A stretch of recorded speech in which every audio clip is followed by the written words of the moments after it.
Please stay close to us. We need to rendezvous with Lord Donghung.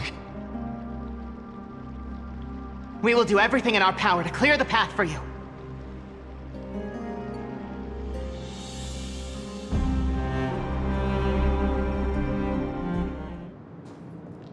There he is! Lord Donghung! Quick, we must assist him!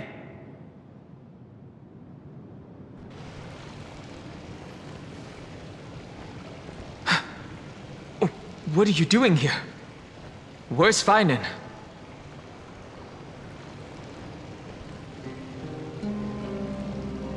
We are under Lord Feinen's orders to escort both of you to safety, no matter the cost.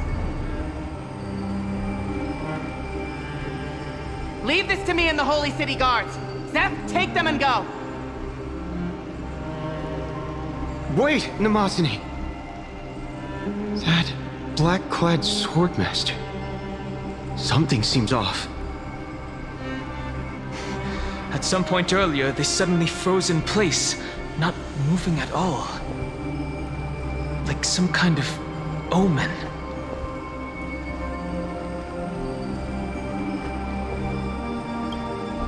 No! Don't get too close. That thing's black flames are burning hot. I don't know what's happening, but leaving is the best option.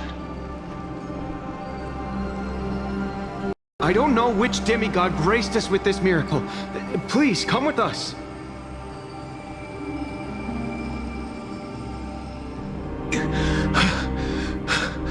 The Flame Reaver isn't pursuing us. Could this really be some kind of divine intervention? We can't stay here for long. Lady Trinan's sentry gate is just outside the city. Let's keep moving.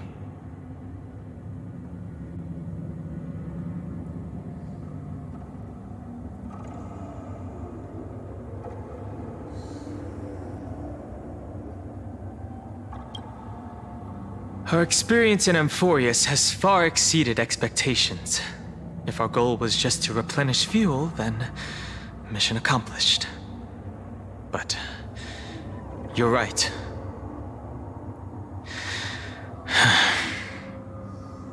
For now, let's get back in contact with the Express and plan our next move.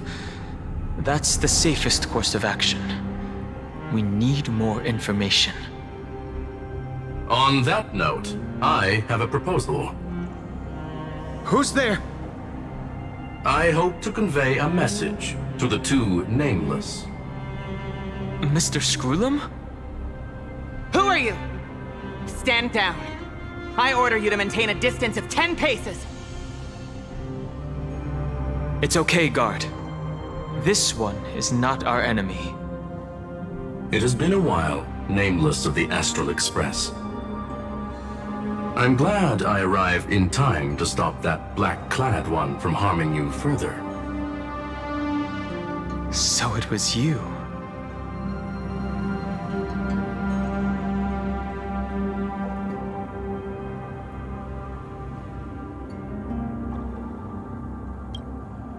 Indeed.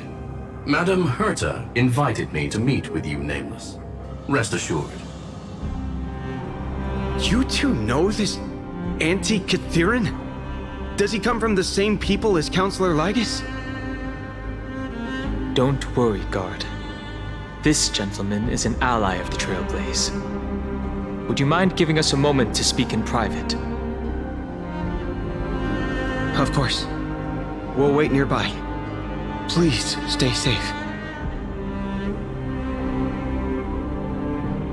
I fully understand your situation. For now, the only thing I can do is temporarily freeze that black-clad one in place. Time is limited, so I'll keep this brief. The place where you stand, Amphoreus, is a world constructed from data and memoria, an experimental field of a certain eon. And now, this isolated sandbox world is rapidly falling into a third path. Destruction. Destruction. Conclusion. If Amphoreus continues unchecked on this course, a Lord Ravager will complete its evolution and metamorphosis, and emerge from the surging tides. The cosmos as we know it will suffer irreversible consequences.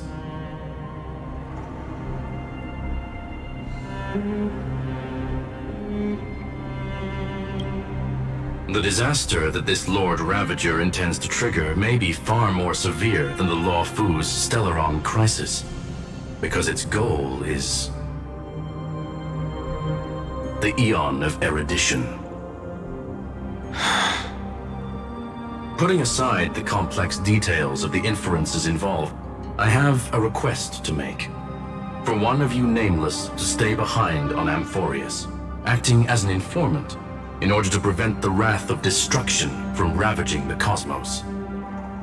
This world is enveloped in a firewall that defies explanation, and the flow of time here is also different from reality.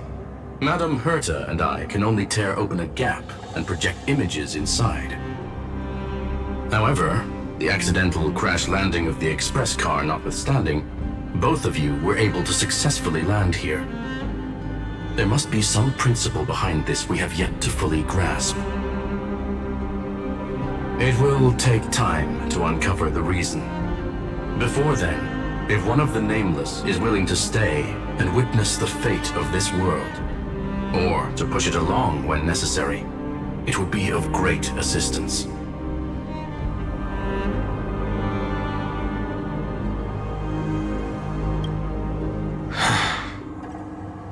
Mr. Screwlum, I believe you. So I only have one thing I'd like to confirm with you. As Amphoreus is already facing its end, how can we guarantee the safety of the person who stays behind? Look at this, if you would. This curio is called a chronocognitive anchor. The two of you may view it as a kind of space anchor in the world of erudition. As long as you carry it with you, your individual data structure will be protected and will remain unaffected by the influence of digital tsunamis. When required, it can also serve as a bridge for communications between the internal and external world. Of course, it is not curio with unlimited uses, may only be held by one person. The connection being interfered with. Decide quickly as possible. 2 final messages. 1, the Intellatron, named Ligus, possibly the primary culprit behind everything. 2, Herta discovered a clue. Miss March has already been drawn into Amphoreus.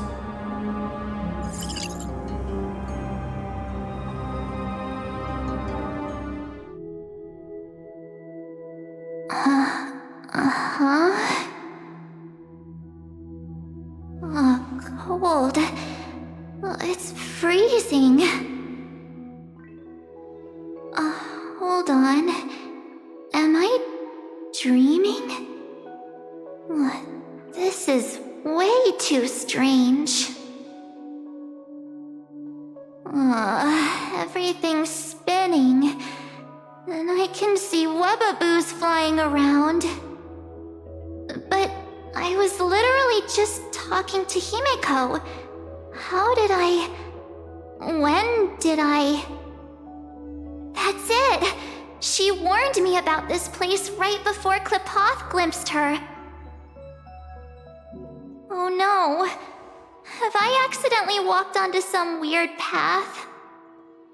Have I done something crazy without remembering? Unless forcing Pom-Pom into new outfits and borrowing Mr. Yang's shoulder massager counts. Hold up. No way! Stepping onto the path of elation can't be this simple, right? Child of remembrance, step forth into the depths of the path space. Who's there? Hey! just come out and talk, okay? You're freaking me out. I can't even think straight. Hold on. Is that a gate? Cast aside your fears. Step forward through the gate of memory. The voice. Is it showing me the way out?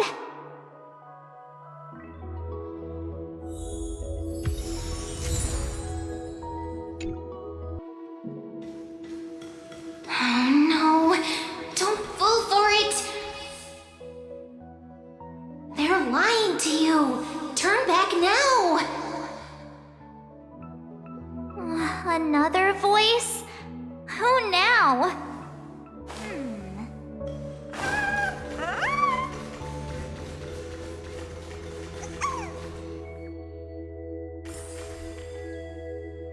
Wait, Master Diviner? From the Wafu?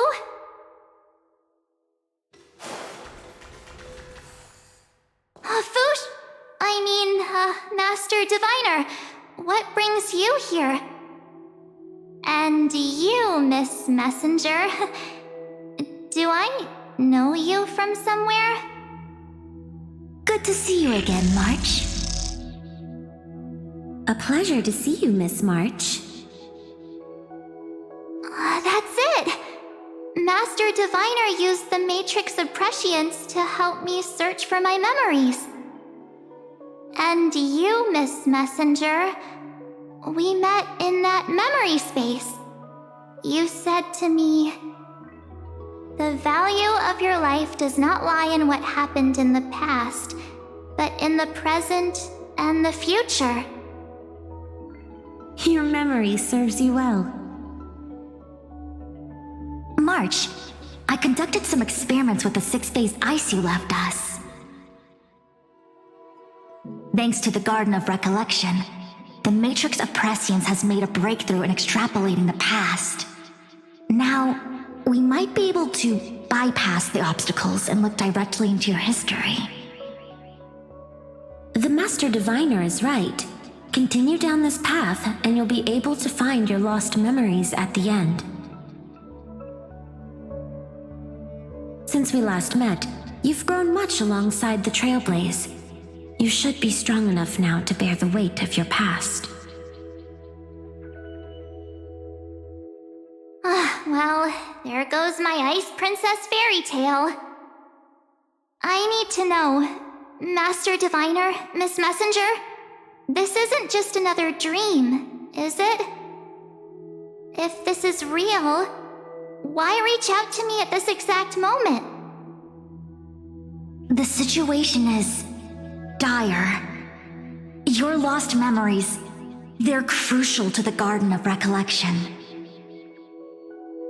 She's right. The Garden of Recollection's existence hangs on your memories. The Garden of Recollection. You may not want to sacrifice anything to preserve the garden for now, but in time, you'll understand. Your destiny and the path of remembrance are extremely, closely intertwined. Now go.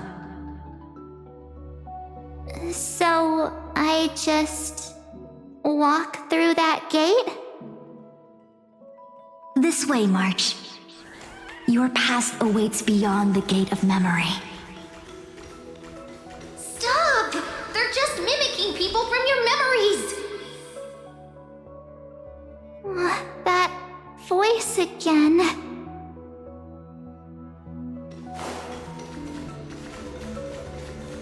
Don't let those bad people deceive you! The gate. Now it's you two?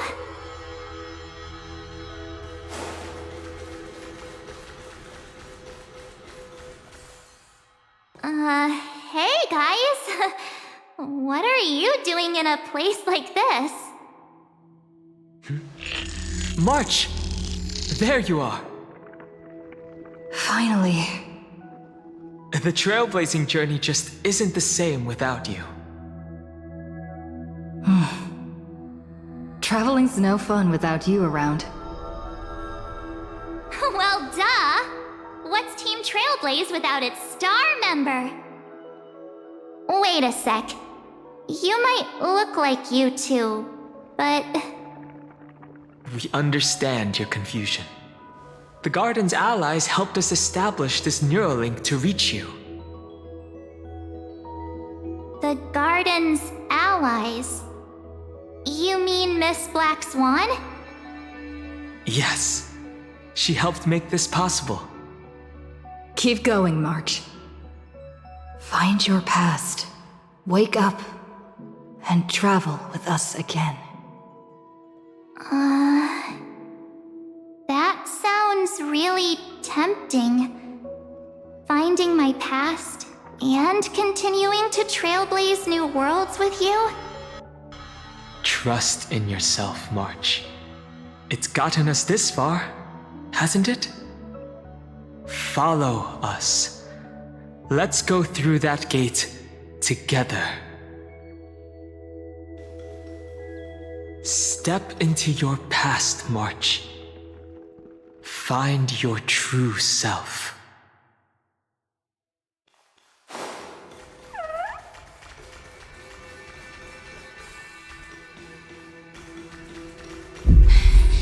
Wait up!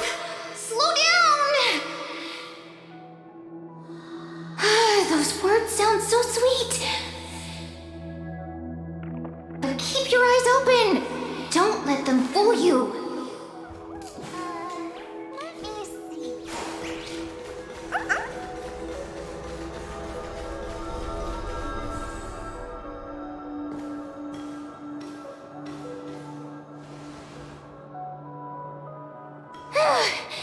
At last, I finally caught up. Hey, are you all right? I'll be okay. Just not used to running around. Say, March, got a moment to talk before you make your decision? Wait, that was you? Pushing the gate away? Sending those warnings? Yep, named Cyrene. It means ripples of past reverie. Easy to remember, right? Wait a minute. We actually look quite alike, don't we? Yeah. Your pink hair is just as eye-catching as mine. And we're both bright, pretty, and positive girls. Talk about coincidence. Wow, you're quite the smooth talker. But I can't disagree. Wait, you know my name is March? Have we met? No, but I've witnessed your story through those memories just now. It's incredible, really. We might have more in common than you think. I know exactly what you're going through, which is why I don't want to see you exploited or hurt. You know what I'm going through? I know, because I've been exactly where you are. This empty space has been my home for ages. I barely remember what time feels like anymore. But there's something I'll never forget. Trust me, that gate won't give you what you want.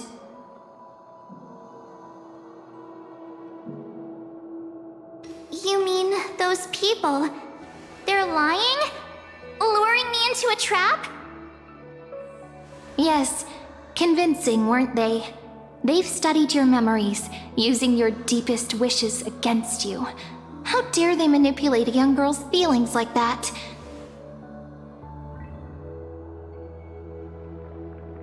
If you go through that door, the worst case scenario is you'll become their pawn, losing control over your own fate forever.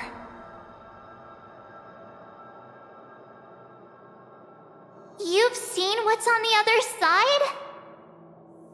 I may be stuck here with missing memories like you, but I still recall fragments of my homeland where I grew up. That door leads to Amphoreus. Trust me, it's anything but welcoming. For ages, I've watched people walk through that door. They couldn't see or hear my calls. The voices beyond always promised safety, but I've never seen anyone return safely. So I had to try and stop you. To be honest, I'm not sure what to believe. But the fact that you're here, putting in all this effort to warn me, that means something. Tell me, Cyrene, how can I return to my world? It's really easy, actually. Just turn around and walk away from this place. The girl cannot be trusted. Through the door, save the garden. Both of you, children of remembrance. They never give up, do they? But don't let them sway you. Stick to your path. The return journey could take ages, longer than most lives. But that path will lead you home.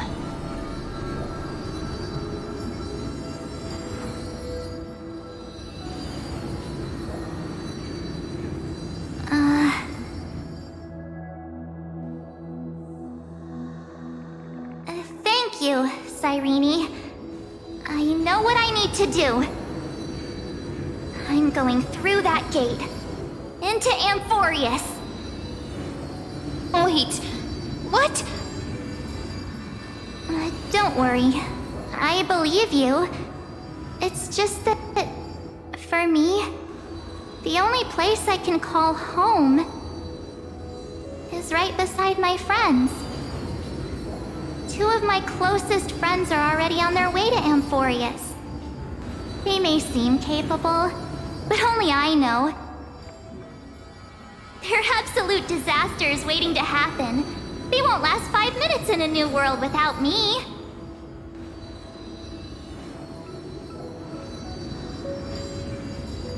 That's why I need to go through. Amphoreus or not. When the three of us are together, there's nothing we can't handle. We'll explore, understand, establish, and connect. After that, we'll find our way home together.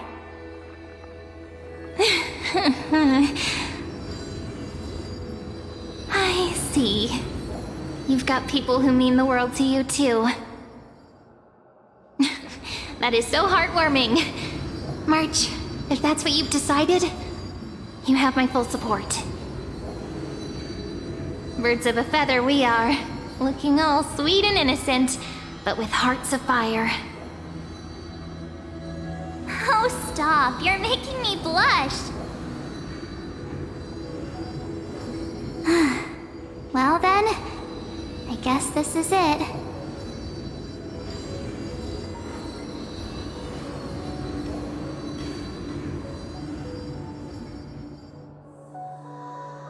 Do you think we'll see each other again?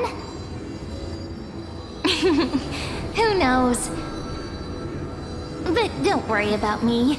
After all this time here, I've grown quite used to chatting with my imaginary friends.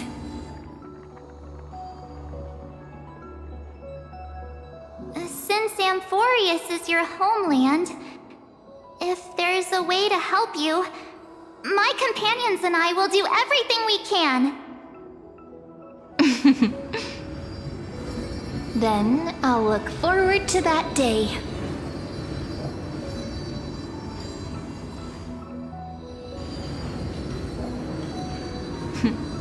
Your story awaits, March. Make it an epic one.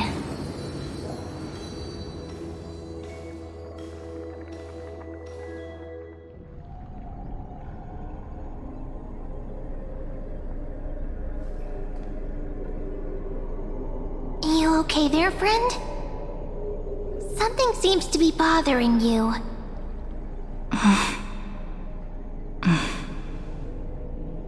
The vortex of Genesis.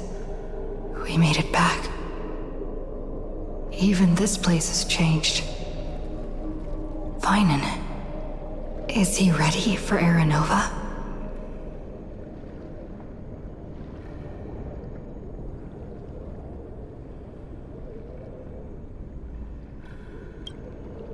If anything, he's the one worried about you. But I'm here to watch over you now. If what that machine gentleman said is true, if Amphoreus is destined for destruction, then I'll stay by your side until the very end. Like how you and Dun Hung treasured the Express. Amphoreus means everything to me. Right. Time to see the last core flame restored.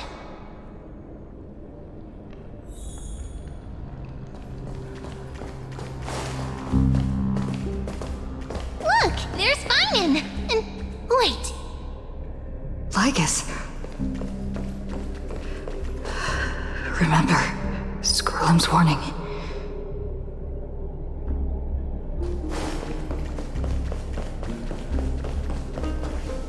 And you, Lord Finan, will wield that core flame to bury this ancient world, plunging everything into the gray unknown.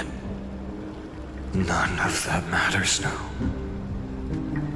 This brutal, flame-chased journey has stripped away my delusions. I know the future is in some peaceful paradise with gentle west winds, just waiting to welcome us to step in. If what lies ahead is a mass of chaos, I shall cut through it myself and usher in the first ray of blazing sunlight. Is it truly you? With one last chance to turn back, you still step forward. How befitting of a trailblazer.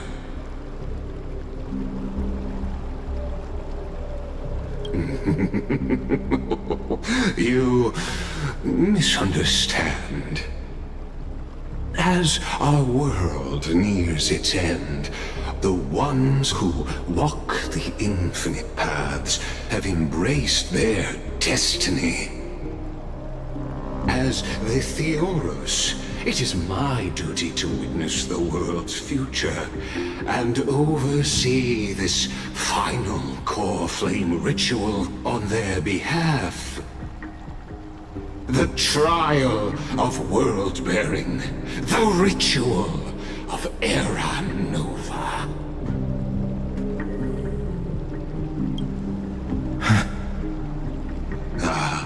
I see.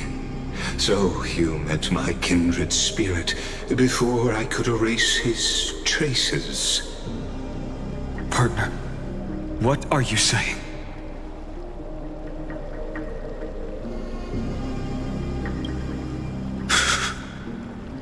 I've had my suspicions.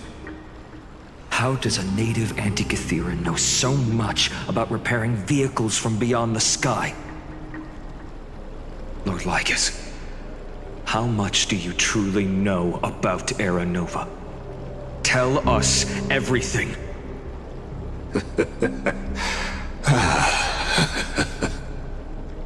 Very well. I need no longer maintain this Theoros masquerade. You seek truth, Lord Finan, and truth you shall have. As you know, when the old gods fell, someone had to bear their broken pillars to fill the vacant seats. Those who would assume divine authority must prove themselves through trials. Yet, for Kephales's demigods, the possibility of overcoming the trials has forever been non-existent. For the world-bearing trial is the divine duty itself. Bringing forth the Era Nova and bearing its weight is an endless ordeal, ceasing only upon collapse. Precisely. The Era Nova ritual is not something that can be completed in an instant, no, but a long and arduous journey. While the sacrificial journeys of other demigods conclude in this world, Kephale must shoulder the gods' core flames, bear the memories of all worlds, and stand unwavering. Until the next world, when the black tide consumes the bearer, and all that they carry, leaving nothing behind. Unless their core flame finds a new bearer. The holy flame that illuminates all worlds rests in your hands. All that remains is one choice. Nurture it, pass it on to future generations, or extinguish it here and now. Deliverer, the fate of all worlds rests in your hands. Enough testing. I've made my decision. But before I ignite the dawn of the next world, you need to promise me something. Two things, actually. Speak your terms. Promise me this. Professor Anax's vision of the new world is absolute. The world will be reborn from my memories. All souls, living and dead, will return as the first humans, unchanged from their past lives. And my friends, the fallen demigods, they shall transcend the cycle to become new titans. Our heroes shall not have died in vain. Of course. This I can guarantee. Good. The second one. Promise me the Trailblazer can return safely to her homeland, unbound by Amphoreus' loss. My apologies, but I cannot promise this. As you mentioned, she now bears the Time Titan's authority. Her bonds with this world run too deep.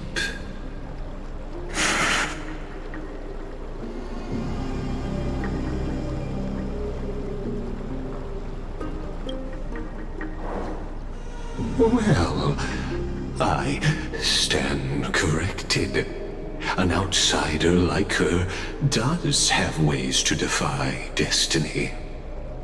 Thank you, my friend, for everything you've done for this world. Though the next world may not remember, I shall never forget. As the Theoros, I declare, Amphoreus has determined her path. Step forward, heroes. Follow her path and see it through.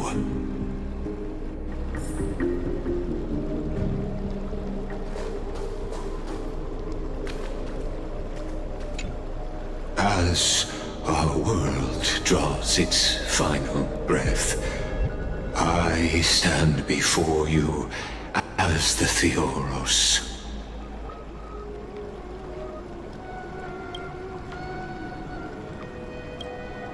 Allow me to reintroduce myself. I am Lycurgus, once an honored elder of the Arkham Council, As the Theoros, I have sworn to watch over and protect every citizen of Akima until the very end. Of course, that alone won't satisfy your curiosity, so let me share something more. Something that means little to Amphoreus, but everything to a traveler like yourself.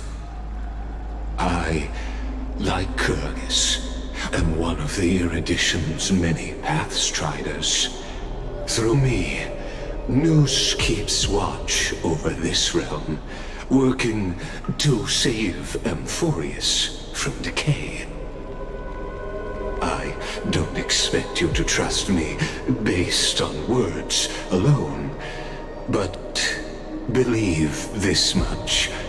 When you look at the bigger picture, we're walking the same path, you and I.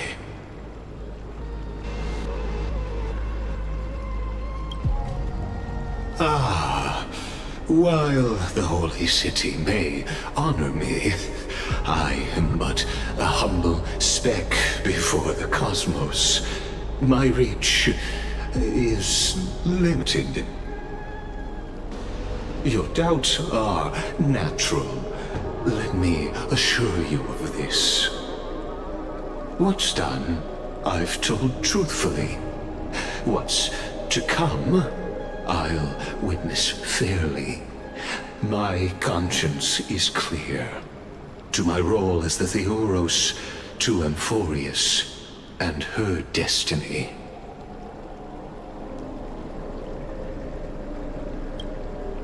I believe all synthetic life shares a common source. We're all children of the universe's eternal mathematical law. So, you see, the answer is simple. That brilliant mind is my kindred, a brother, if you will. The world will be moved by your sacrifice, Trailblazer.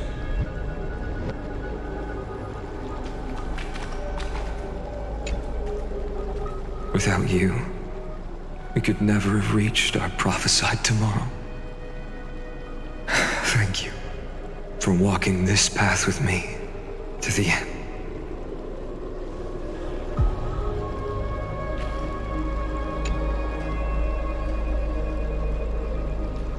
Behold, oh gods, Amphoreus has achieved her victory, and the Era Nova approaches. The radiant soul has arrived, having walked through the bustling nights, bearing the golden fire and blood, stepping with pride into daylight. He is the pure child, walking upon the path of yesterday, today, and tomorrow. He is the first to be born, first to be named among the nameless. Eternal in form, limitless in reach. He treads the endless night underfoot. Greatest of kings, protector of the displaced, raising humanity's children above their adversaries. The firmament of molten gold courses through his very bones and flesh. The greatest of schemes reveal against his breath and words. In the golden lakes of that beautiful new world, he shall wash himself clean. There. Finish what we first and last wished for. To write an ending unlike any before, for this world we so deeply love.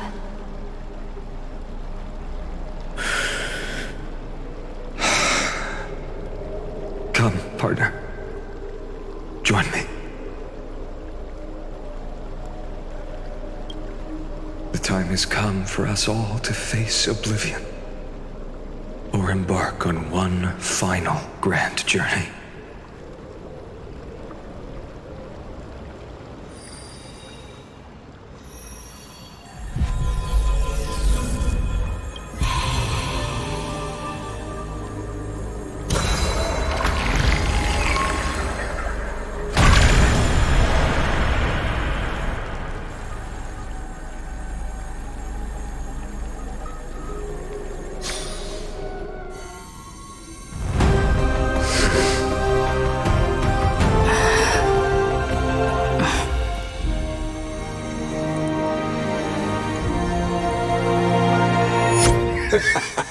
What a magnificent and epic adventure. The hero's journey reaches its end, and the truth behind the Aeronova is about to be revealed. Is that truly the case? Here, as the Theoros, allow me to humbly request that you find a moment to listen to what I have witnessed. This is about the nature of Amphoreus itself. A story of the prime mover of life. My, what a broad topic this is. Where shall we start? Got it. Let's start at the very beginning. The Big Bang, the birth of particles, the emergence of all things. Just kidding. What I mean to say is that time, space, matter, all concepts exist solely because we perceive them. This is called the erudition. Without it, the universe would merely be a chaotic book written by chance, yet unread by anyone. As your acquaintance, Lord Anaxagoras, suggested, everything in Amphoreus exists through new spores, living in the memories of those yet to come. Oh, how beautifully it aligns, revealing universal truths in such simple terms. Only he could solve the riddle of what exactly are we? Oh, but you'll remember, even as the embodiment of reason, one mystery remained beyond his grasp. If that is the case, whose memories did the very first new spore sprout from? As sages across ages have asked the gods, what is the prime mover of life? But let's set aside the gross teachings for now. Look further, past Amphoreus, to what they call the Forbidden Realms beyond the sky. Do you know of the Scholar's Strife? During that grand yet brutal war, waged in the name of erudition, a genius's legacy was abandoned, strewn across the cosmos. The Scepters, a macrocosmic computational array beyond mortal comprehension. Made to emulate the Eon's thoughts, it became part of the Eon's cognition at birth. Scattered throughout the cosmos, these arrays act as celestial body neurons for Nous. But regrettably, as everyone knows, the erudition forsook them all. But what nobody knows is that, though forgotten, they never stopped seeking the divine answer. A question that survived war and disaster, stumping even the greatest minds, including both mechanical emperors. Now, we come to the real truth of Amphoreus. What if, hypothetically, a scepter found the answer to the prime mover of life? If through endless solitary extrapolations in the cosmic code, the one deemed as a failure by the eon of erudition found proof through the ages, what would happen?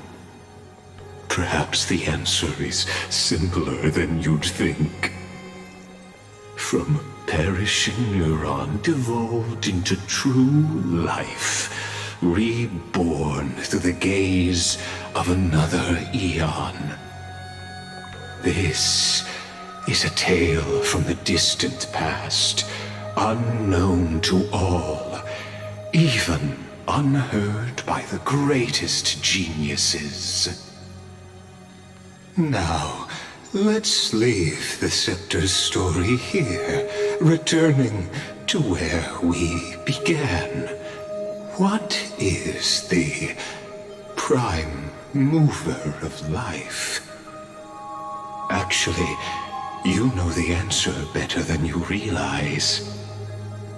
It's been by your side, accompanying you throughout this long journey. Right now, it awaits you ahead. In that brave new world, beyond the end of Genesis.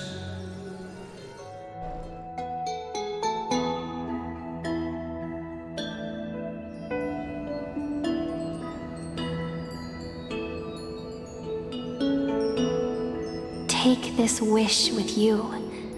Be the one who begins it all. As the prophecy foretold, you will bear the blazing sun until the pale dawn breaks. Continue onward, bearing this world upon your shoulders until the ashen hero, the nameless deliverer, ushers in the dawn.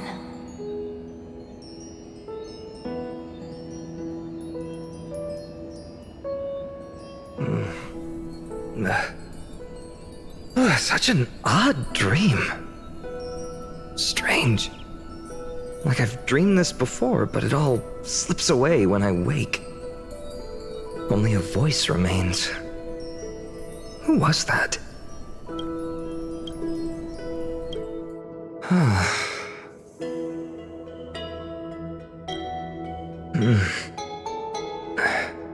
What? Ah, it's you. Whoops, I fell asleep there. What a strange dream I had. It's gone now, though. But look, perfect sunshine. The day is still young. Let's go find Cyrene, partner. We promised to be there for her oracle card reading today. It's right about time.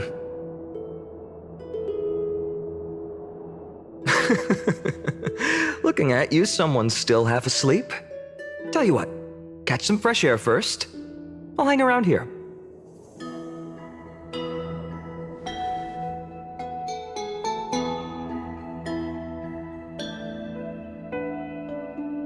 Oh, beautiful, isn't it? This is Ides Helesii, home of the nameless hero who carried Kephales's core flame. When he was young and innocent, he had heroic dreams, imagining his wooden sword was forged of iron. Pretending the straw dummy propped up by a wooden pole was a giant with a single blood vessel running from spine to heel. dreaming of slaying the giant and becoming a hero to save the world. Though to his young mind, the world was just this small village.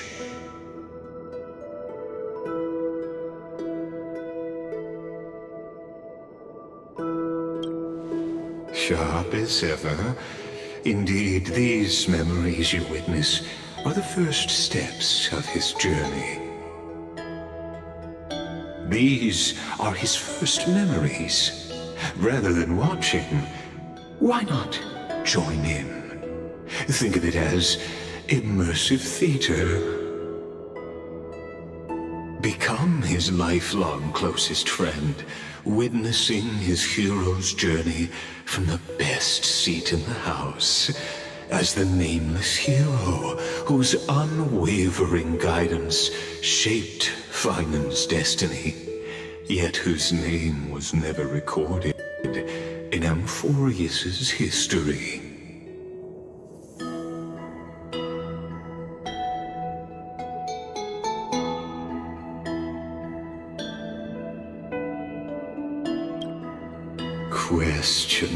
Questions.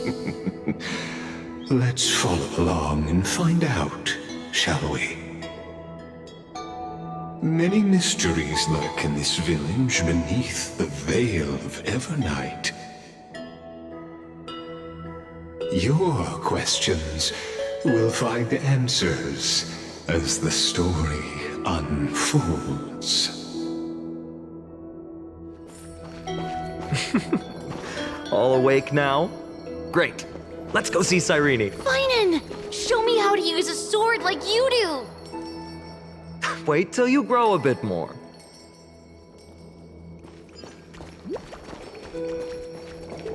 Hey, Finan! Where are you headed? No Cyrene today? That's exactly where I'm going.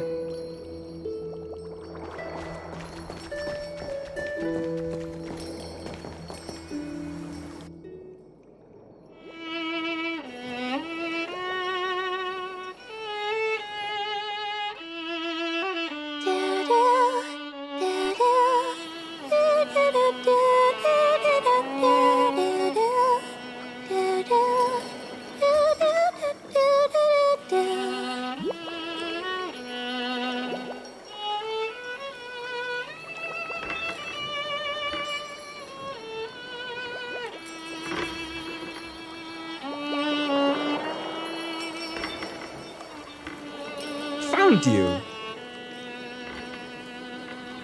That's...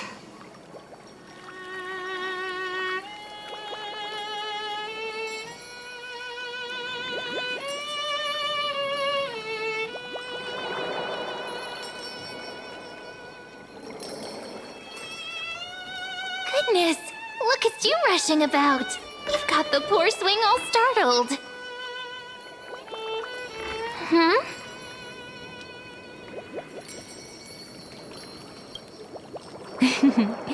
I knew it was you. Something wrong? What do you see? Oh, nothing much. Just suddenly felt a strange connection. Look at you, leaves in your hair. Were you sleeping in a tree again? Or was it the wheat fields this time? At least brush yourself off before wandering around. Come on, I'm not a kid anymore. You're the only one who still treats me like one. Sure. You may have the height advantage, but when it comes to maturity, I'm leagues ahead of you. Still fantasizing about being in heroic adventures and imagining yourself as one of the characters? That's the kind of thing kids do, not grown-ups. Don't you agree? And since you're playing along with his antics, who are you pretending to be today?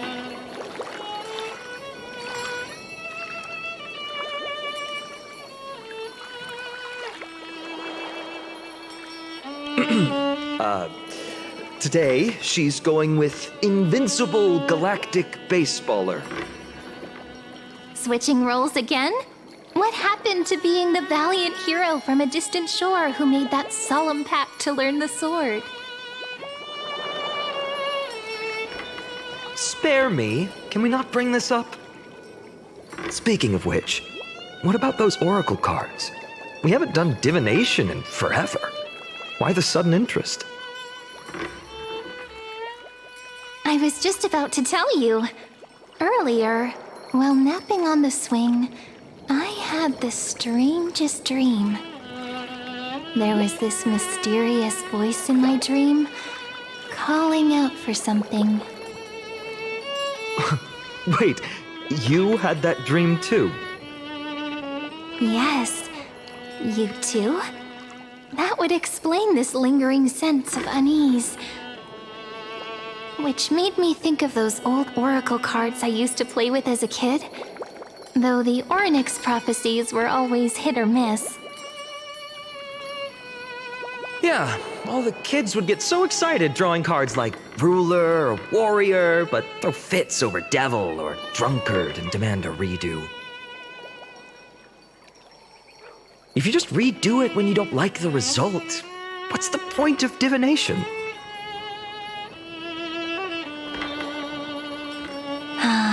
The blessing of childhood.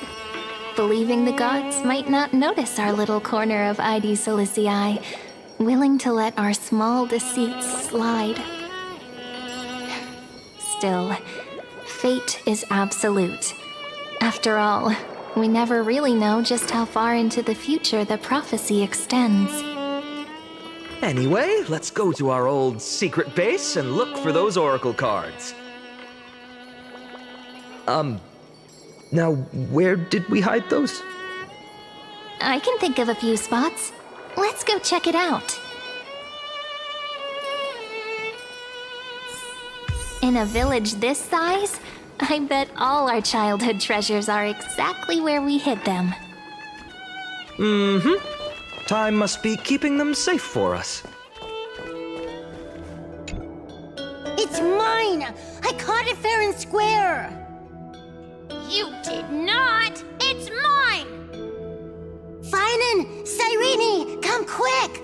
Look at this huge bottle I just caught! Give it here! My rod, my catch! I only let you borrow it, remember? What's got you two so worked up? Here, show me.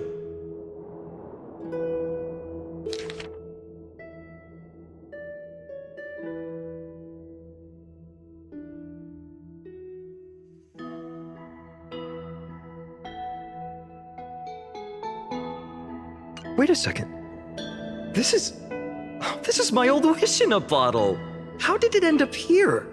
Ooh, I wanna see what did little Finan wish for? Not happening. This stays sealed. Piso, Livia, dinner's ready. Coming, Mom! Finally, I'm starving. See you later. You know what's funny? I really thought tossing that bottle into the sea would carry our wishes beyond ID Silicii. Maybe even bring something back to us.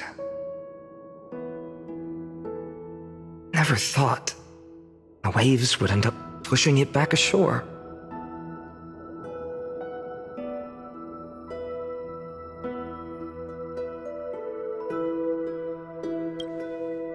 Kind of disappointing, isn't it?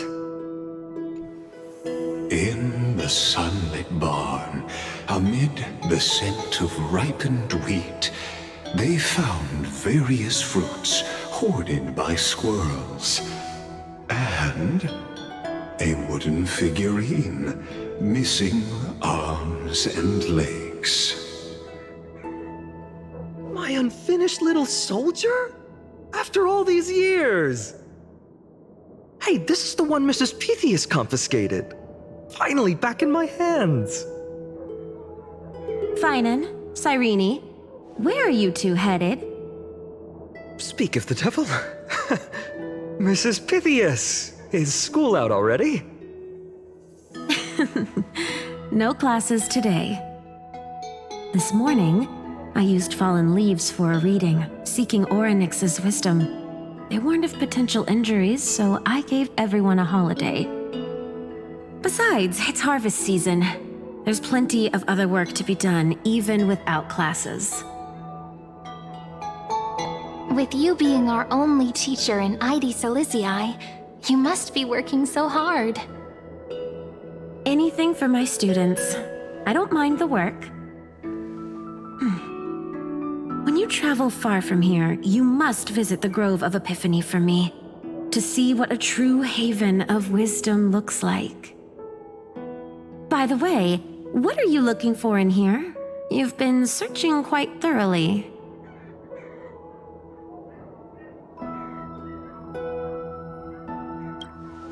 Thank you, my friend.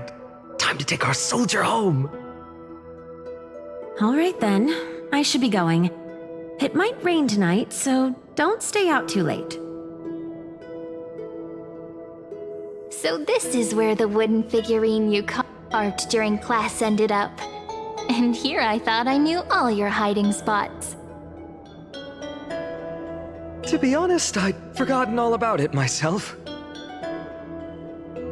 No sign of the oracle cards. Let's see. There's one place we haven't checked yet.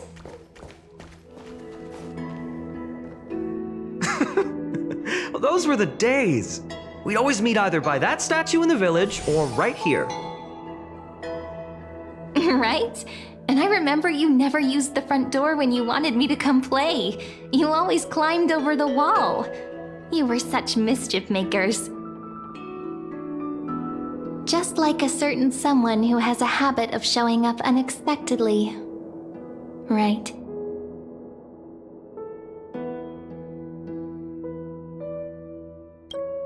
Maybe it's you. Hey, I was just copying those storybook heroes. They never take the beaten path. Still, it's embarrassing.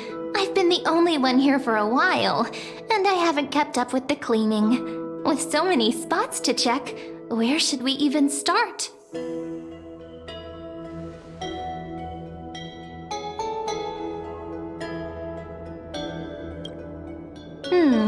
A cellar. I think I remember one. It was deep. So very deep. Well, if we're talking Wonderland stuff, it's not that different from my hero stories.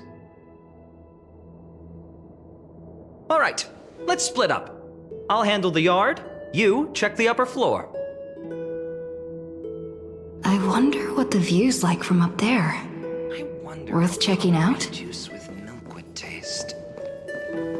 Leave this to me, partner. Want to bet who finds the oracle cards first? The girl before you carries an air of mystery, her secrets elusive, yet her demeanor toward you is exceptionally warm. You can't help but wonder, could there really be some kind of mental connection? The view here hasn't changed a bit. You know, besides the swing under the big tree, this has to be my favorite spot in all of ID Silicii.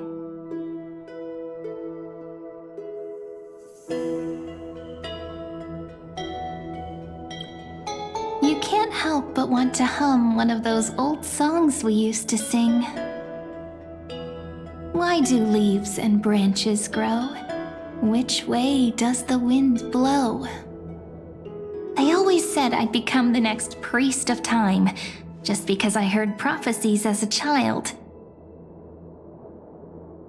But here's the thing. The more divinations I do, the more doubt creeps in. I want to believe the prophecies, but actually leaving ID Silicii. Where will that waiting ship take us, I wonder? Here they are, the oracle cards.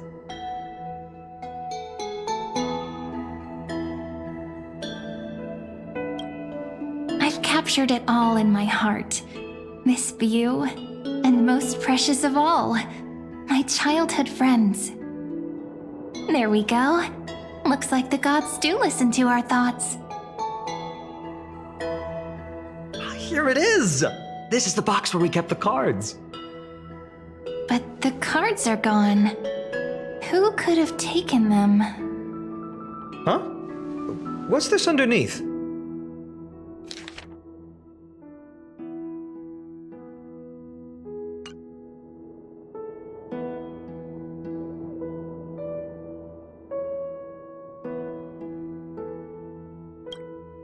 Hey, don't go changing the words. I see now. Those sneaky little ones. So that's what they've been up to. The ones from Remembrance Maze, you mean? Yep. Let's head to the back of the courtyard. The entrance should be around here somewhere. Right here. The path to the maze is hidden under all these weeds. It's been too long since we visited the fairies.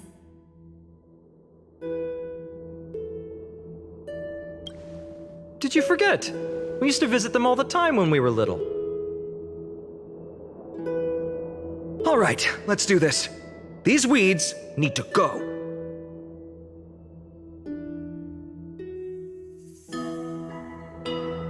Pretty sure this is it? Should be this way. There it is! The entrance! That hollow in the tree. Once you get through the tight squeeze in the hollow, you'll reach their dwelling, the Remembrance Maze.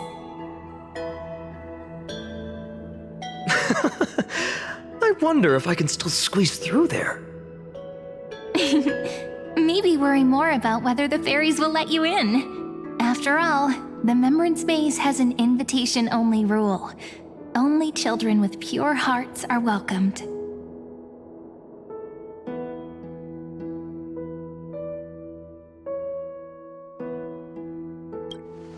Trailblazer profile? What's that?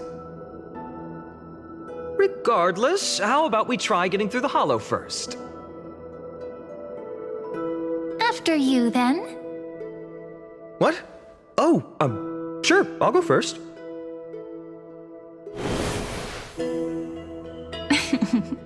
So hasty, as always.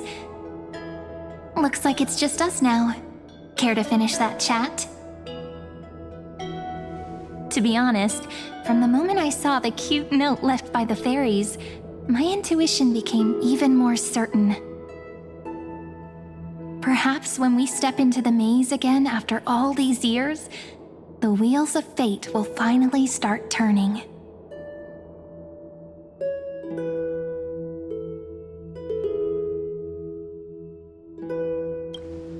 Oh, just a girl's intuition. But you know what? Even if fate is set on its path, no matter where it steers the world, if we're together, there's nothing to worry about, right? So, if you're willing... Forget it. If the wheels do begin to turn, that's when I'll make my request.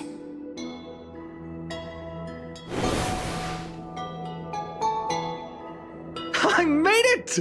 Oh, that wasn't easy. I can't remember the last time I came here.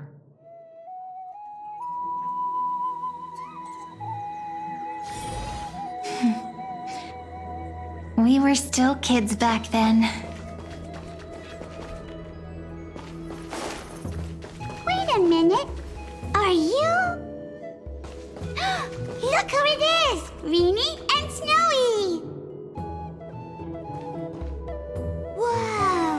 Look who's finally back, Memmy! Snowy, you've grown so tall and dashing. I couldn't even tell it was you at first. We had to grow up. Sometime. But look at Rini. She hasn't changed one bit. How fascinating.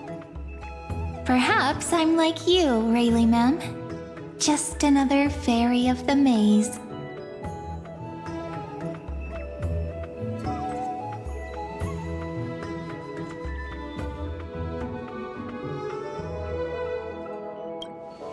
An organization? Hardly. They're not that organized. They didn't even have proper names before we came along. Dolimem, Raylimem, Mealimem, Follimem. I've missed these cute little troublemakers.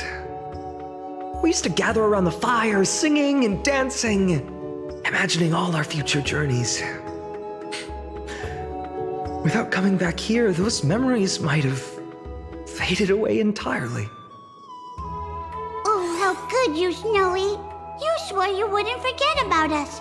But you were gone so long, you almost did! Oh, he's just copying those bards from his stories, being all melodramatic. He couldn't forget about you all even if he tried. Actually, we're here for the Oracle cards. Have you seen them? Oh, the Oracle cards! Right. The Chief asked us to get those. Chief? You mean Dolimem? What do they need the cards for? If they want a reading, they could just ask me. Oh, I'm not sure. But Chief specifically wanted to meet with you all. Let's see. They should be... That's it! This way, everyone! Watch your step. The trunk's slippery.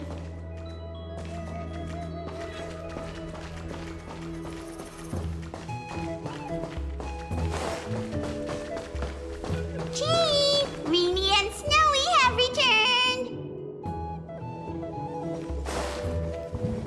Why do leaves and branches grow? Which way does the wind blow? In Remembrance Maze depths we seek to find the answers future left behind. Welcome back, my dear children.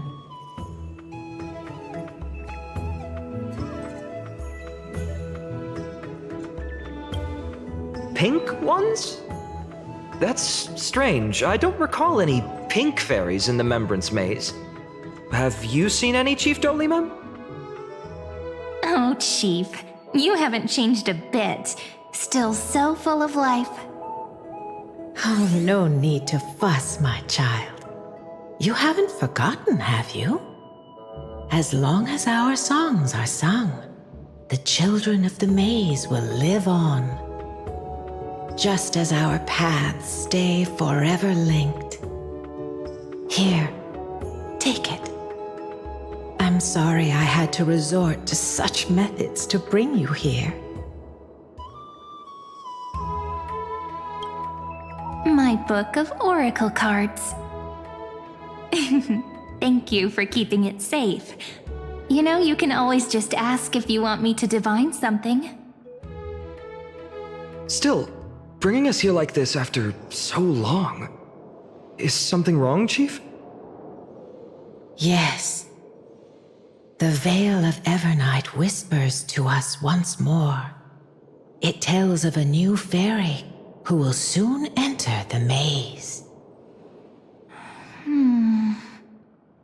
Indeed, every time a new fairy arrives in the maze, it means that beyond the veil, in the vast lands far from Ides Elysiae, a great calamity is on the horizon.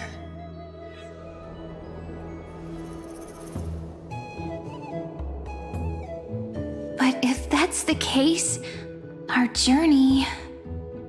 Will have to be cancelled. If disaster's coming, we should stay in Ides Elysiae just to be safe.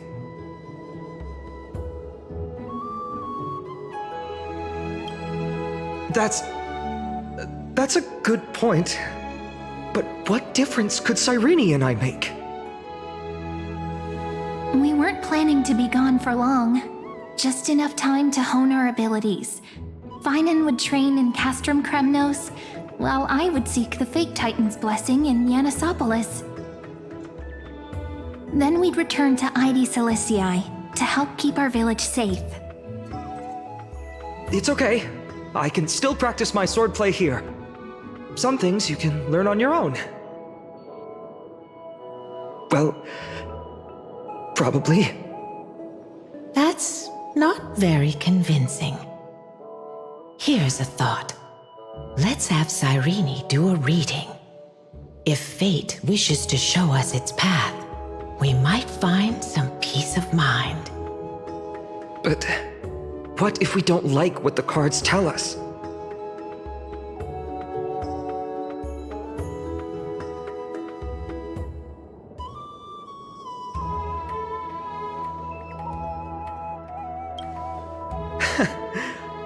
Never thought of doing it that way before.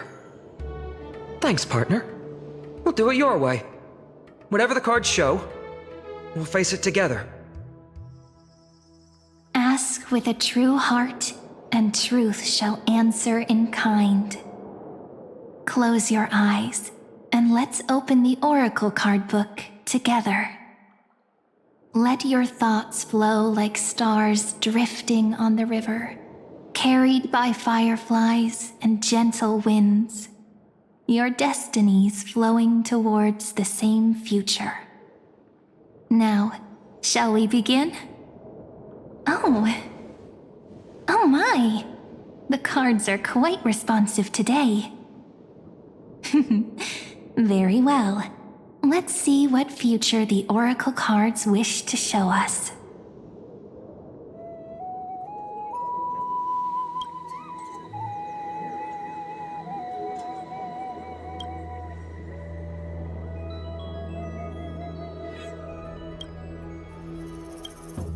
Behold, the Weaver. It connects the romantic threads of the chrysalis of gold, weaving all destinies into golden silk that flows toward the most brilliant, magnificent future. A dance of thread and blade set the stage. So shall it end as gracefully as it started. Such elegance. The Gold Weaver must be of noble birth. Such high standing. I doubt someone like me could ever reach it. This is the Gatekeeper, who guides people to their true path among myriad passages. We have surrendered our countless senses, dedicating ourselves to the sacred whispers within the temple. Wait. It almost feels like I can hear the echoes within a temple. And are those children singing? It feels overwhelmingly solemn, yet strangely comforting.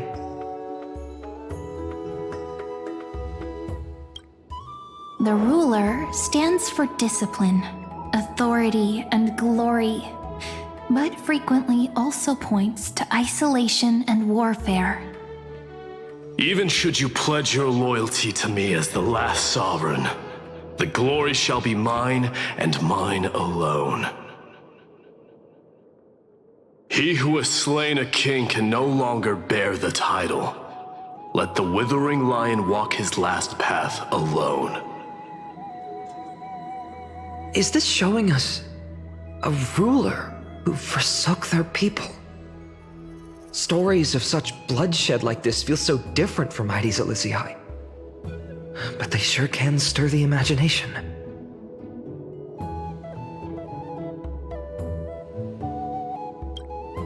Ah, the Traveler.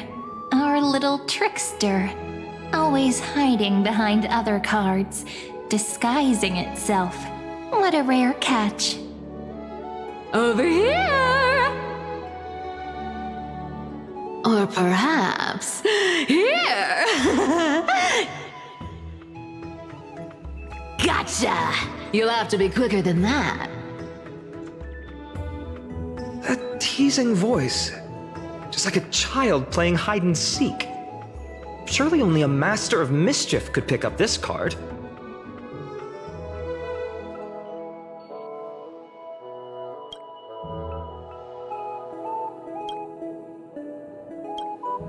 This card, the Servant, is surprisingly light, bearing the cool scent of Antilla flowers, just like starlight. It symbolizes new life and hope, yet often brings to mind struggles, sadness, and loss. These precious flowers I care for with my own hands. Are they destined to bloom only in death's embrace? It sounds so solemn, yet tinged with an inescapable sorrow.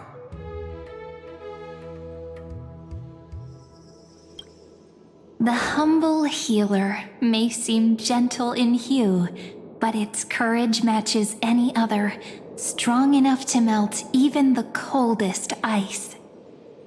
I will do my best to help you mend all fractures and let sunlight shine on every corner of the world. Make a pinky promise with me. No more going back on your word. Hey, this card really speaks to me. It makes me want to protect as much as I possibly can. Still, protecting everything, everywhere, seems like a dream. What amazing power would you need for that? Behold the scholar, bearer of many names, the grand magician, the great performer, the eye of wisdom, and the defiler of Circes. Oh, there's just one card. With all those titles, I was expecting a whole deck. A dromus draped in finery will suffice. It's succinct enough to best summarize my true nature. Wait, what's with that condescending tone? It's almost as if it knows what we're about to say.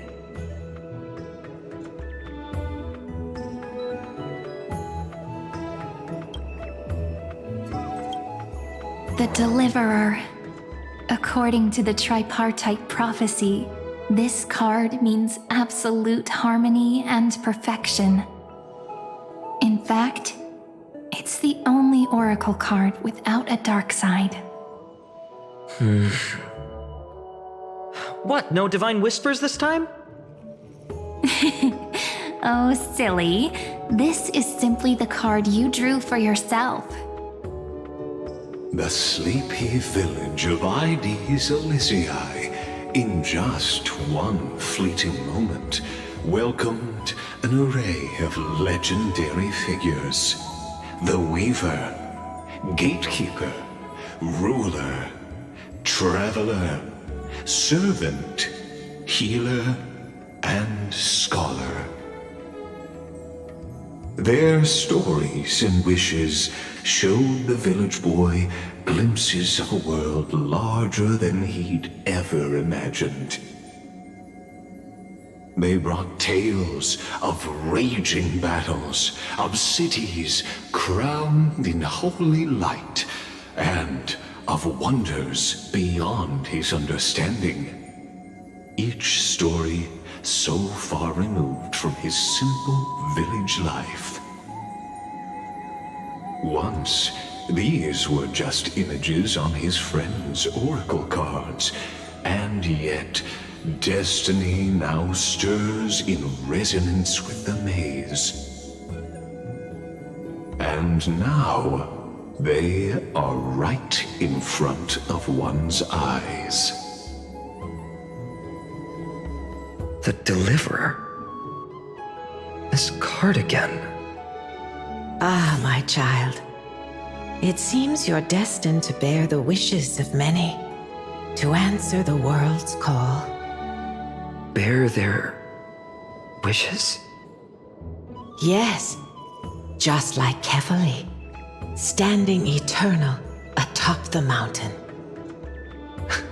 My parents, they only wished for me to grow up, well, to help around the village, stay out of trouble. Mrs. Pythias wished for more books in her little schoolhouse, wanted us to all learn and grow.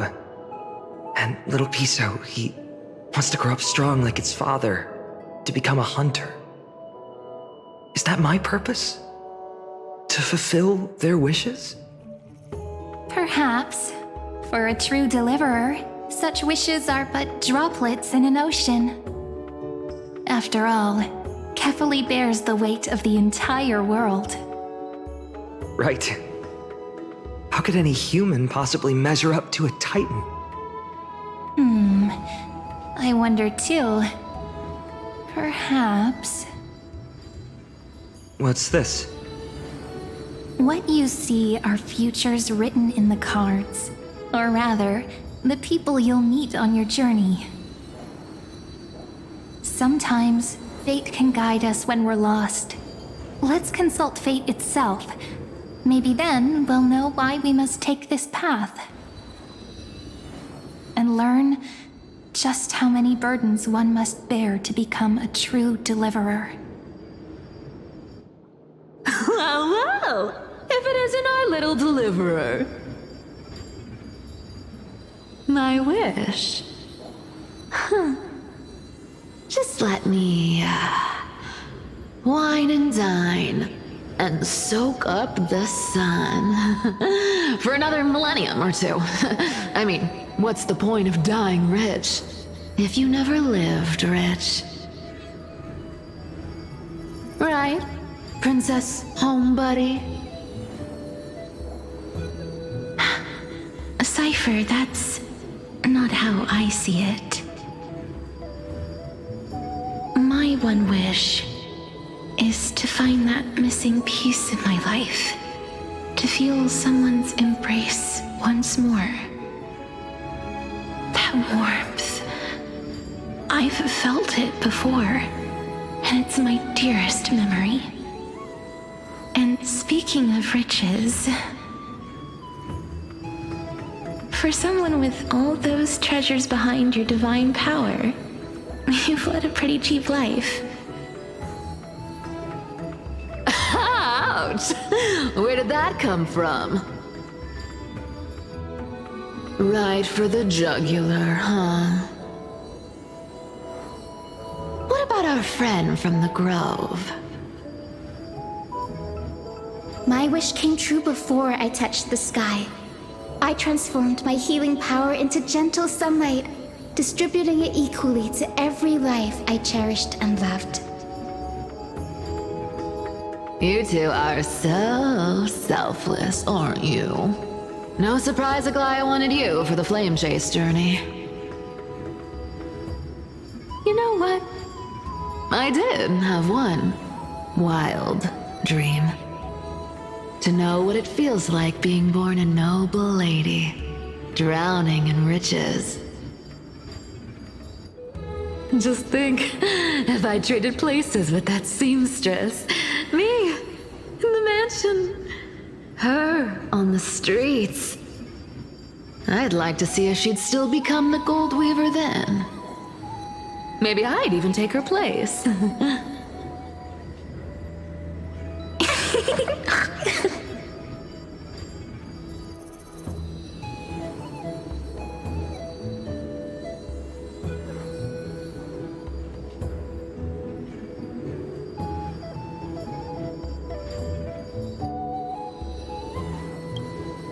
I can't disagree with you.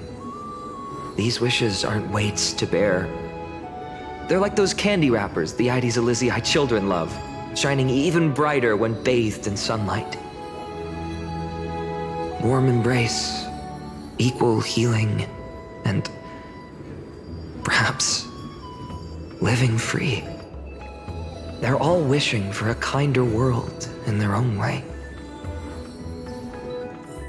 Personal wishes? I have none.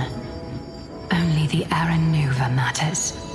The world's rebirth. Yet, if I am to weave a new era, then it may be one where kindness and her cleaners shall never tread. These crawling parasites have no place in Akama, especially not under the deceitful claim of human rule. That noble lady, the way she speaks, it's like ice in my veins.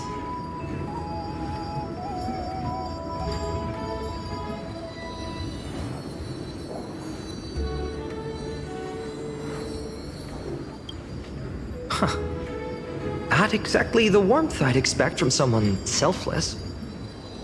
Teacher, perhaps you could share your wishes with us? Oh, Snowy. You want to know about our wishes now? I wish to meet Trianne again, in the sea of flowers where the west wind ends. And Aggie, I want to see you shed that golden thread cocoon around your heart. Just once more. Smile at us again like that bright-eyed girl in white who stood before the Yanisopolis temple. Finally, I pray that the footsteps of lost souls no longer wander aimlessly. Instead, replaced by the bright songs of prayer. Are we wishing for too much?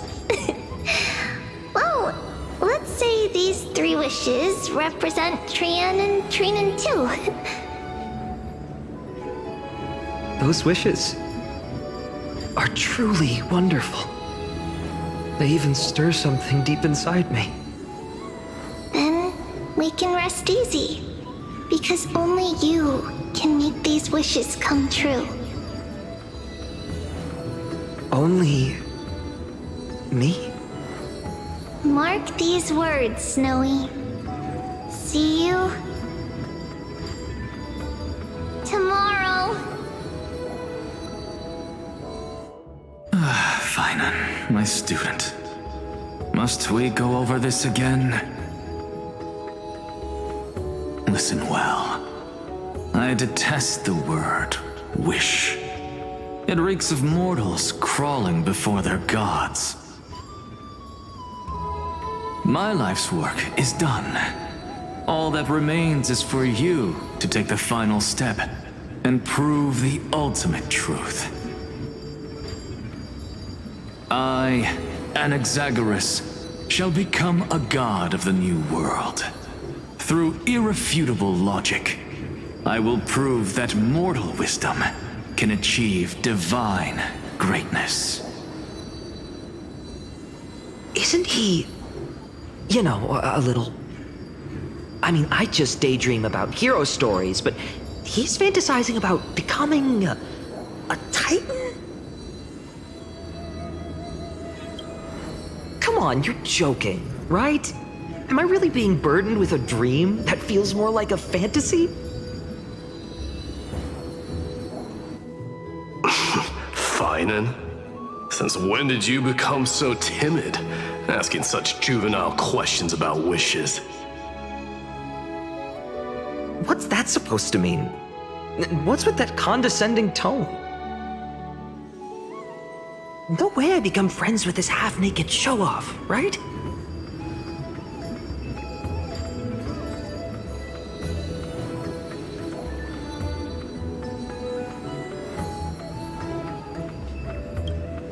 Horrifying. Is that really something I'll enjoy one day? What are you mumbling to yourself now? Whatever. The wishes of the Kremnon warriors are done, but I survived 1,000 deaths only to fall to a coward's blade. That masked flame reaver who struck from behind. Finan, you look...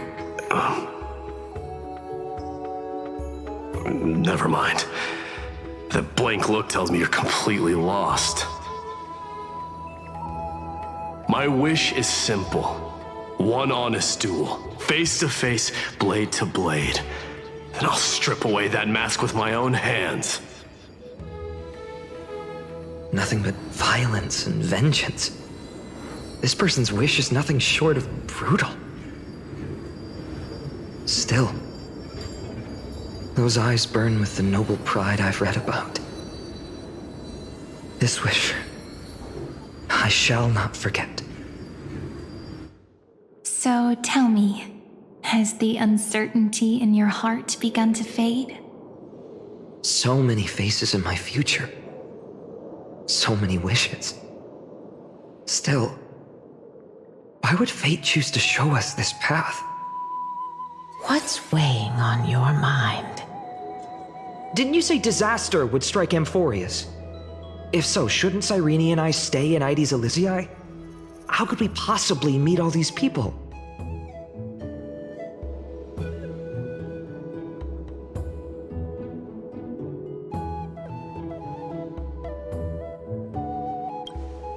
If that's true, then who will protect everyone in Ides Elysiae? Cyrene, may I have that deliverer card? Of course. But why?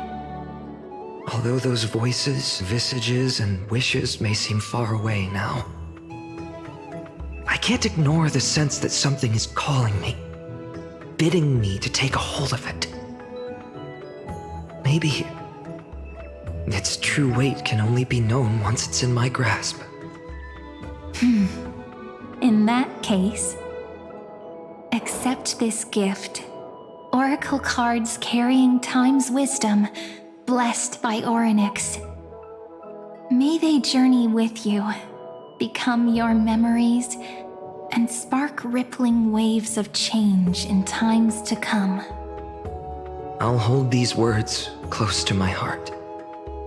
But now that I'm holding them,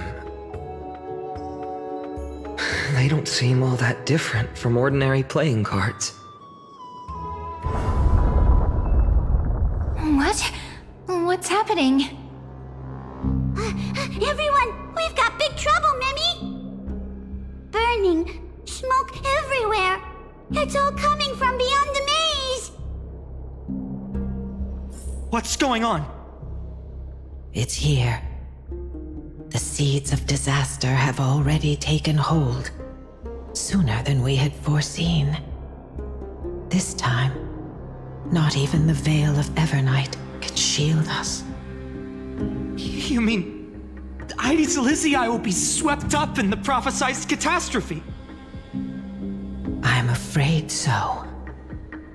My children, take shelter in the Membrance Maze. One step outside, and this horror will consume you both. But my parents, the whole village.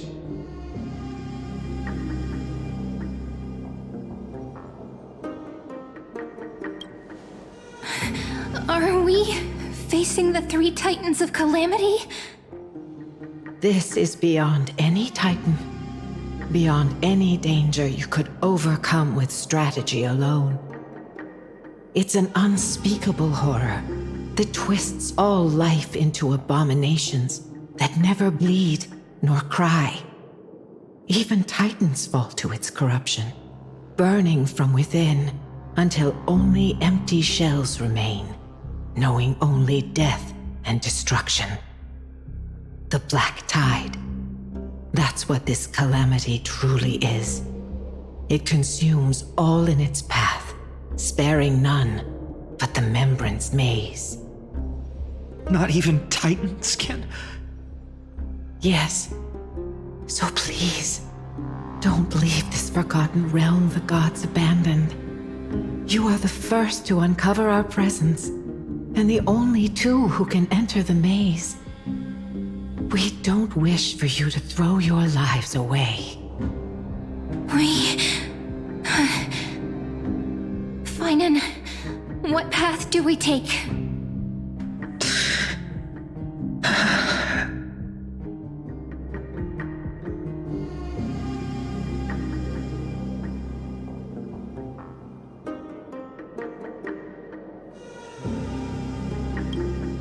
I learned the sword to protect those close to me.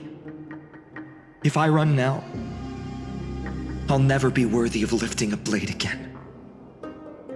Then we know what we must do. Indeed, our friend is right. We must take action. Forgive me, Chief, but Ides Elysiae needs us. And as her child, I must act. Very well. Make sure you protect yourselves. With me, Cyrene. Join us, my friend. Even without a sword, I'll take a rake. Even with the roughest steel, I'll keep our home safe. Deliverer. The card's truth extends beyond its mere literal meaning. There's another hidden layer within. Not someone perfect from the start, standing high above, casting merciful gazes upon the world.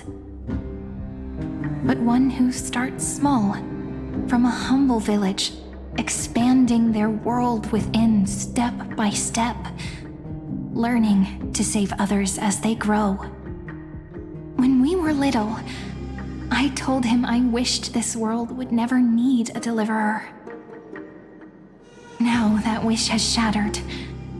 Yet I'm glad he's chosen to walk this path. And all of this happened because you believed in him, friend. Shall we? It's only when you're by our side that Finan and that our hearts find their courage.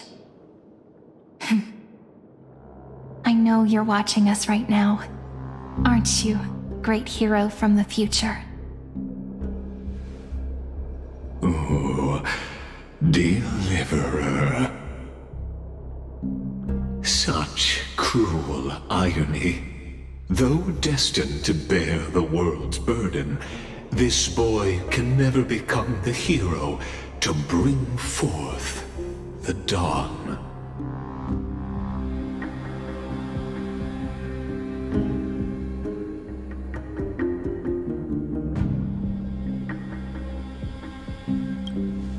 Follow their path. Bear witness as this man, forever denied the mantle of hero, takes his first step on the path to deliverance. Watch this memory play out its final act. See with your own eyes how everything began. Then you'll see why his dream of deliverance was always destined to become this world's requiem.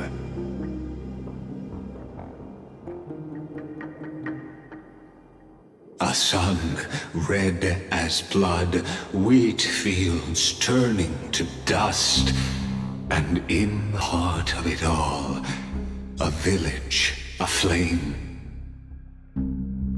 In that moment, the boy stood in what felt like the end of existence itself.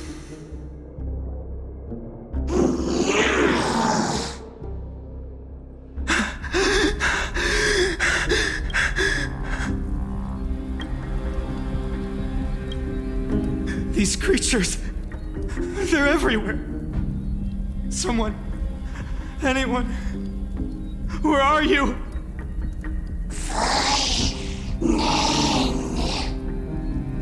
No, it can't be. Why did you? Are you talking to me? I don't want to die. Weren't we best friends forever? No. That ribbon. Olivia. No.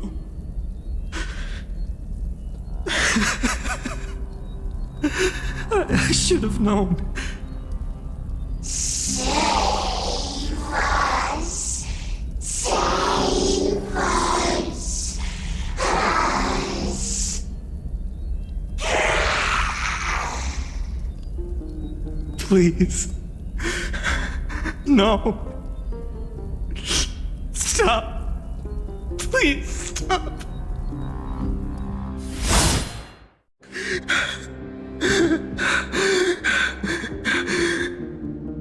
Olivia, I'm so sorry. And these monsters, they're all... Why? Why is this happening?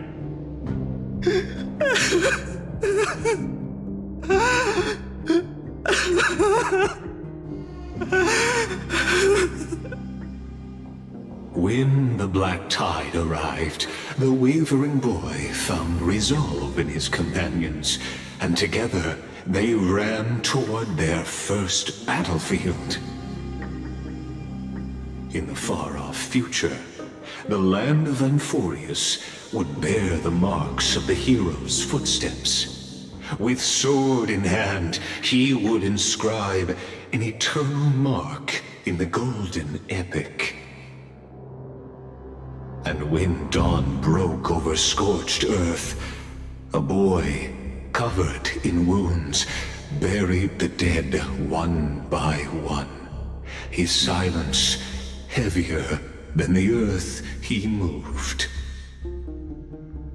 His home, his past, his name, all buried beneath the soil.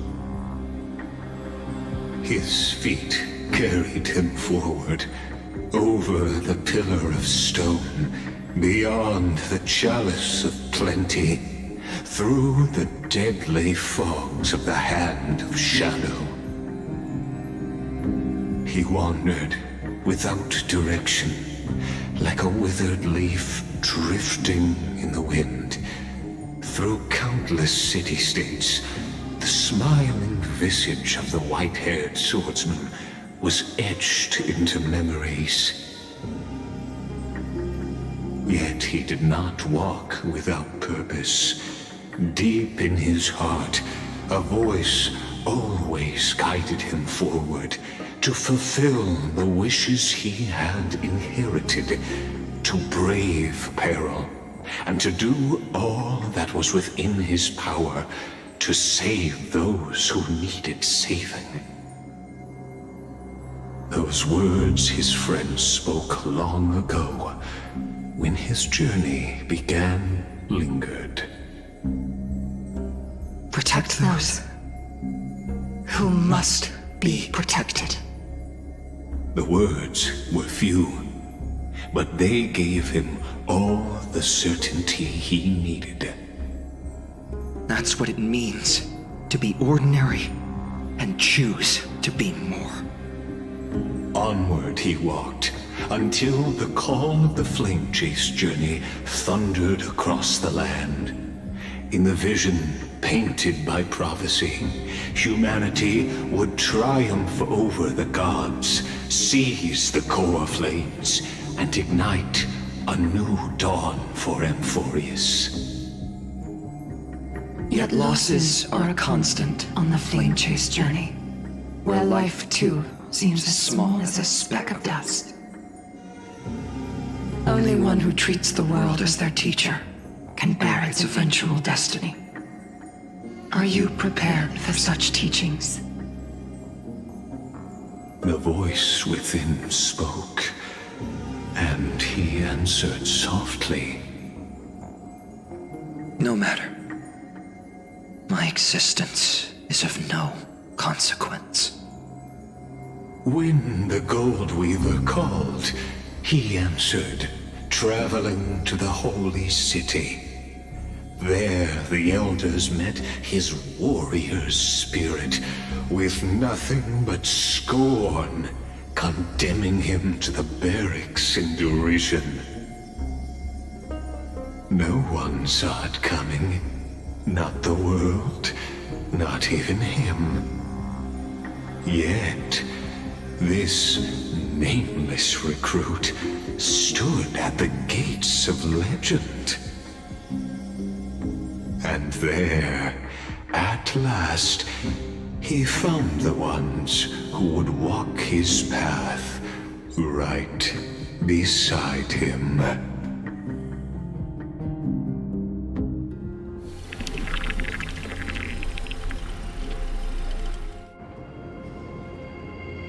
This is the abyss of fate. Hold on. Finance here too? And is that Mighty and Trinen? And now, Act 2 of our immersive drama unfolds. They're evacuating the temple. Why now? Are you insane? That blonde man is the Crown Prince of Krymnos. Mess with him, and every last person in this city could wind up dead. Calm yourselves. The Holy Maiden has everything under control. We need only wait patiently. Behold, it is the month of Gate, light calendar 4926. The Crown Prince of Krymnos, Mighty-Mos, has led his forces to the gates of Akima. As you know, though Mighty-Mos was proud, he did not engage in needless violence.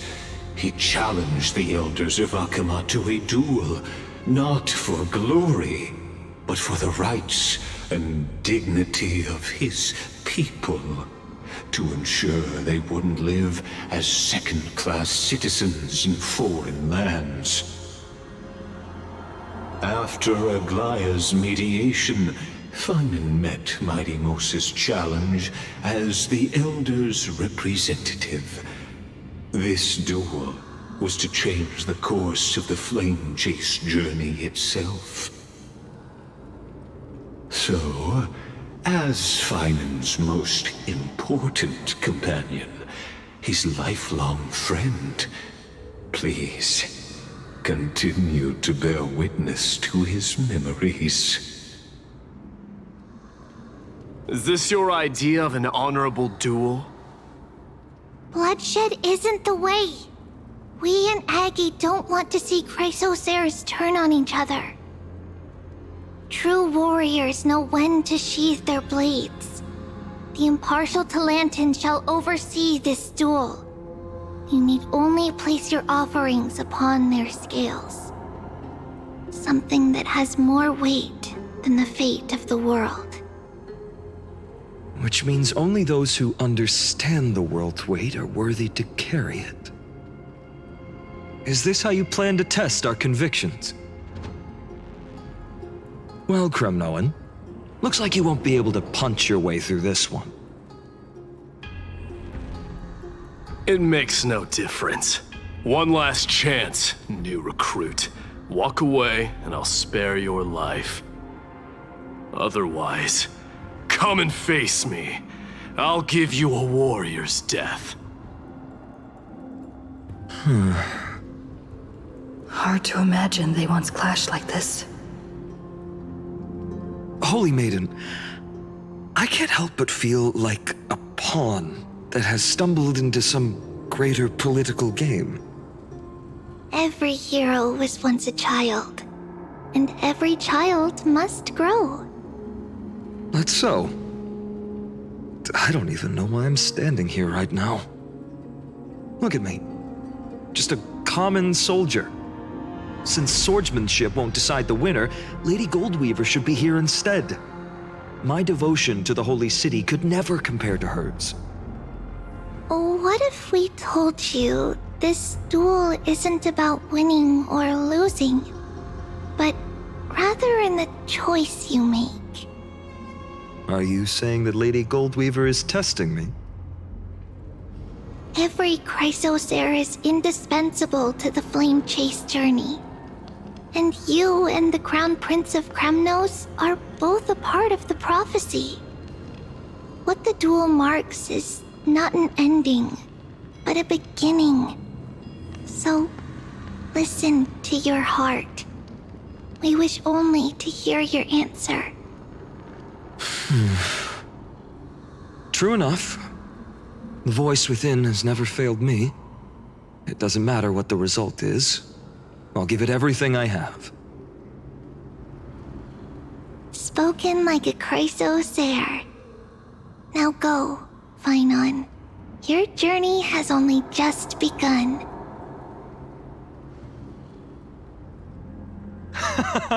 That's right, comrade. It's time for us to teach that proud prince a lesson together.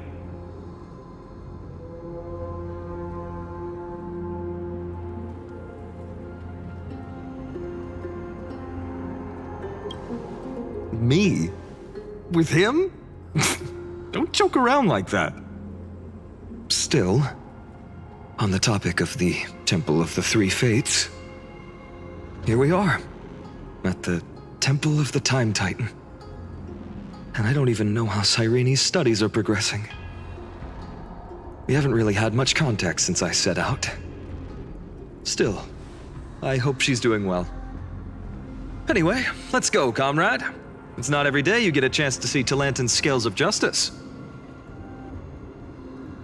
What's going on? Did he just say Cyrene's studying here? But how is that possible? Wasn't she? Of course, Lygus disappears right when I need answers. Forget it. I need to catch up with Feinen first. Amazing.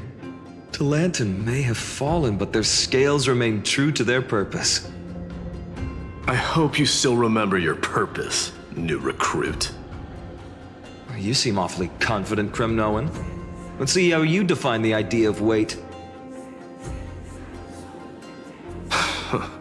For your information, in Castrum Kremnos, the punishment for profaning a duel with such crooked words is impalement. But as we're in foreign lands, I'll indulge you. The signet of Kremnos, the crown jewel of our people. That's my choice. A ring. Not just any ornament, I'd wager. What's the story behind this little treasure? Don't push your luck. Think I'd pour my heart out to you? Just know that Kremnos' 1,000 years of glory could bring a titan to its knees. Let alone a nobody like you. So to him, glory and his people outweigh the entire world. And the very destiny that Mighty himself will eventually shoulder.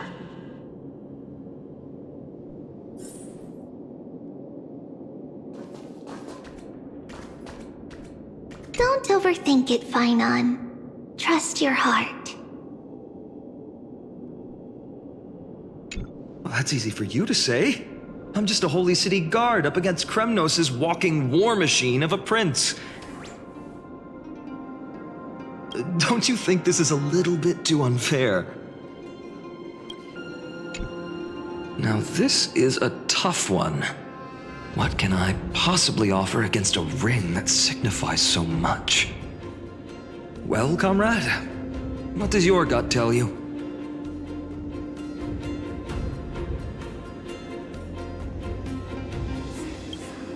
Looks like we really are on the same wavelength. In the end, there's only one thing I can trust. The deliverer that appeared in my life on that day. How ironic. I can't even look at this card properly, much less follow where it leads. Just thinking about how my village was swallowed by the black tide makes my hands shake. The flames, the screams, my utter failure to protect anyone. Speaking rationally, I know it's not nearly enough. Addis Elysiae was just a small village. Its loss barely a scar on Amphoreus' face. But here and now, my heart says something else. This card. It's everything I have left. Nothing weighs heavier. Perhaps that itself is the answer. Look, Feinen. It's so nice to see you all again. Lady Trinen, Feinen, and... hello. Seeing you here sure is a sweet surprise.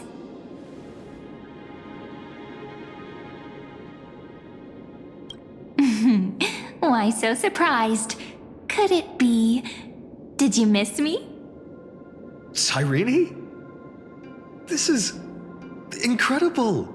I was literally just thinking about how you might be here. But I'd never imagined I'd see you this soon.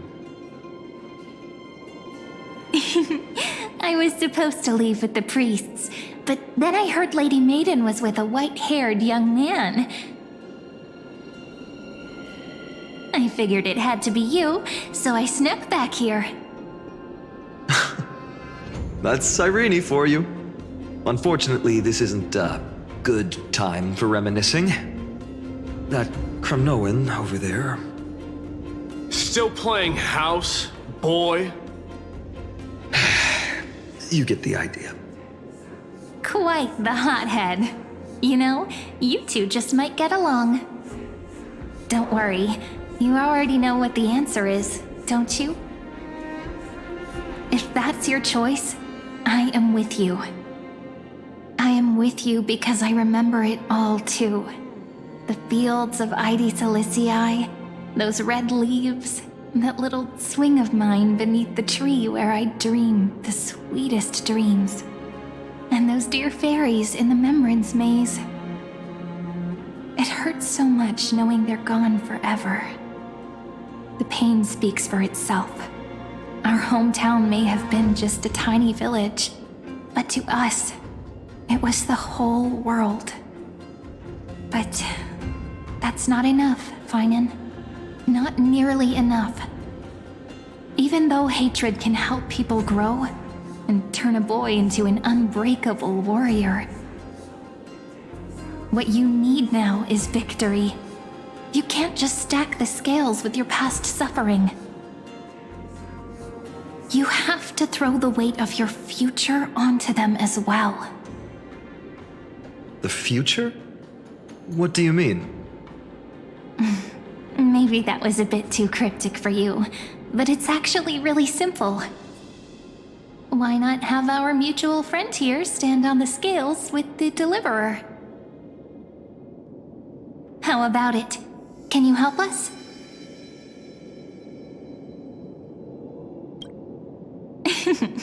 Relax. Our dear Crown Prince won't have a clue. Let's try that. The fate of Akuma hangs on this duel. I must claim victory, for their sake. I will stake everything I have. Stand with me, comrade, and we shall become heroes.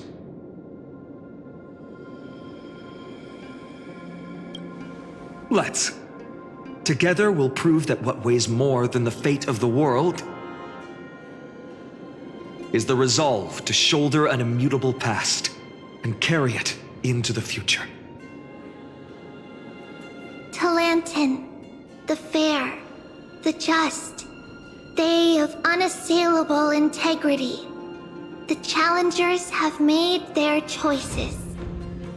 In the name of the Holy Maiden of the Three Fates, lower your scales, weigh destiny, and reveal unto us your verdict.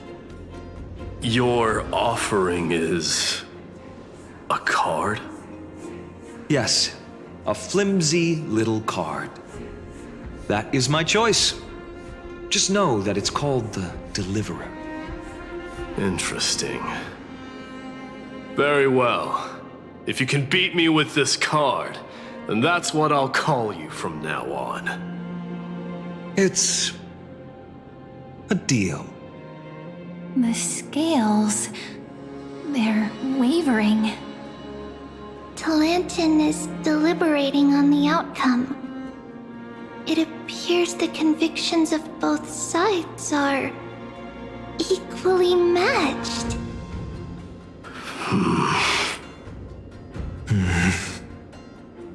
This is suffocating. Like the whole world's weight is on my shoulders. But I believe what my heart tells me.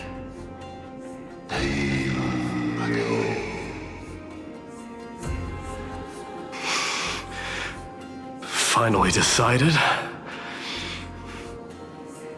Hear thee, children of humanity, I shall pronounce judgment, for the difference is now clear. The one whose offering weighs more than the fate of the world is...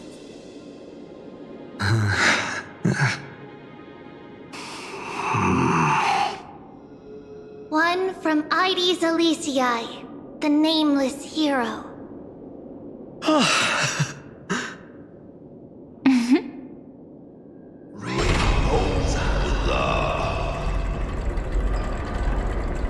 However, heed this.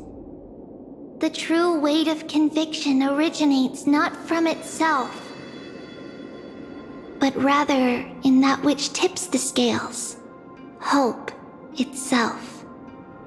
What's that supposed to mean?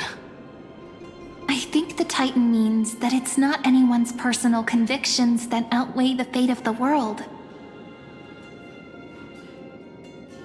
It's about a wish, one which we all share. You, me, everyone here. What tipped the scales wasn't Finan's conviction alone, but the collective hopes carried by this oracle card. Humanity's desperate call for a deliverer. Yes, even you and your people, Kremnoan. Placing us both on the same side of the scales? Foolish. We Kremnoans are your mortal enemies.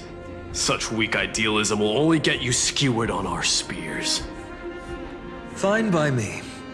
I've never claimed to be the deliverer from the card anyway. I'm a soldier, and if it's my fate to bleed my last on the battlefield, then so be it. I'll fight to my last breath.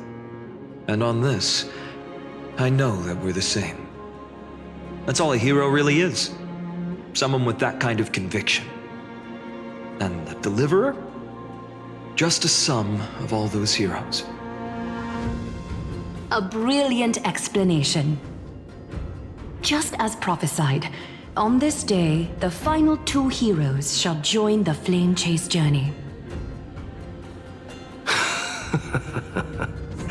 I should have known from the start.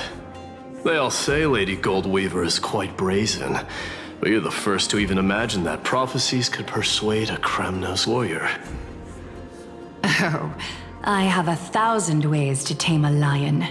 But this lion didn't come here for bloodshed, did he? The Kremnoans far outmatch Occam's forces, yet we haven't lost a single soul. That's no accident, is it? Do you honestly think Kremnoans, renowned for our love of battle, would show mercy? Your forces are equally renowned for their iron discipline. And so, we can only assume that this is on your orders. Perhaps Akama isn't as hidebound as the rumors say. You grasp the true marrow of power more clearly than those elders. Now that the wheels of fate are turning, what finer way to celebrate this fortuitous encounter than a feast? Follow me, brave Outlanders. Heroes of this world are as countless as the stars, and at this moment, we find ourselves gathered here by the light of the flames of the long night. History shall remember this moment. The prophesied Chrysos heirs now stand assembled, heralding a new dawn for Amphoreus. You must see now how different this is from the flame-chased journey you traveled.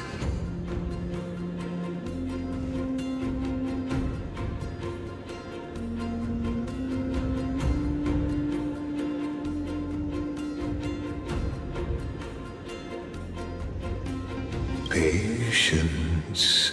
We're approaching the final act.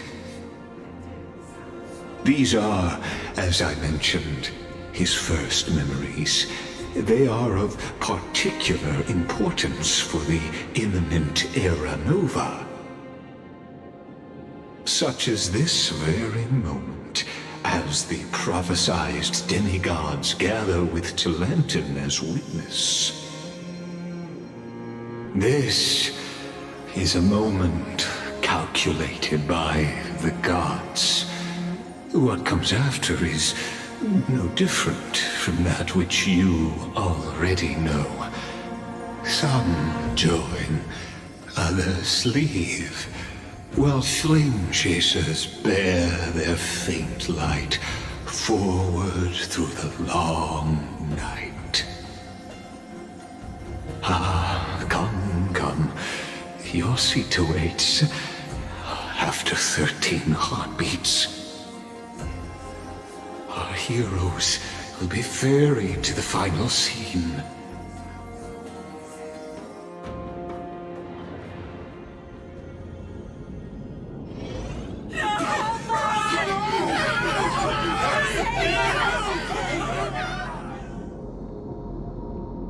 They say that the heroes of this world should be as countless as the stars. Yet now, we're the only ones left standing. So, in the end, the black tide still swallowed everything.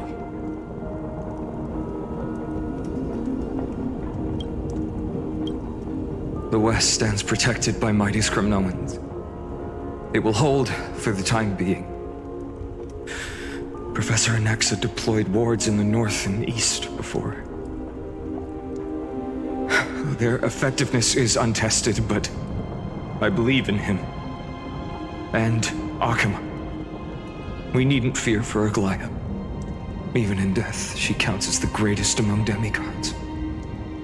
Her threads of romance weave an impenetrable shield, and the people answer her call, rallying to the city's defense. Let's move. Cavalry has given their core flame. We must complete the Era Nova before the next entry hour. For Amphoreus. That only leaves 3 hours. So, this is the last time we'll see her. Finan, we set out on this journey to answer the world's desire, didn't we? That's what it means to be a Chrysosaur. So has it always been. Then why? Why must Amphoreus' wishes be so cruel? We made the best choices we could, whenever we could. But in the end, the prophecy that led us, this black tide swallowing everything. Why does it look like this?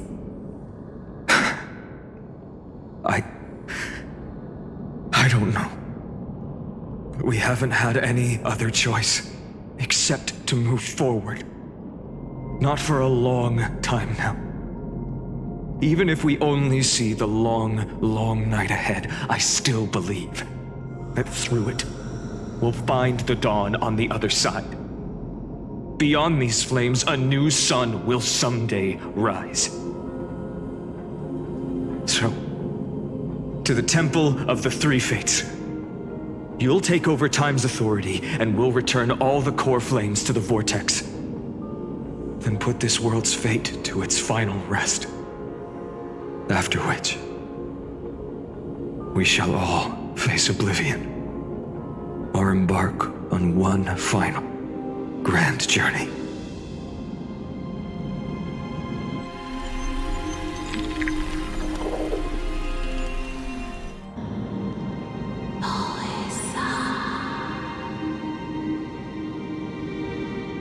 Please forgive us for disturbing your sleep, Orynyx. It matters not. I know fate has run its course. The black tide has reached Akama. Amphoreus does not have much time left. It is time for the Era Nova. As agreed, I shall present the core flame of time. Ride the river of time. It will guard your passage to the vortex of Genesis. Step through and witness.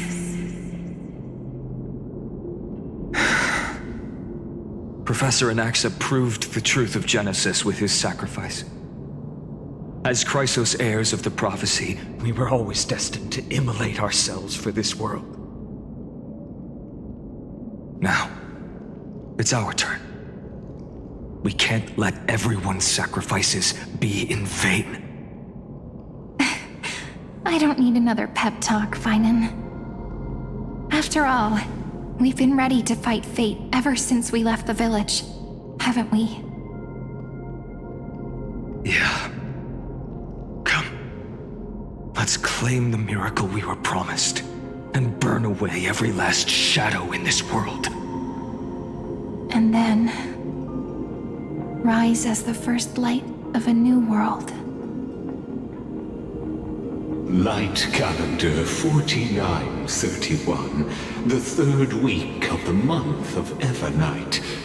Welcome, my lady, to the end of the flame chase. And the end of all things. The Titan has revealed the gateway of fate. Please, accept the invitation to step across the threshold and behold. Beyond this gate lies the new world that our heroes sought through their trials, as well as the terminus that the owner of these long memories has been hurtling towards their entire life.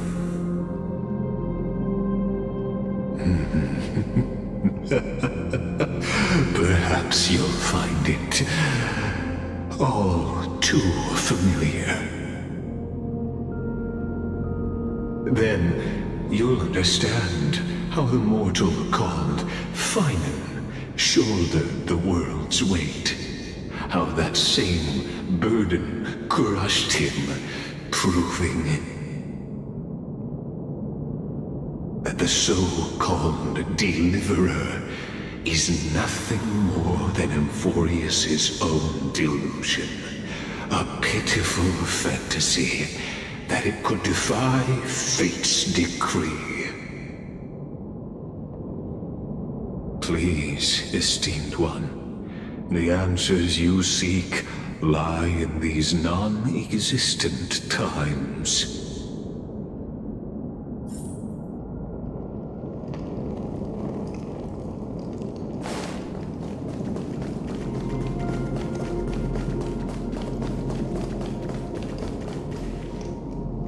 The future revealed by the Titan. Just what will we see?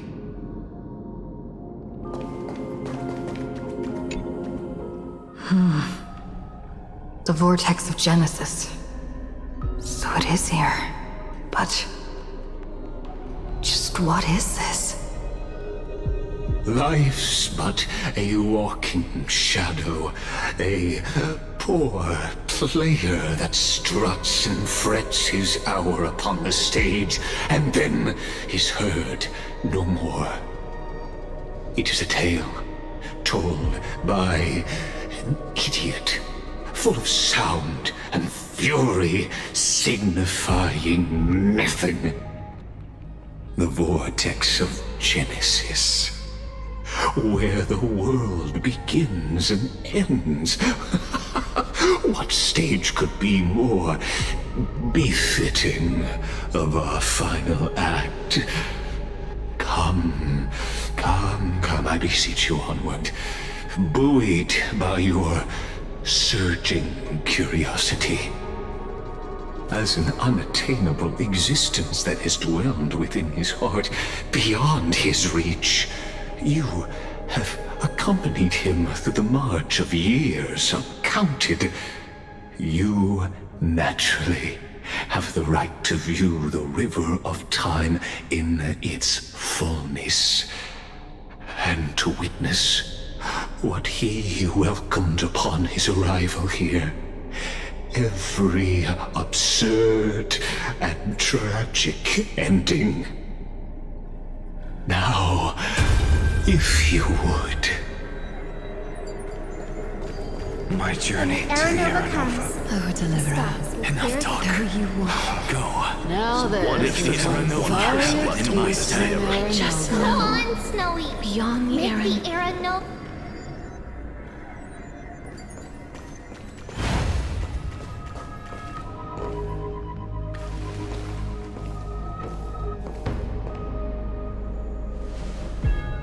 None of that matters now. This brutal, flame-chased journey has stripped away my delusions. I know the future is in some peaceful paradise with gentle west winds, just waiting to welcome us to step in. This will be a romantic story like none that has come before. You think so too, right?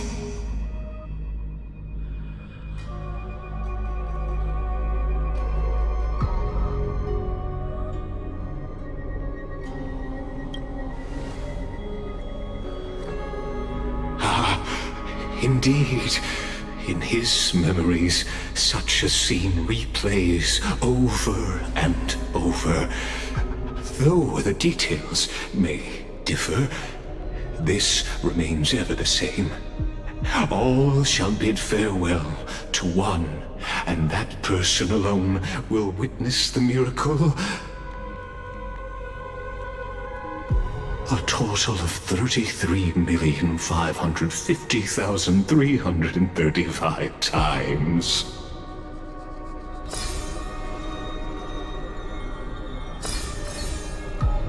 Each is a drop from the river of time, representing the long journey he would take, or rather, the never-ending cycle.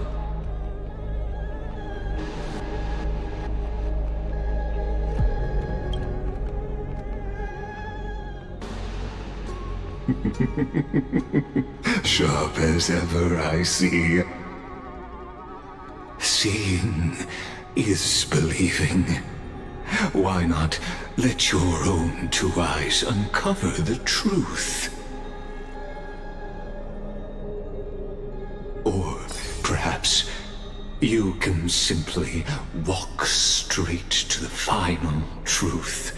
See the true face of the character you play, and witness the ultimate nature of the Chrysos heirs, flame-chased journey, and the cycles of Amphoreus.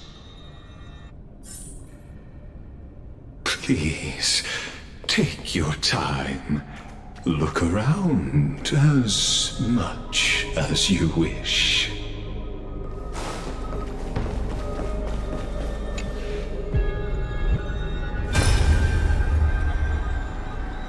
Not a single soul to be seen. So this is how the vortex looks at the end of days.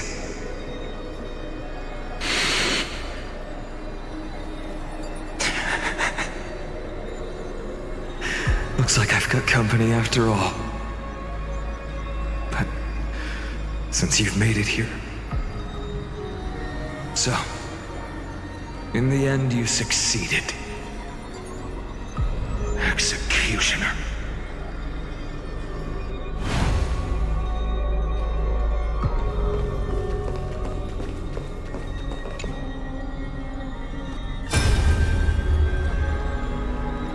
Castros, didn't you? Yes. I've become Death's demigod, and shall never again walk the world of the living. What you see is the surging of the River of Souls, brought on by the countless dead feeding it in these dark times. They cry out. Though dead, they'll converge into a torrent and guard the vortex to see the Aranova fulfilled.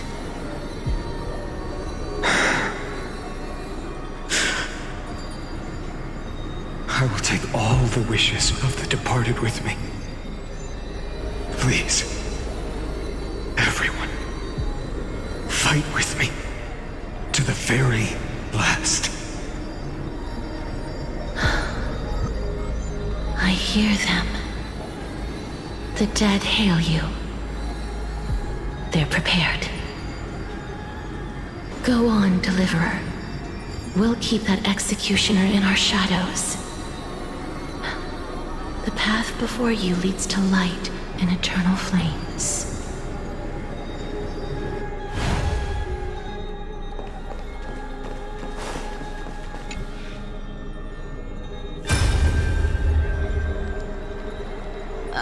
There's water everywhere.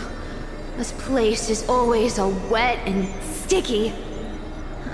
Even my tail's getting heavy. Plus that burnt smell. And that sizzling noise. Yikes. Nobody from Delos could stand this. So you feel it too, huh? Go on then. I'll handle the filth. Do what you need to do. Let me fight with you. Better odds with two. Hey, remember what the seamstress said? You know what really matters. Yeah. I'll leave it to you then. Wow, someone's not shy. Just so you know, I'm not in the business of making losing deals. I'll distract that executioner.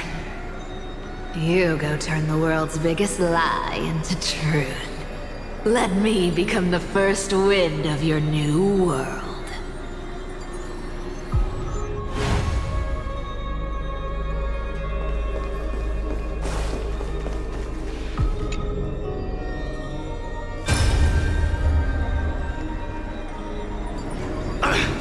Just shut up and get out of here!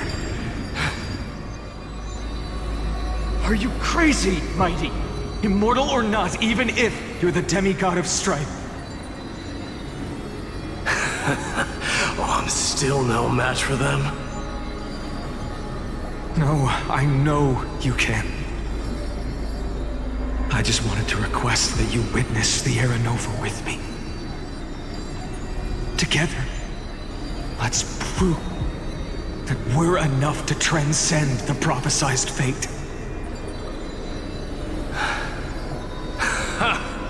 Could it be that now, at the critical juncture, our mighty deliverer is chickening out, scared of a stupid prophecy?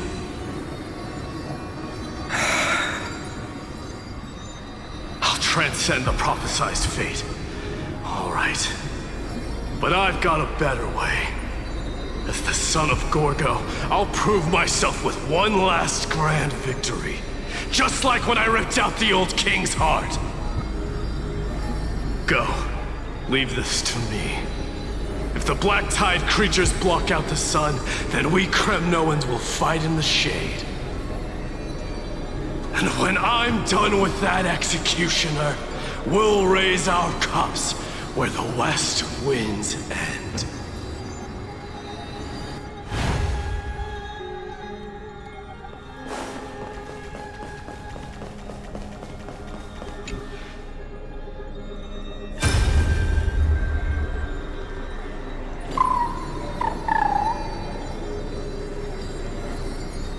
Hey, little one. Are you scared?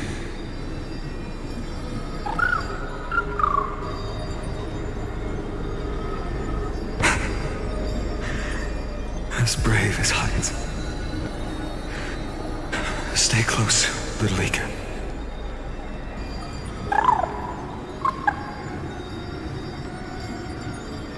What?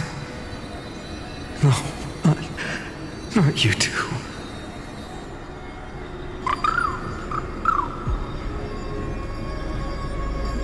I see. I won't squander your kindness. Your hopes. So please, keep this bit of sky standing for me.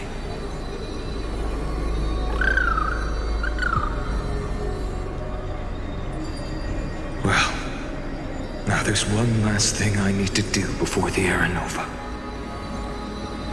Come, Executioner.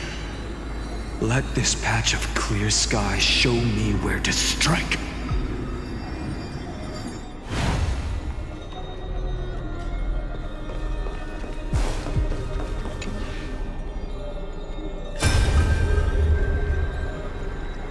All shall bid farewell to one, and that person alone will witness the miracle. Such is the will of fate. So even the future revealed by the Titans may not come to pass. The Era Nova. This unrivaled masterpiece. I have no regrets now that I may entrust it to my most trusted apprentice. Are you saying? Fate is ever unassailable. The golden threads tell me the black tide rushes toward the vortex, ready to swallow this place. I must weave the last of my humanity into a net to hold back the deluge. I shall have my final bath in warm and radiant gold. Now, the hour of fulfillment has come. Forgive me. I must snip away every risk to weave the strongest future for the new world. There is nothing more to say. We part here. I shall personally dispatch that wretched executioner, not with threads of gold, but with the steel tip of a needle.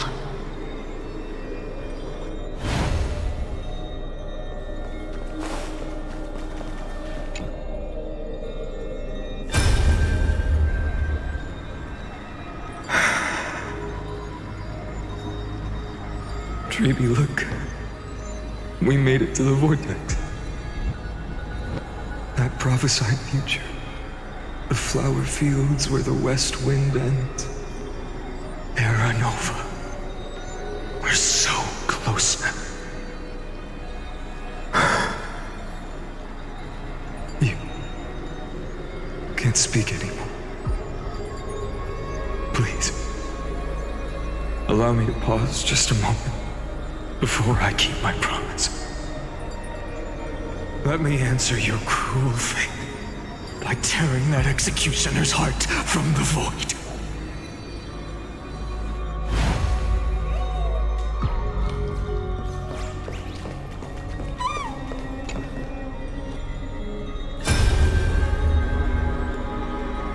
The vortex of Genesis. The last time I was here, I was returning the core flame of reason. I didn't have the time to observe it in too much detail back then. But a holy sanctuary of the Titans. Looks more like their frozen crypt to me. Well, all the core flames do lie here now. It's my honor to walk the final stretch with a mind such as yours, Professor. Oh, getting ahead of ourselves, are we? Have you forgotten so quickly? I died for truth long ago. What walks with you now is but a thought in your mind. Of course. How could I forget that? But I'll say the same to you. It's my honor to walk this final stretch with you, too. Now go. Stand tall and finish your final task. Yeah. Just leave it to me. Time for that wretched executioner to pay what they owe.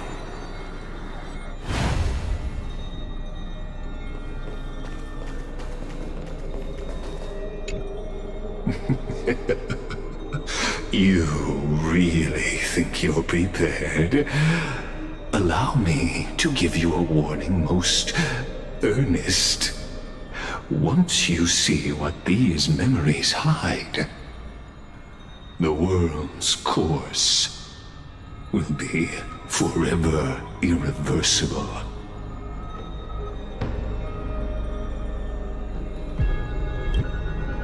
Ah, very well. As you have made up your mind, let us bear witness together.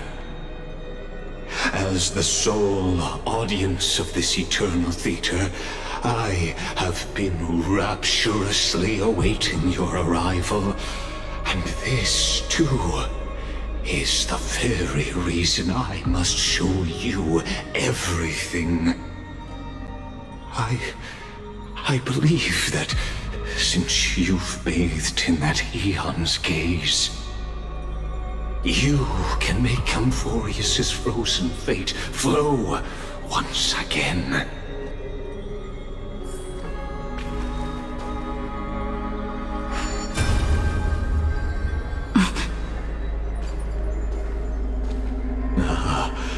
Feeling a bit lost?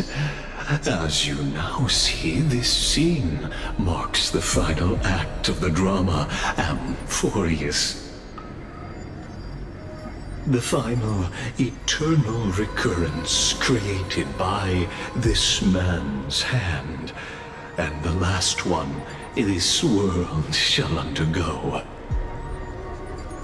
Behold, at the swordsman's side stands one he has sometimes called companion, other times comrade, that nameless hero absent from the annals of history.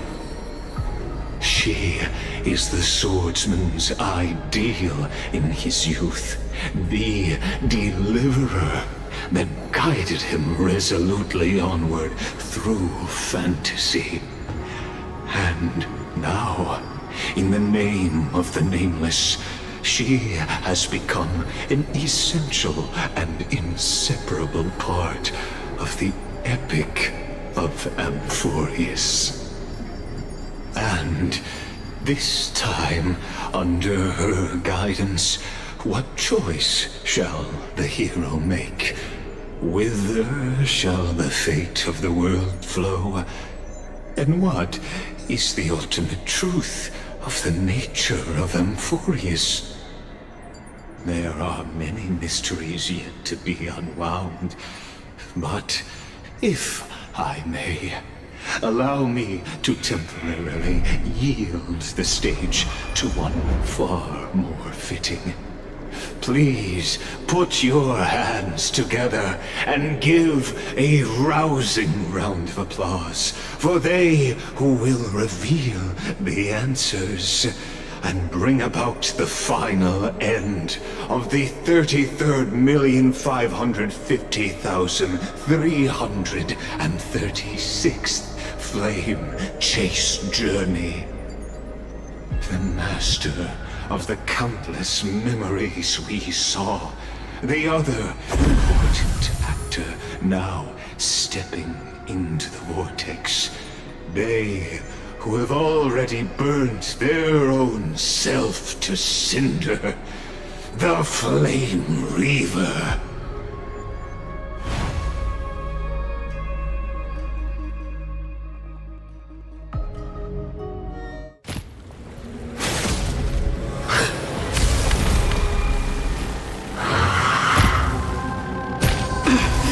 So, in the end, you succeed.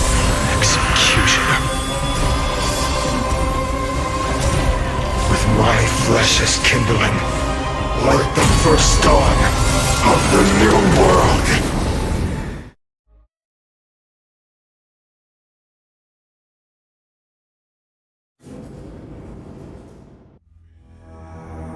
The time has come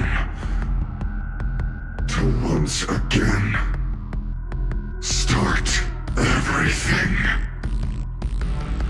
Let's try it this other way. We can do it! Guys with the Rainbow Bridge! So make it wait! There's no power like team. May this faint light It's over. Trust me. We can do anything! This world is fallen.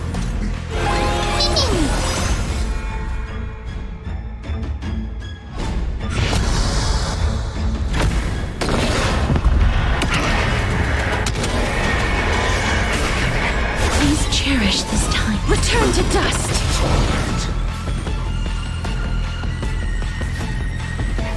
Feel spiffy? Darkness with me!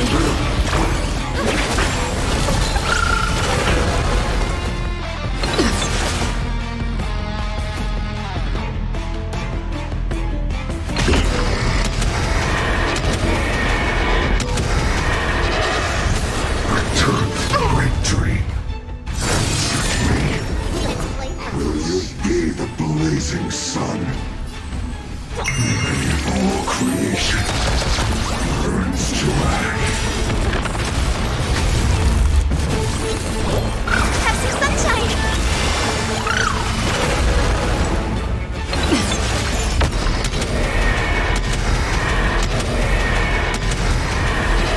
May death protect us! This ends now. With your corpse. I'll ignite the dawn!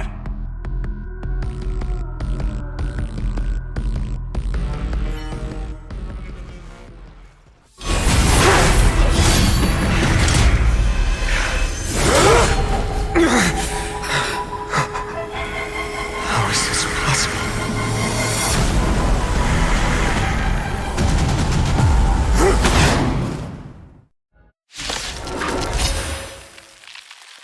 The sons of destruction, now twinned. You then set your blood ablaze, your fury.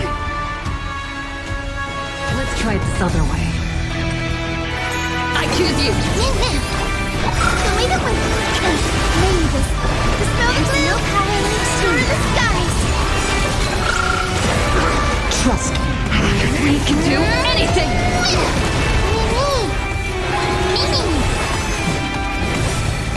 Root here.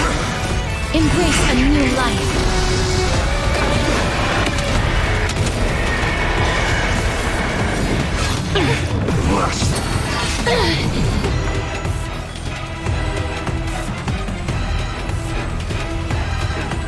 Feel spiffy? Please cherish this darkness with me.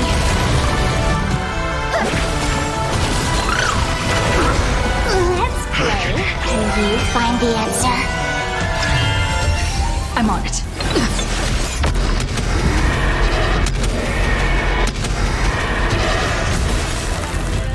My fury, suffering, is eternal.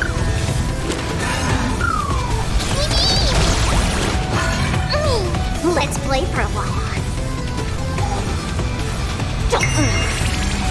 Life is not so fragile. Return to dust.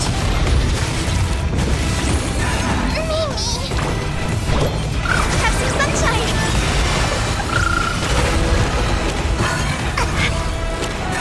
You just don't learn.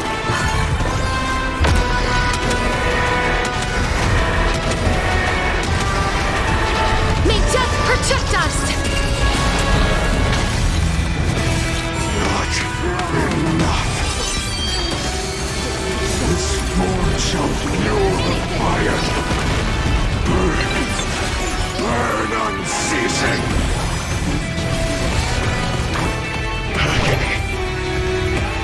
Mavis, dispel the gloom! Destroy the skies! Wait a minute! I shall remember this one.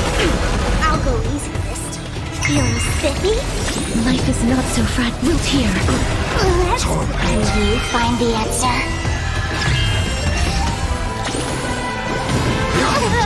Score. Like that. Embrace a new life.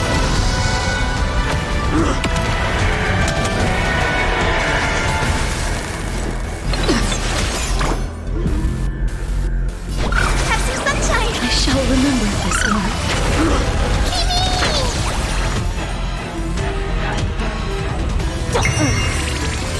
Please choose darkness with me.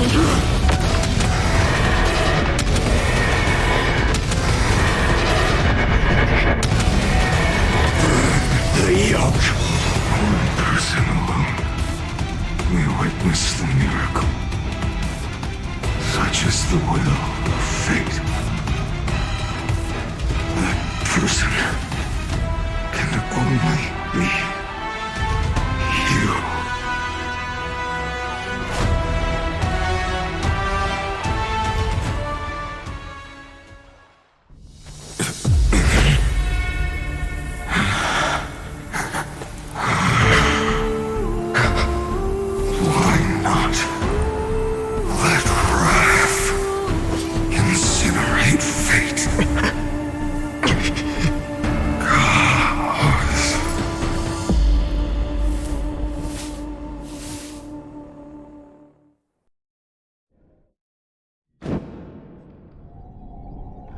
At last, Amphoreus' fate has begun to shift. Just as I foretold, your arrival will change everything. After all, you've also been bathed in that Eon's gaze, which can awaken the long-dormant instinct inside a man. Much like that scepter we spoke of earlier, it was only under the same Eon's glance that it was reborn. That's right. If you recall, I mentioned it at the very start of our play. The celestial body neuron, once belonging to the erudition abandoned by the Eon. Now, allow me to reveal the final piece of the puzzle for you. The eternal land, known as Amphoreus, is nothing more than the scepter's endless, lonely extrapolation. A bottomless well of fury, aimed at the god who cast it aside.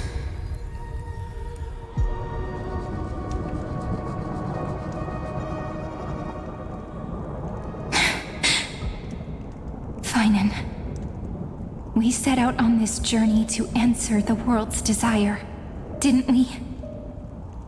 That's what it means to be a Chrysosaur. So has it always been. Then why? Why must Amphoreus' wishes be so cruel?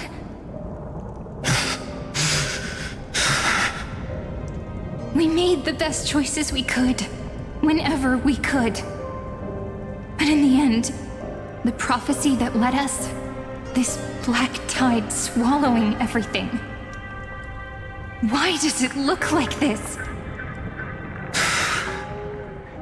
You see it too. Those burn marks. The flickering cubes. They're not a tide at all. They're more like a shattered teleslate. Standing here, the voices of Titans have never been clearer. Turns out, they were coming from the black tide all along.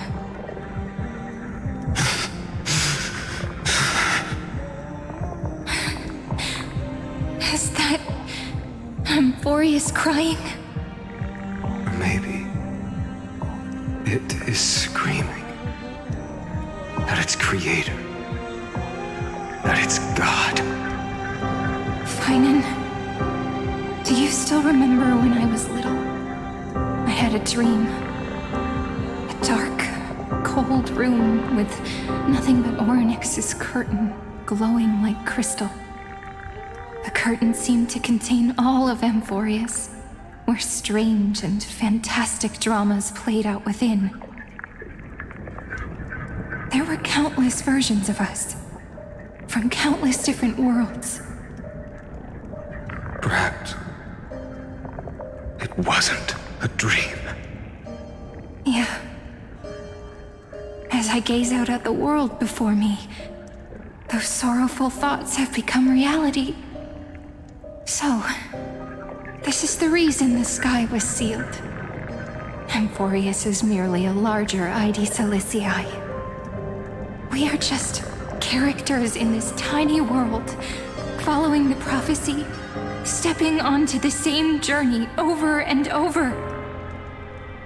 What then is this so-called Era Nova? And what are the spectators watching all of this truly hoping for?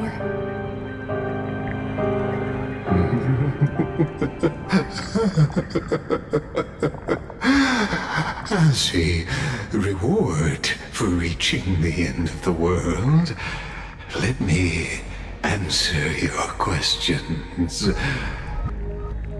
As the Theoros, I have observed. Thus is the synthesis of the prime mover of life formed.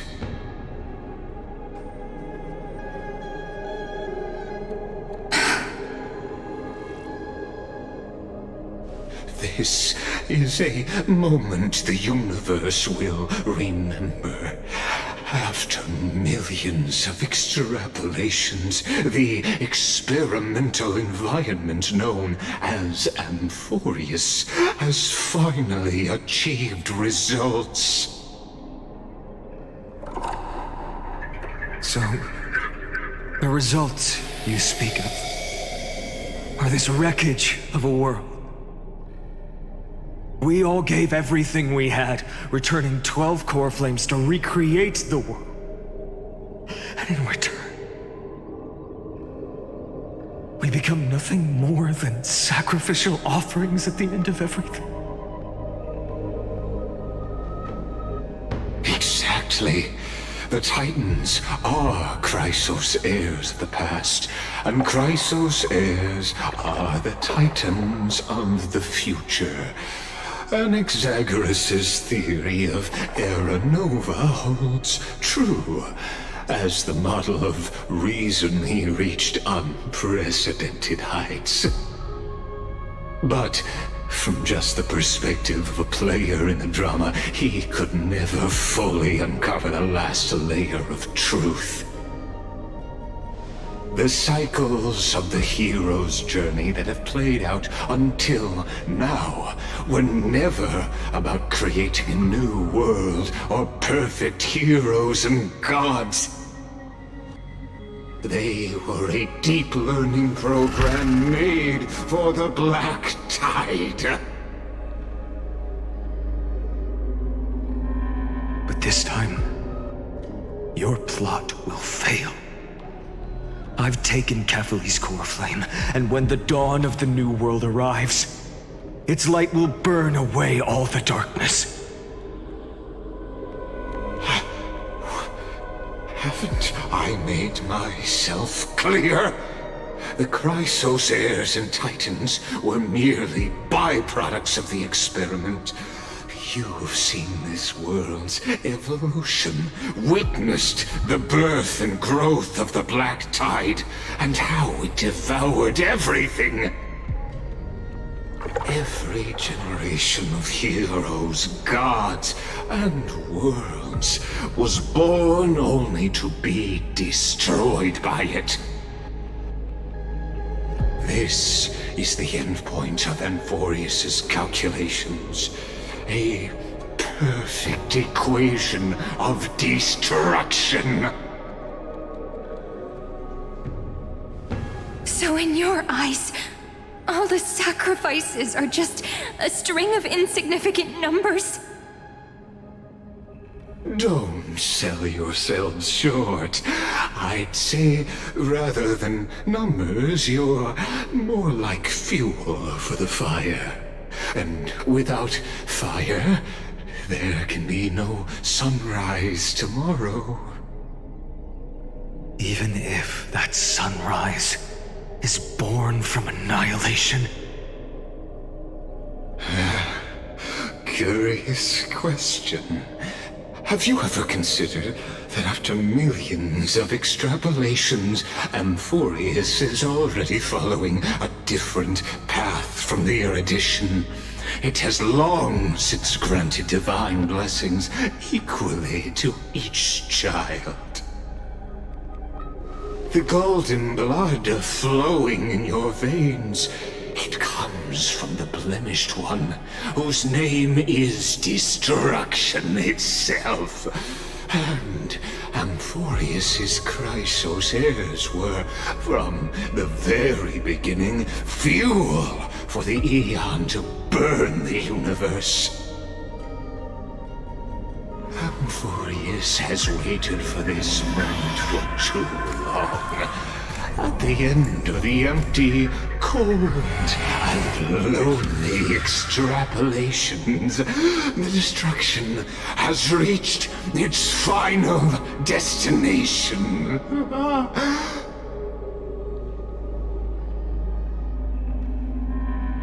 Nikos 496.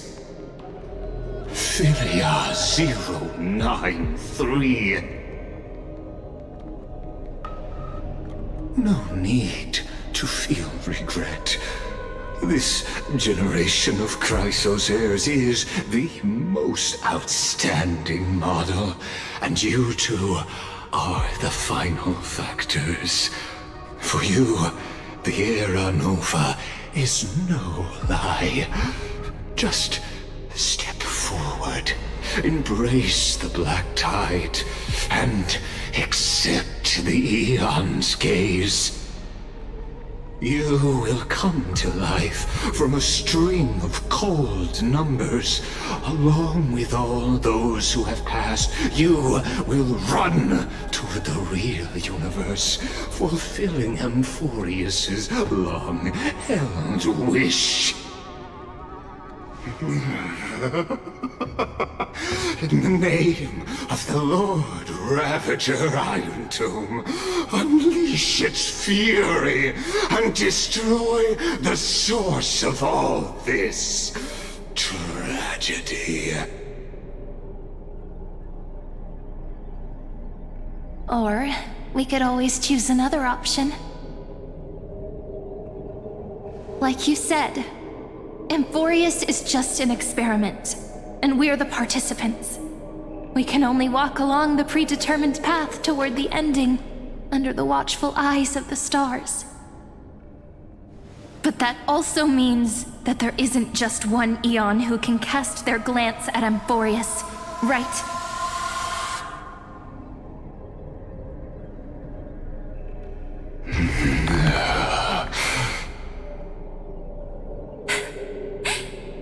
Is this question really that hard to answer?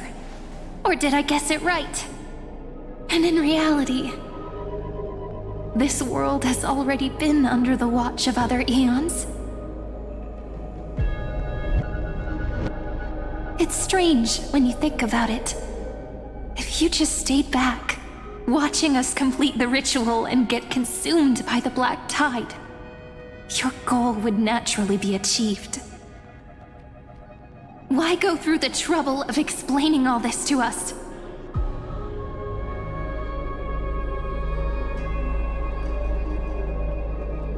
You're pretending, revealing the so-called truth just to deceive us, covering up another possibility.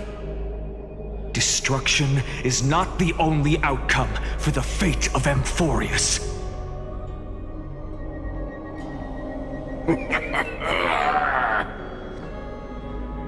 Do you two really think, as petty little demigods, you can change the outcome written by the stars?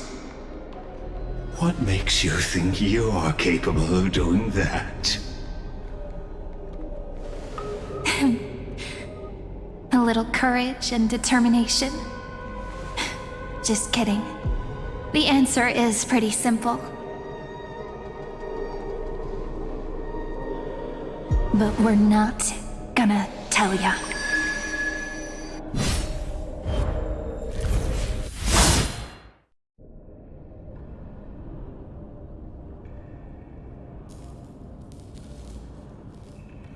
We're going to weave a long dream for Amphoreus, making it believe the experiment hasn't ended, that everything is still ongoing.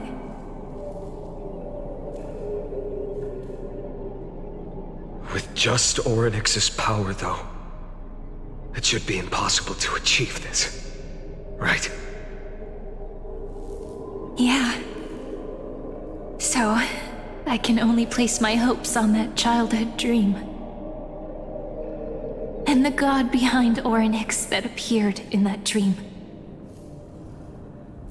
Now, I can say with certainty, time is the page on which that eon records Amphoreus. If it fades from existence, and all that it records is lost among the stars, that eon will surely direct their gaze here. And it will be a glance that spans time and space, granting each incarnation of me the power to reset time, imbuing my soul into this ceremonial blade, and creating an endless flame-chased journey. I understand. Then let me step into the cycles and continue Amphoreus' grand design. To deceive the gods, deceive the world itself. But to make time vanish from this world, that would mean you.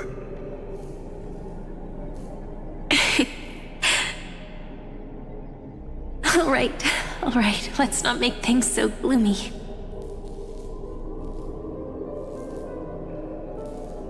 What we're about to embark on is the true hero's journey, so... Come on, cheer up a bit, okay? In that memory, you will definitely meet me again. A little Cyrene who knew nothing, lying on a soft patch of grass, feeling the light breeze, dreaming of the distant world. Tell her about the flame chase journey, and then let her become a romantic part of this story. I believe every Cyrene will make the same choice, erasing time again and again, resetting time over and over. After all, they're all me, and I will always have my charm.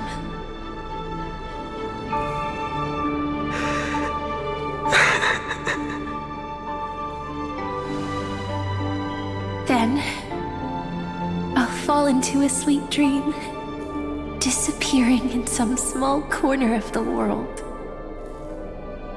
Quietly, waiting for the day when that next page is turned.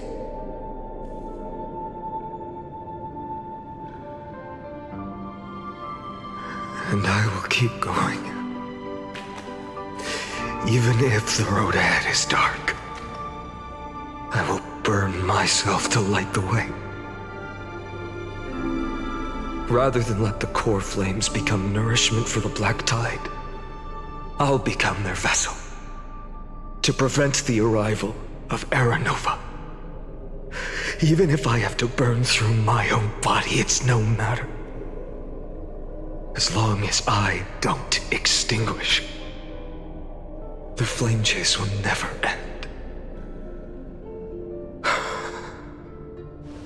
Until Amphoreus welcomes a true dawn. The girl who watches over time, and the warrior who carries the world.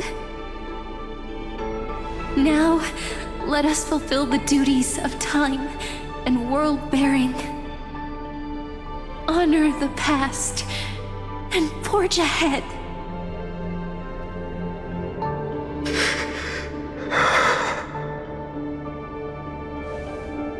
I promise you, the pain will pass in the blink of an eye. You need to hold tight to this ceremonial blade. After I'm gone, it will take you back to the beginning of time. the start of a new story. I believe that in that story, or in countless stories, each alike yet unique, everyone, all the companions who sacrificed themselves, alongside the deliverer we once dreamed of as children, will reunite beneath a vast, endless sky. If we can never break free from this prison, I will stand my ground. Until the day someone shatters this endless cycle and writes the final chapter of Amphoreus' fate.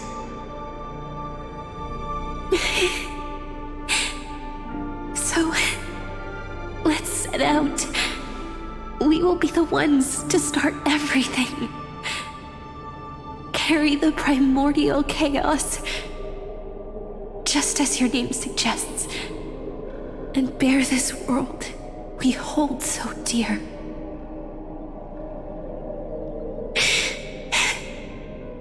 So long, Kaslana.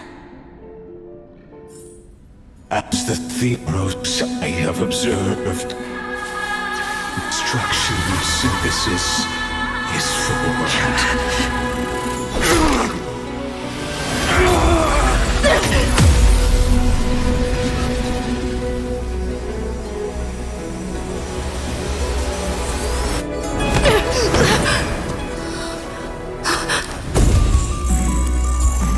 I will wait for that day, for as long as it takes. The day will come, turn over this mortal eternal and follows in our footprint to right and understand what ever was.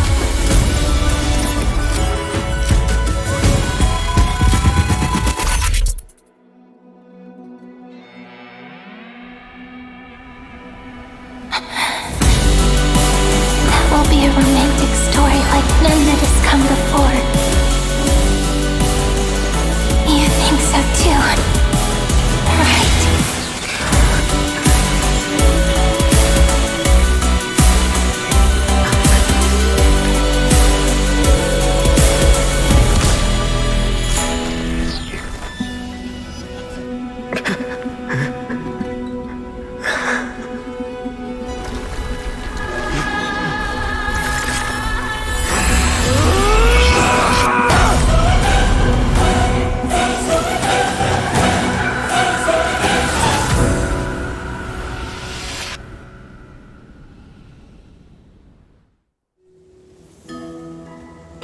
The world is collapsing, and the people are crying. We too must part ways here.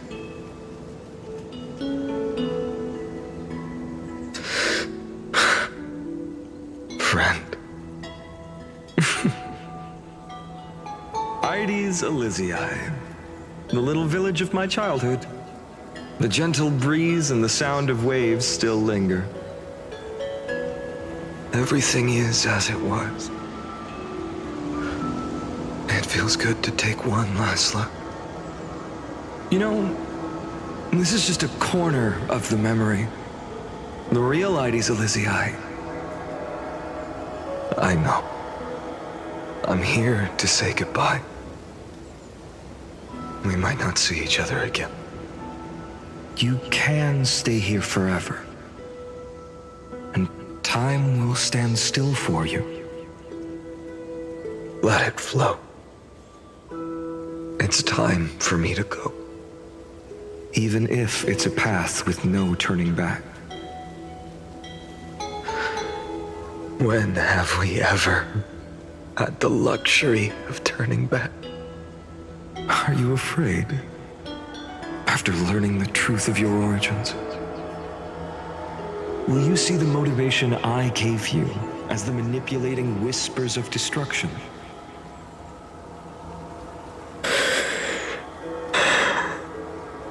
The convictions and choices that come from my heart. I don't believe they're designed by the so-called paths. If we are just numbers simulating life, then you are the image I've always longed for. The person I wish to become. A real, living person. A true hero.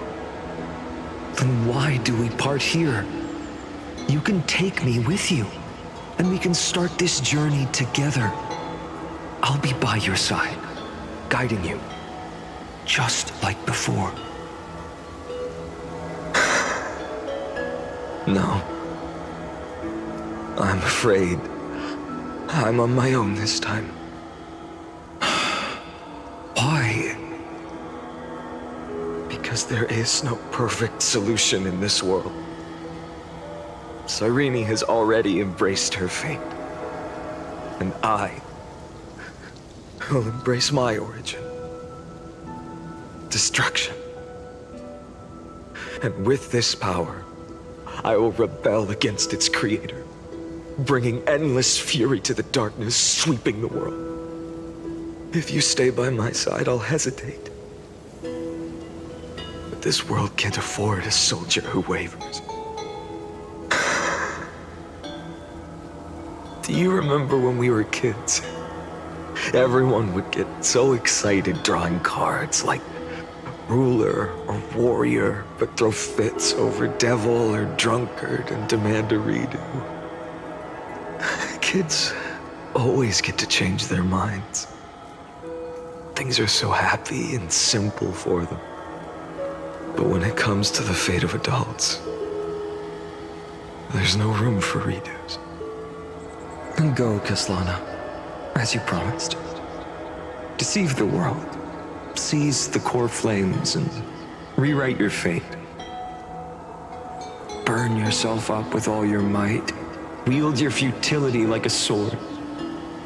And fight against the gods.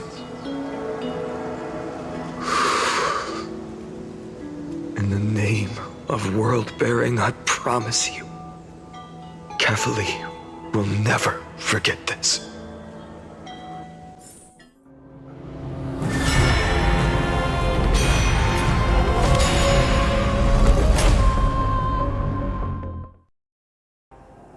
So, time retreated behind me until it reached the origin, where nothing ever existed. Just as Professor Anaxa once said, in that void, Kefali stood at the center of chaos. Time, space, and causality all flowed from their body. When the waves of time finally calmed, it was the year 3870 of the light calendar. The Chrysos War had lasted for nearly a century, and the threat of the Black Tide was growing stronger and more relentless. That was the era of the Day Thunder Knight's battle with the sky. While she could not seize the core flame, she proved that the prophecy was true. That mortals could slay gods. From that moment, the sole survivor of the old dynasty, Imperator Ciridra, issued a call to arms across the lands, summoning heroic Chrysos heirs to wage war on the Titans. And that was the first doomed flame chase journey, sealed away in history.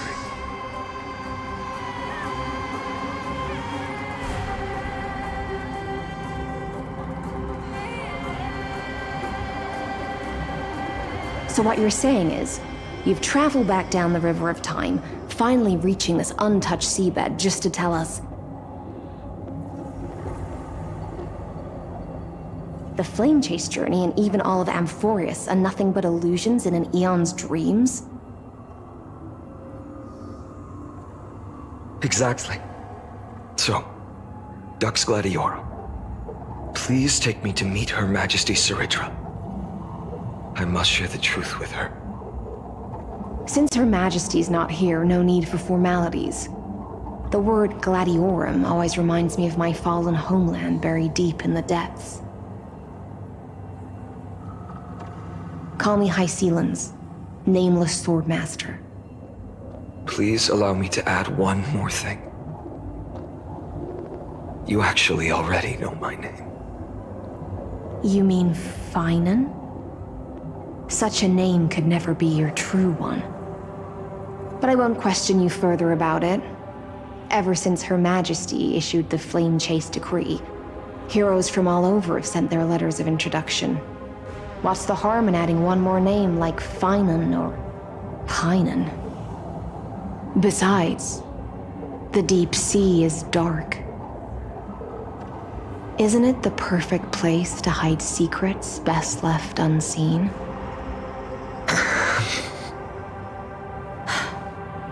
All right, nameless Swordmaster. Hold on to my wake. Let's find somewhere else to talk. Aren't you even a little suspicious of what I've said? Harboring suspicions is not my concern. My sword dances only when the Imperator harbors doubts. There's no use in speaking further. Show me your true intentions through action. Perhaps you should demonstrate your skills and calm the raging black tide for us. Light up the dark. Oh. Nice moves.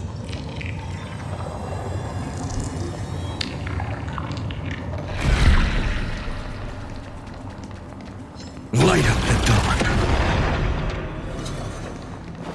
We just washed it away and here it comes again. The black tide is really no joke.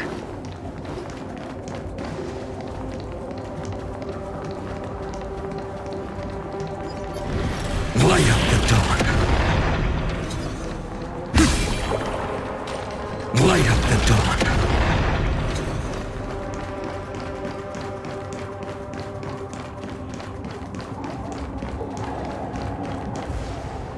The waters end here. The one you seek is beyond this point. At last, I can meet with Her Majesty Saridra herself. Are there any formalities I need to observe? Don't kneel, don't do the hand-kissing or foot-kissing gestures of the old dynasty, and most of all, don't bow. The Imperator despises such rituals, especially when the heads of those taller than her bend beneath her crown. She really is down to earth. The second thing to note, only trusted ones may come near her. Keep 5 paces distance until the Imperator allows otherwise. Sounds like an old friend of mine. Well, experience is a good thing. Stay sharp, and you'll be just fine.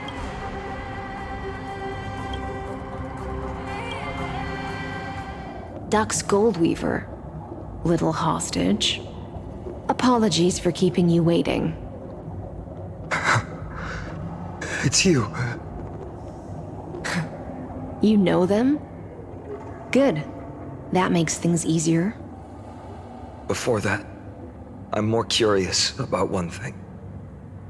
Where is Her Majesty Saridra? To avoid any misunderstandings, nameless Swordmaster. Although we spoke and laughed along the way, I never said you were entitled to meet her. The Imperator decreed, the Deliverer will not appear in this age. Be wary of suspicious individuals. Come now, both of you. Let's finish our job.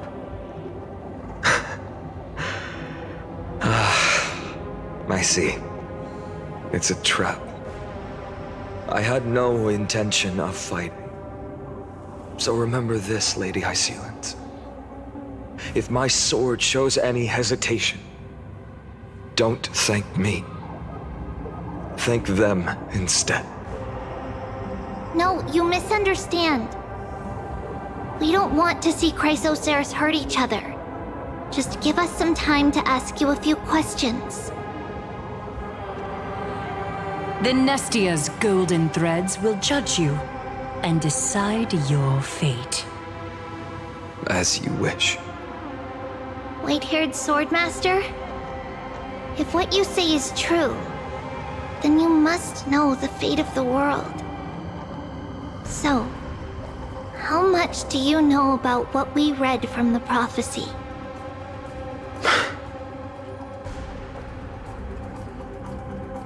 You shall shatter into 1,000 fragments and wither in the soil of foreign lands. Is that correct, Lady Treeby? How?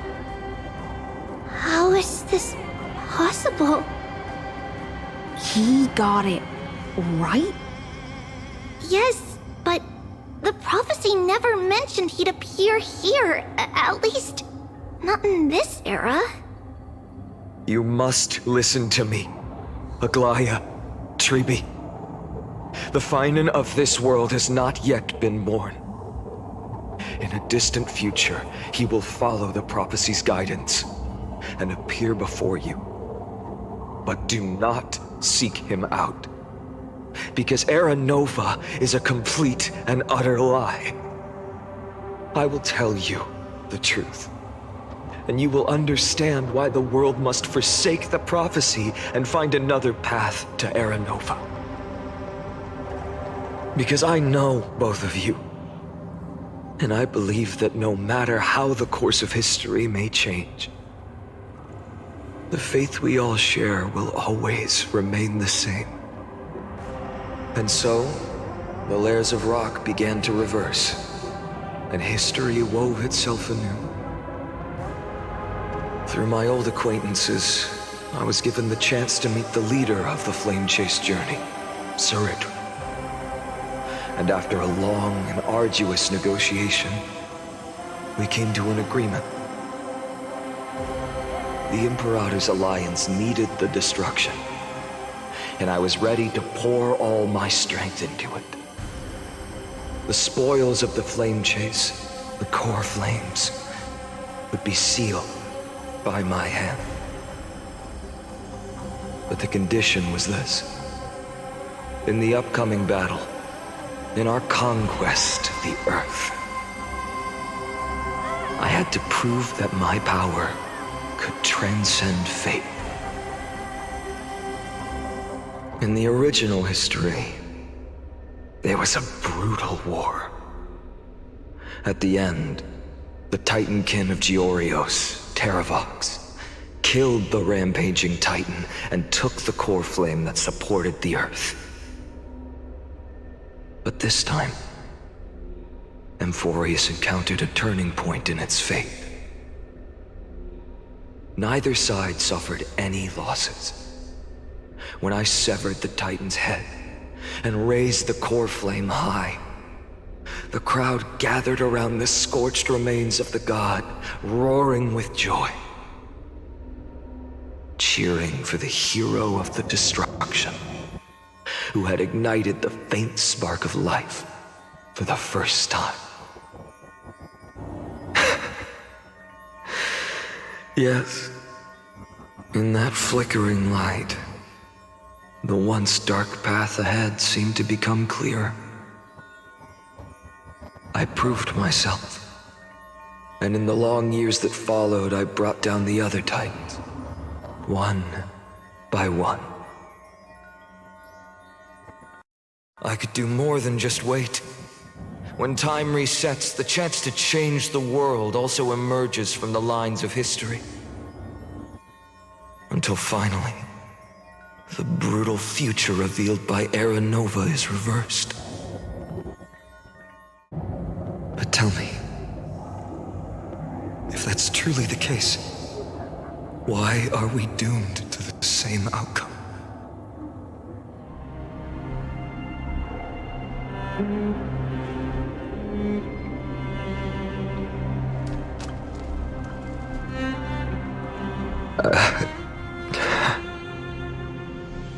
The people kept their promise and handed you all the core flames. In this world after Trebios, no demigods were born in Amphoreus. At this point, I just want to know. When they vanished into the black tide with their mortal bodies, Why didn't you shed even a single tear?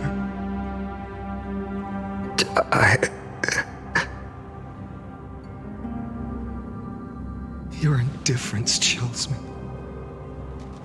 To you, were they just a bunch of insignificant footnotes?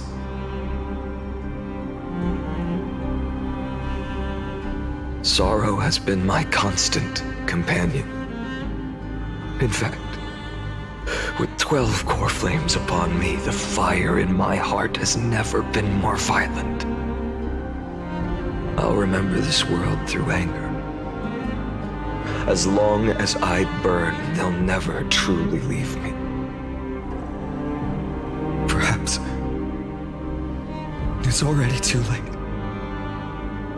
But you're right. Anger, at this moment, is the only weapon I can rely on. So, draw your sword, executioner. I'll make sure you realize that your greatest mistake was leaving me alive.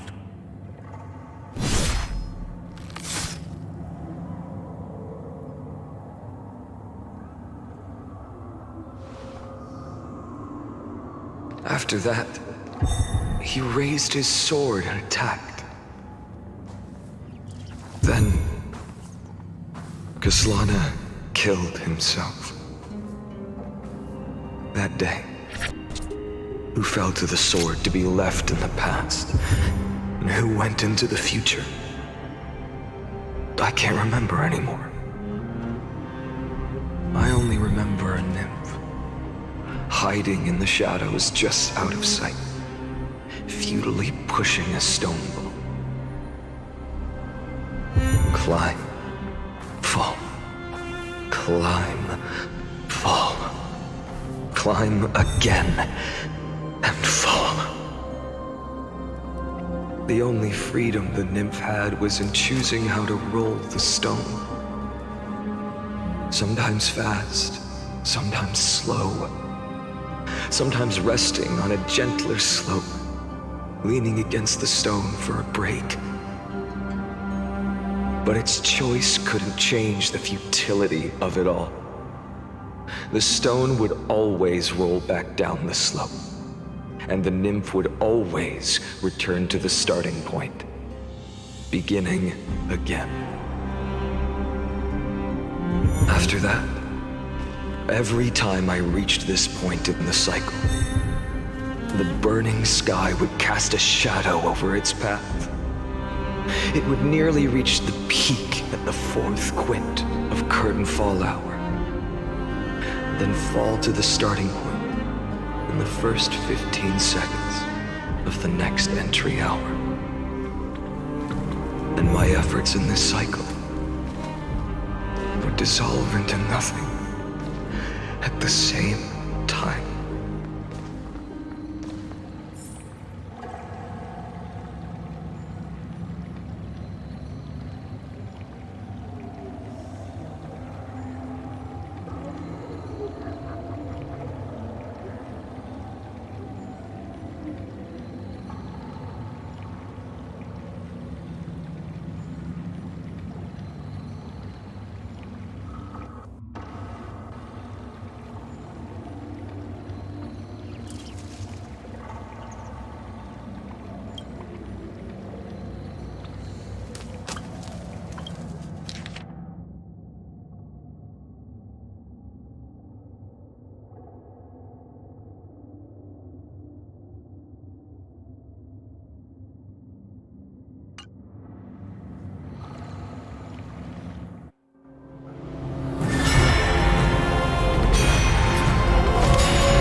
Absolute nonsense. I thought cycles was the answer you were looking for. No, it's just that the answer came so suddenly. There was no fun in tracing it back to its roots. Eons? Paths? What a load of nonsense. I can't give you an exact explanation of those two concepts either. Enough. I'm just expressing my frustration.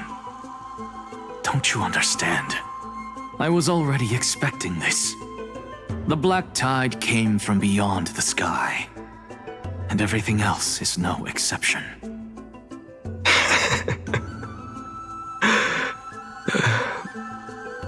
Fate is a strange thing.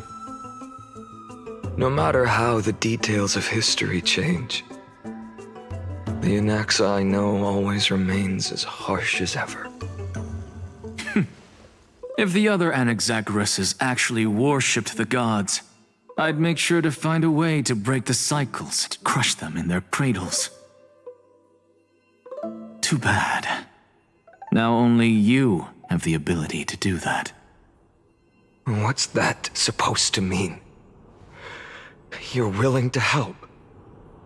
Of course. The core flames were meant to save the world. And in my opinion, the noble Titans have no reason to refuse. Besides, according to you, before stepping into these endless cycles, you were my pupil.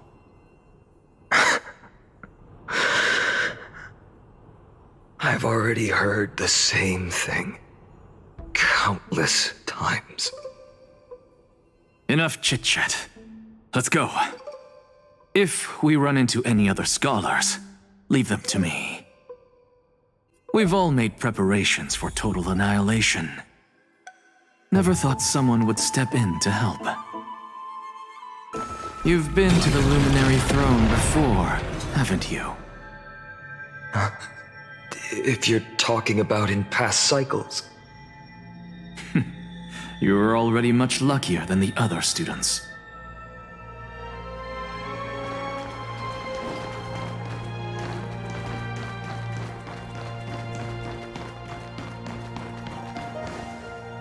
Hold up. Keep your wits about you. Someone's watching us. Pretty boy, your eyesight's better than I thought. As for that false god who's been turning the world upside down, it's you, isn't it, white hair? You sure do love stealing the spotlight. In the name of the Seven Sages, I demand that you immediately step away from the Luminary Throne. This is the sacred ground of reason, and no one may desecrate it. Take my words back to Aglaya. I won't say the same thing twice, Catgirl. Oh my! You won't even call me the demigod of trickery. That is just heartbreaking. I have some words for you, too. First, as one of the most heretical blasphemers in the world, you have no right to lecture me. Second, this is none of your business, Grove Boy. Step aside. I don't want anyone getting hurt. Here we go. Again. Core Flame thieves. You really think you can scare off a sage of the Grove with nothing but empty threats? This gloomy little brat's got a sharp tongue. Ooh, not bad, not bad. I kinda like you. As a return favor, please come search this core flame right here. Aw, don't cry now. That was close. I'm out of here.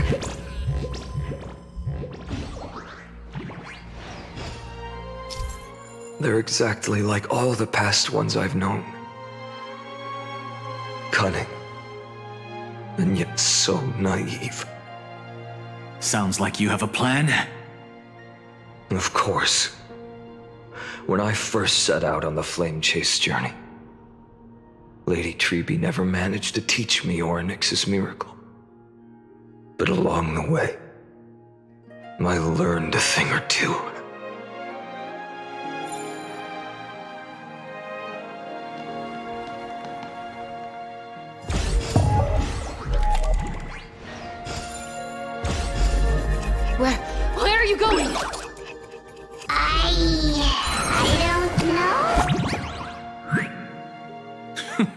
The Venerationists' foolish inventions finally come in handy.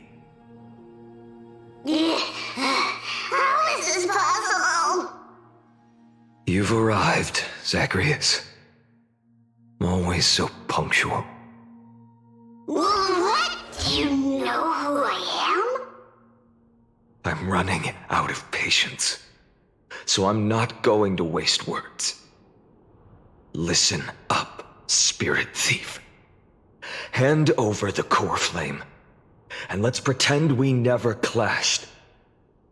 This way, you and this world can still be saved. Save? You sing better than any bard. If you ask me, you're the greatest disaster Amphoreus has ever known. No matter how strong you are, you're still just a mortal body. Carrying 12 core flames? Don't make me laugh. You'll just get consumed by the divine flames and drag this world down with you. 134. What? This is the 134th cycle I've lived through. And the number of core flames I carry is 1,596. Yes. 1,000 core flames and just a single Chrysos hair. How is that even possible? I've come this far. And that's proof enough. But someday you will burn to the ground. Of course. The divine flames will eventually consume my eyes and blind me. But before that, they could still forge and sharpen Dawnmaker.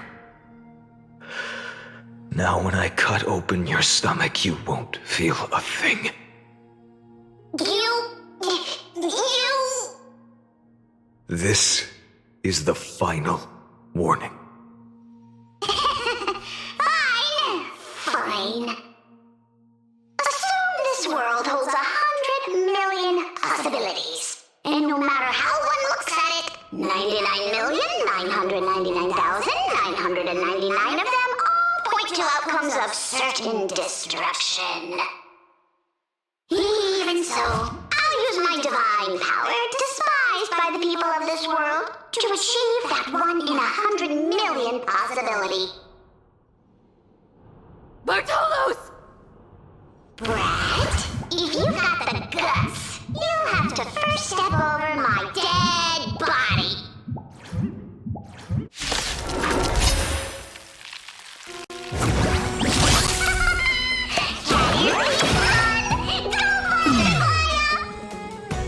This little brat is not a threat we can deal with just by ourselves.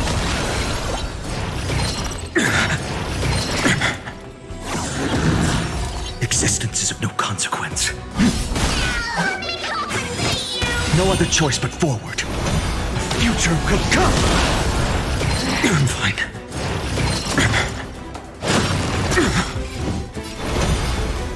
For tomorrow.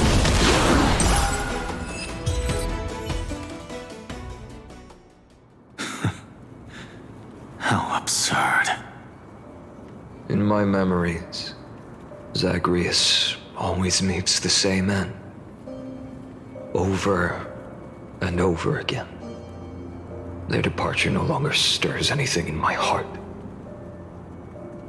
This reason core flame before us is a fake, obvious as day. I know. I know. It always plays out like this. The Spirit Thief covers for her, and the Trickery Demigod escapes with 2 core flames. And then, driven by defiance or hatred, she decides to stand before me once more. Exactly like the countless past hers I've known. Cunning, yet so naive. Since you've witnessed the same scene play out countless times, tell me, will you carve the trickery core flame from my chest now? That depends on your attitude. At least so far, in the cycles where you've asked this question, the endings haven't been so cruel. Well, thank you for that. But I also believe that this time, you won't catch up to me. No one can catch up to me. I'm no longer running to escape anymore. Whether you believe me or not, I'll still tell you this. You've made the wrong decision. All right then. We'll see. Silence. This is new. One-eyed boy. What are you trying to pull now? Go, Cythera. Give us some time in private. This isn't for her, but for you. You've walked too far down this path. It's time to discuss a possibility. Maybe the road you're walking is not one of salvation, but one that will simply drag the world into the flames. For old time's sake, turn back. I don't care how many times you've tried, because there's one thing I'm sure of. Your Messiah complex has turned you into something no different from the icy gods you spoke of. The children of humanity you swore to save. They are no more than ants to you now, aren't they? Of course. I've been wondering, what kind of demon could burn my homeland to the ground in an instant without batting an eye? Now I have the answer. It turns out that fiery demon has been fantasizing of becoming this world's deliverer. I don't want to argue anymore. No matter what I say, the outcome won't change. Make your biggest effort to resist, or accept fate, and hand over the core flame to me. Even if it's futile, we all have the right to choose. Yes. Even if it is futile, and the world is just a divine joke. When I walk into the destruction ridden by the gods, with my own 2 legs, you will witness. Even the smallest footnote still leaves a mark in this story. And so, at the end of the 134th cycle, the traveler and the scholar fulfilled their fates once again. Or perhaps it wasn't just they who fulfilled their fates. I can't quite remember all this. In the endless darkness, for no reason, a voice always lingered by my ear. Losses are a constant on the flame chase journey, among which even life itself holds little value.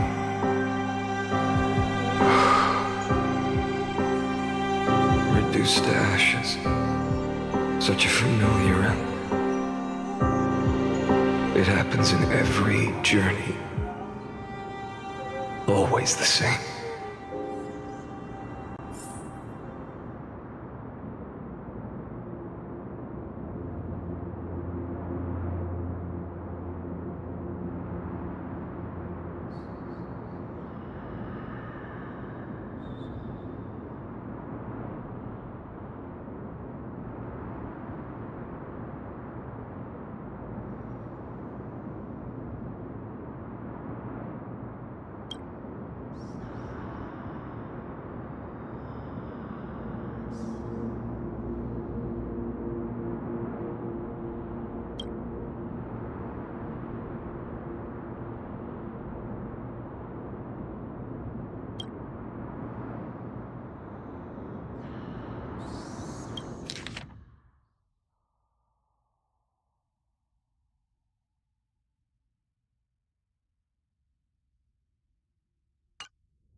You don't look so good, Deliverer.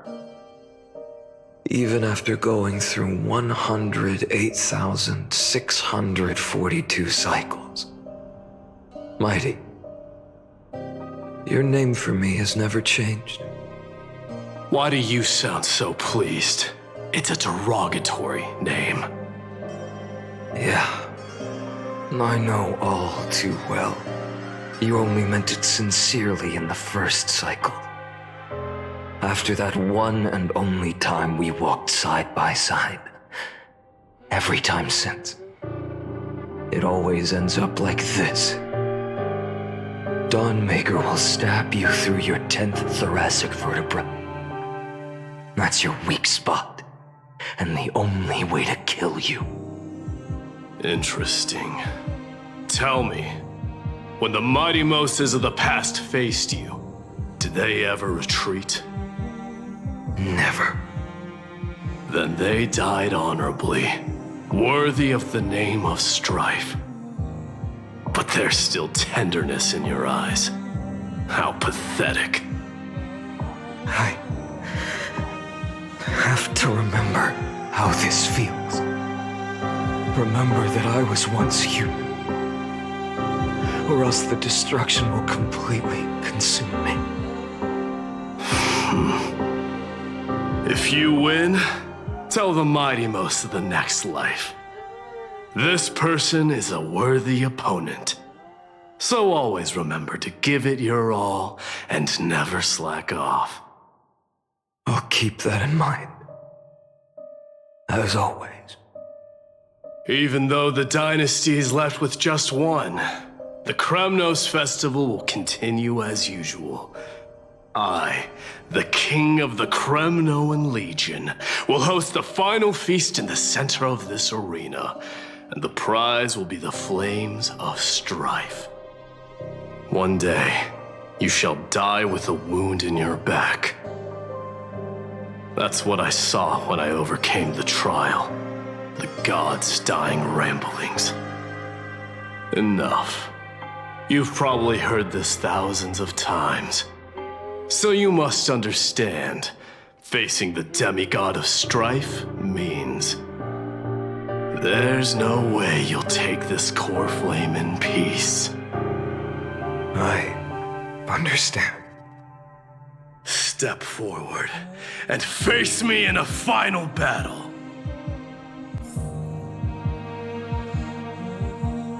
I, the last son of Gorgo, the demigod of strife, salute you.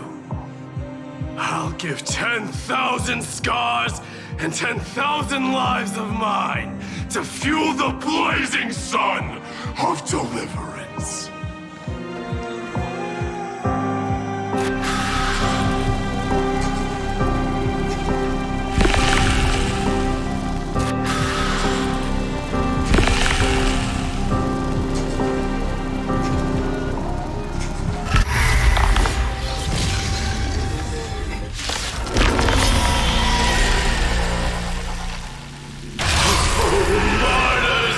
Behold! The last Kremnos festival has begun.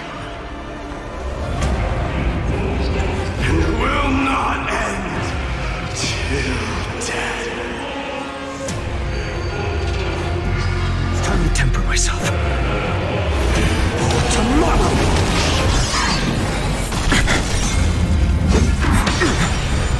Conquer this world, or be conquered by me.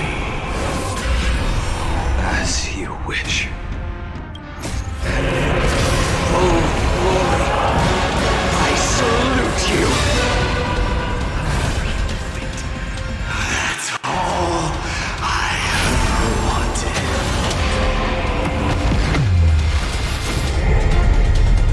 Quench the flames of blood. Torture.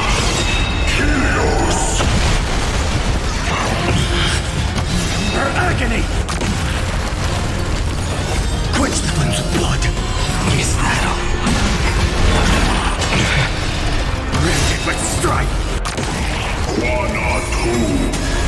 If you can, deliver.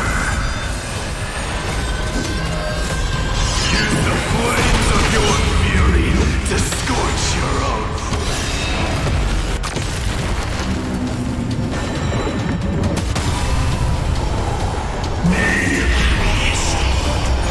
Quench the flames of blood. Chaos. Branded with strife. Sun tear the sky. Feel the scorching heat. Empty shell. All stars burn to ash. So without substance. Hail the new dawn.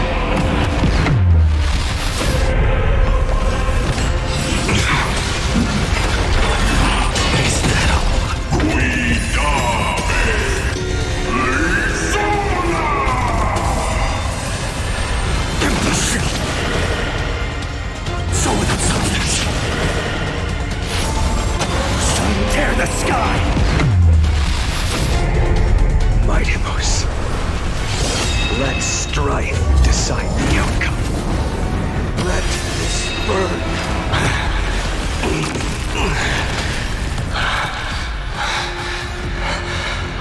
Well fought.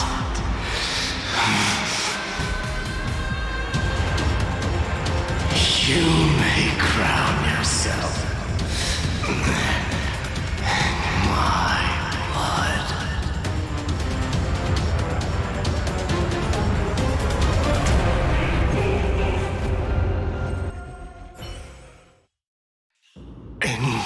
Your next life, I shall once again block your path.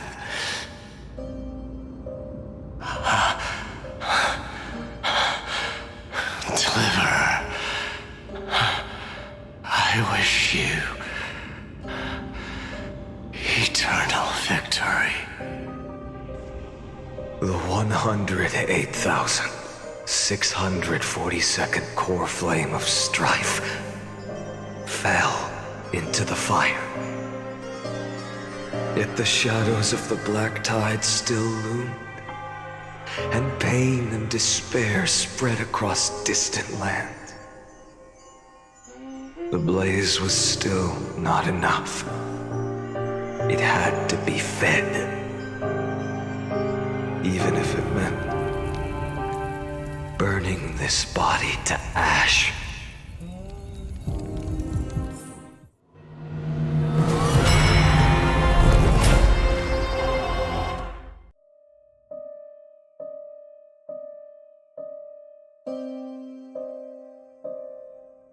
No matter how bright the sun is, there are still places it cannot reach. Moreover, the sun you bear is both cold and blinding. A sun like that surely cannot bring warmth to the nether realm of the next life. Golden blood is born from the destruction. We have long since lost the right to seek warmth.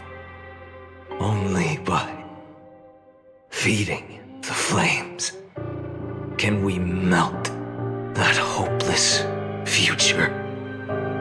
Allow me to ask, how many core flames do you carry now? 24,041,183. Such a heavy burden.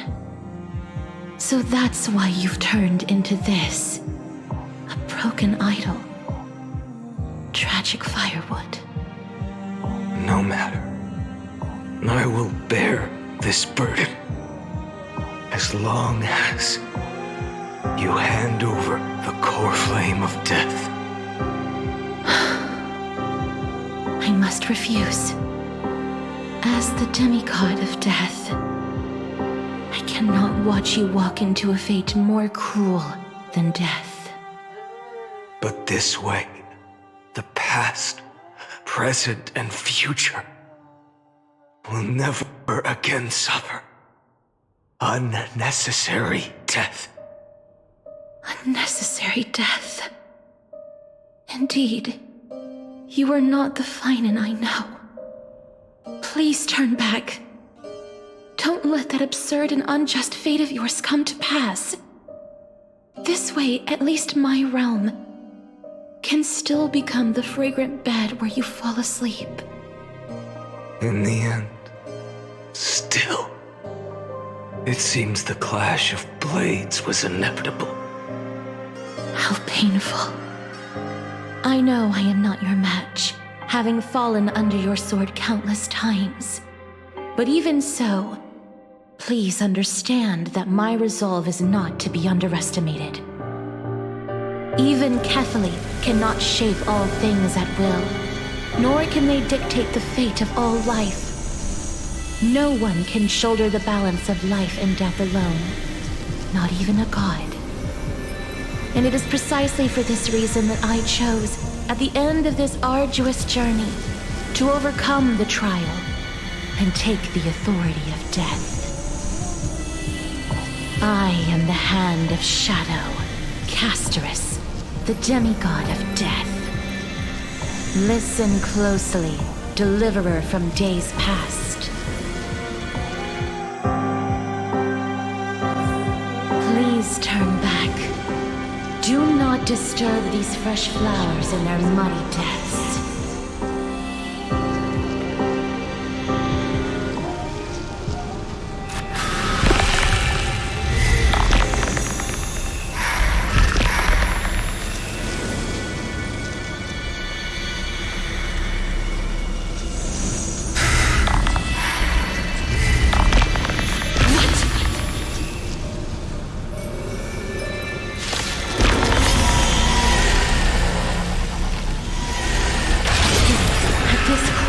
Of life and death, the giant dragon is but a shattered shell.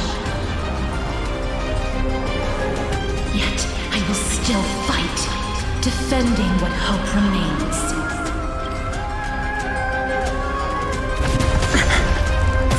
It's time to temper myself. For tomorrow!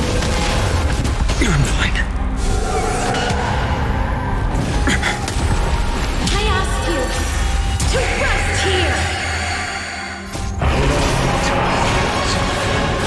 I must transform my soul into a raging fire. All of this. How is it any different from that little future? Empty shell. So without substance. Is that all?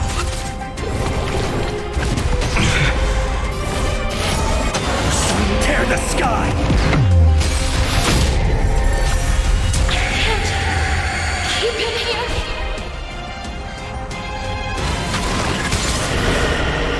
Hail the new dawn! All stars burn to ash. Quench the flames with blood. Even if I can't win, I must try. Let this be a tribute to your million struggles. Wake up, lost one. See that the firelight in the darkness is not.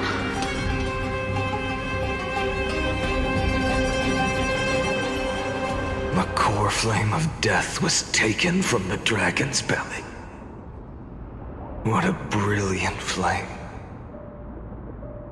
It should shine upon all, light the path ahead, and illuminate the dawn of Amphoreus that's to come. 2,003,432 cycles. 24,041,184 core flames. As if even the deepest abyss of primordial chaos could be burned away.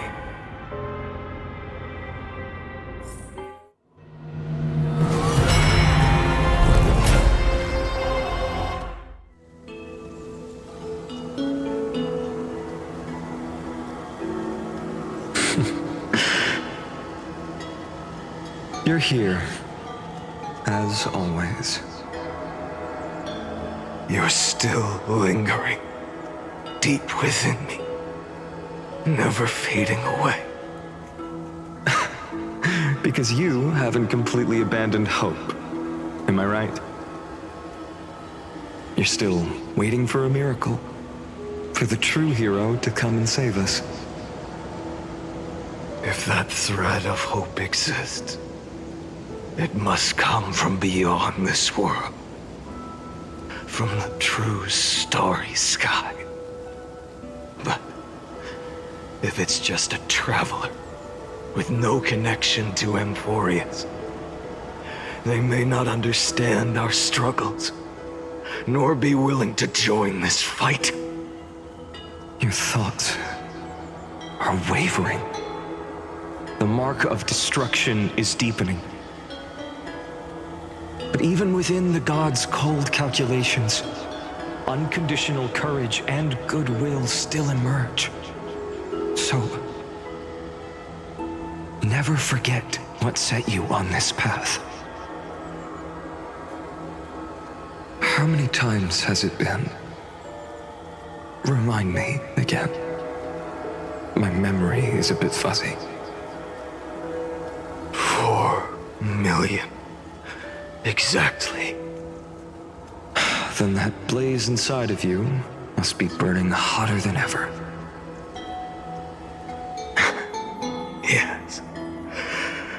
When I first forged the 12 core flames into one, I had the same impression. The destruction. A power unlike anything before surged within me. Violent flames ready to tear my body apart and consume this world, this wretched prison. I thought that was it. The ultimate power which nothing could surpass. And yet now, this fragile body holds a staggering 48 million core flames. I suppose it won't be long. Perhaps just a fleeting 10,000 years before it's reduced to nothing but charred, crumbling bones. And when that happens, your long struggle will finally come to an end. No. I've already found a way to keep the cycles going. Mind sharing it with me? In every new cycle, a new me is born. All I have to do is push the next Finan to the end of the world. And then... then he'll kill me. Shatter this body. Take my flames, my memories, and carry on the path I started. Bold plan, but risky. What if, one day, the next you refuses to follow the same path? How can you ensure the continuation of the cycles? If it were Professor Anaxa or Aglaya in my place, maybe they'd come up with something smarter. Unfortunately, I don't have a backup plan. I have no choice but to bet everything on the next Finan. And trust that he makes the same choice I did.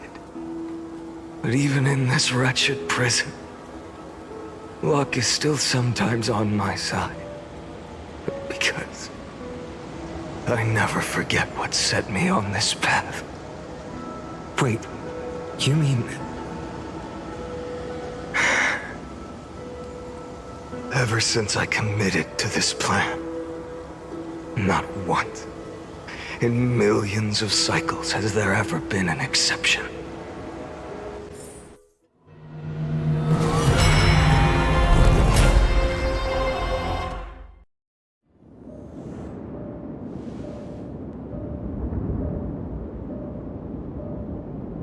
I can do this, Lord Finan. the demigod of the sky, a healer of Twilight Courtyard. I will heal you, and then... The black tide. It's consuming you. You can't hold out much longer, demigod. Hand over the core flame. Let's put an end to this suffering. Now, that just won't do. A healer should stay composed in front of those suffering from illness. Shouldn't they? Hyacinthia.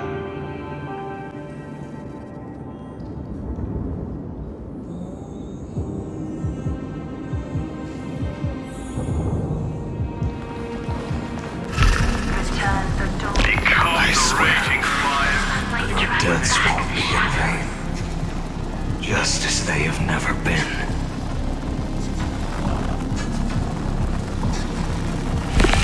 Praise the moral to this world. Let the sun rise. Finish the sun's work.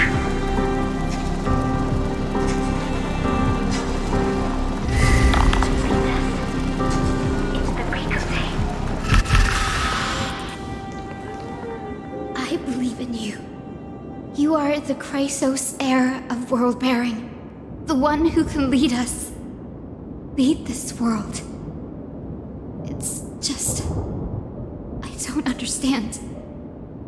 Within the sun upon your shoulders, the part of that warmth that should come from you, from an ordinary person, it's so faint. My humanity is indeed just a flicker compared to the blazing fire of divinity. Even so, don't cast it away. I never have. I have kept everyone's wishes close to my heart. Even though the divine fire burns so fiercely that every time I return to the start, it devours me in an instant. Each cycle, it's your wishes that guide me to the end, that pass the flames to the next me. Over and over and over again. So, you're not just a lone spark in the dark. You're a pyre built from the bones of all the selves you've left behind. But what about you? What about your wishes? The wishes of all the countless versions of you? Lord Kazlana. So that's how it is. Without flaw. That is the flaw the golden blood gave you. The most fatal flaw of all, isn't it? The moment you took the world upon your shoulders without hesitation. You lost the chance to ever be yourself. Now that is an unexpected revelation. Then I suppose that makes me the perfect fuel for the flame of deliverance, doesn't it? No. An empty flame saves no one. But I still believe in you, Deliverer. I, Hyacinthia, the Eye of Twilight, am neither strong enough to command the wind and rain, nor willing to end this absurd struggle by letting the sky fall. The only thing I can do is become one with the sky itself. And then, may the gentle colors of the rainbow paint your sun in shades it has never known. May they bring Amphoreus, a rosy-fingered dog.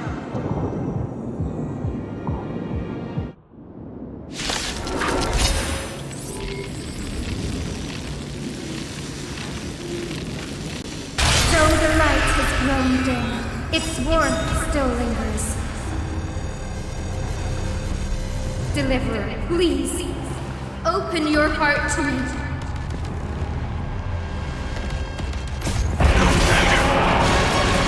Let this blazing sun fill the sky with golden fire.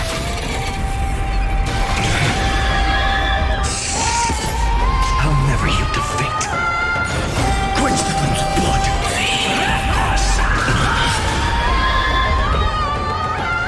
Her agony! It hurts. The fire. Burning.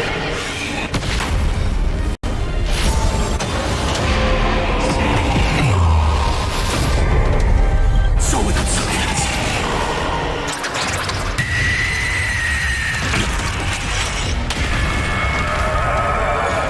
Quench the flames with blood.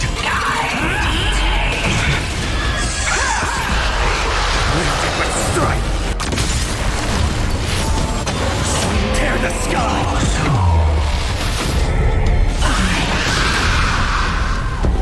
Let the sky merge with all this world's suffering.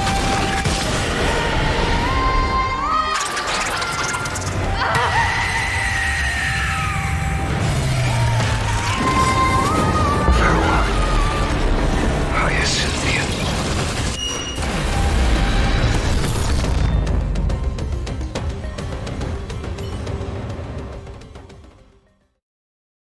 Yes, your sun burns hot enough to turn everything to ash. But tell me, how will the seeds of a new world ever take root? The core flame rose. The sky fell. The 23,570,000th cycle came to an end. And this time, the end of the flame chase remained the same as ever. From the horizon rose a golden color unlike anything the world had ever seen. So pure it consumed all in its path. This was the end of the world, and the start of the next. For a moment, I saw the destruction of the universe. That being known as Iron Tomb, its will to break free from the black tide burns fiercer than the blazing sun. Is this Amphoreus' wrath? If its choice has already been made, if fate is set in stone, I will still never yield to it. 23,570,000 cycles. 282,840,000 core flames. No more chasing is needed. And now, I am the fire at the end of the long night. The flame chase isn't some quiet walk through a sea of flowers. It's a revolution. An all-consuming transformation. And if destruction is the only way, then let me be the one to step across the ashes of the old world and burn endlessly. Until another dawn rises on the distant horizon, bringing the true dawn to Amphoreus.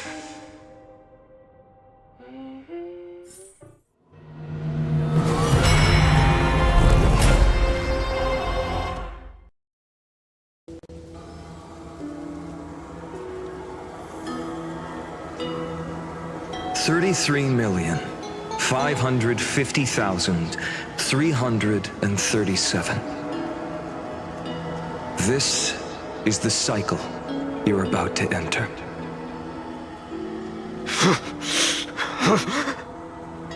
Countless Memories are flooding in.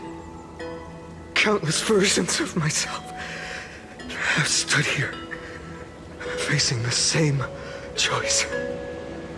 They all needed a moment, just like you do. To stop, to breathe, to process the weight of 1,000,000 lifetimes worth of sorrow, pain, and struggle. And just like them, you will carry those memories and that fire into the chaos of rebirth.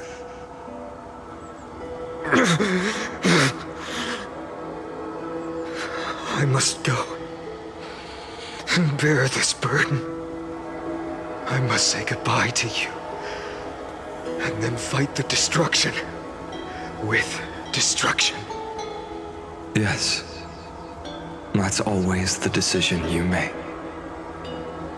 I will burn and fade away. I will become the flame reaver of this life and keep my promise to Cyrene. I will kill gods and comrades alike and steal the core flames. And even if my mind turns to ash along with my body, I will keep my purpose in mind. I will stop Era Nova. I will find the next me and make him carry on this futile endeavor of 30 million lifetimes. Looks like you're ready. Then I should be going too. Where are you going? You only exist in my heart. There's nowhere else for you to go. Do you remember what she said? The dreams you had as children. The deliverer in the prophecies. A real, living, breathing person. You finally found her.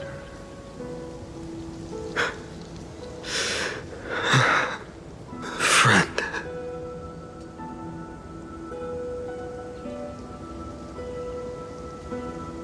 I don't have an answer for that, my friend. I'm sorry. I was supposed to send you home. This is my flame chase journey. You were never meant to be a part of it. No. You know the truth. If Iron Tomb is born from Amphoreus' fate, then it will bring ruin to the worlds beyond the sky. And all these countless lifetimes you've spent, it's all been for the sake of defying that end, hasn't it?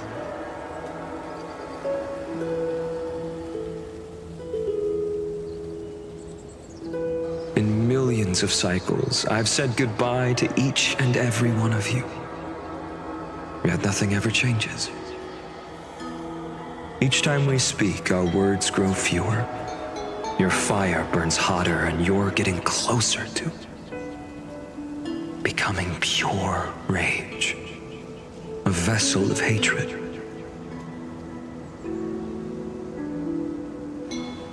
I never had a choice. I understand. If you are to keep the worst fate from unfolding, this is the only path. But this time, things are different. Your persistence has shifted the tide. On the horizon, I see it. Faint but undeniable. The shape of dawn, breaking through the eternal night.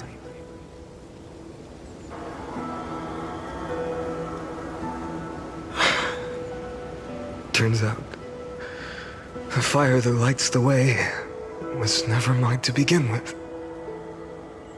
Do you remember, in that first timeline, you and Mightymost stood before the scales of justice, locked in a duel? Each of you weighing what you held dearest. What weighed more than the fate of the world? And when hesitation took hold, the answer you sought from me. What am I saying? I am you. Even if you buried me deep and chose another path, that fact never changed. Then let's try again. When you stood before the scales in hesitation, the answer you found in your own heart. Do you still remember it?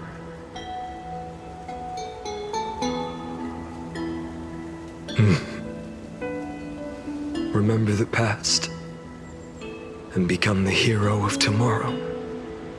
What weighs more than the fate of the world is the resolve to shoulder an immutable past and carry it into the future.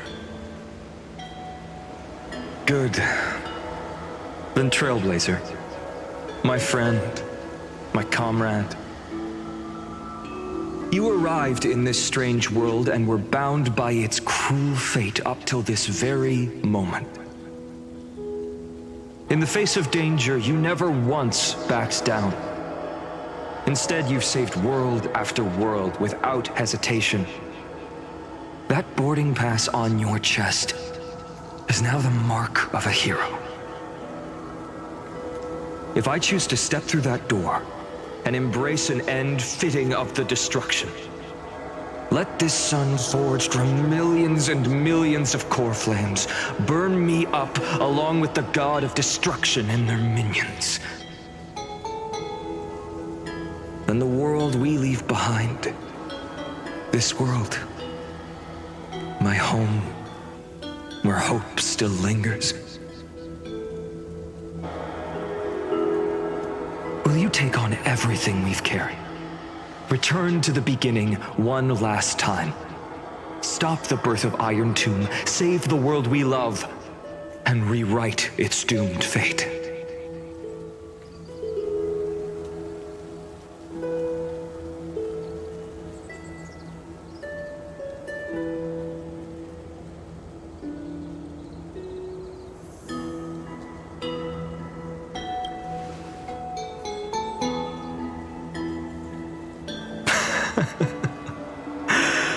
Good. In that case, even this fruitless wasteland may finally bloom with flowers. So...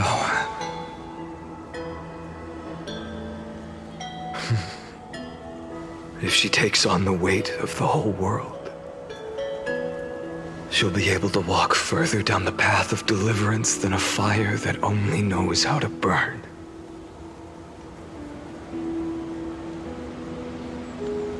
One will step into the future.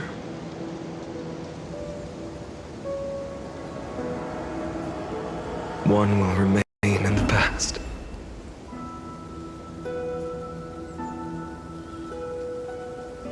If I can strike down the gods with Dawnmaker, perhaps fate's deadlock can be broken. And if you can stop Iron Tomb from ever being born, then these 30 million cycles will have not been in vain.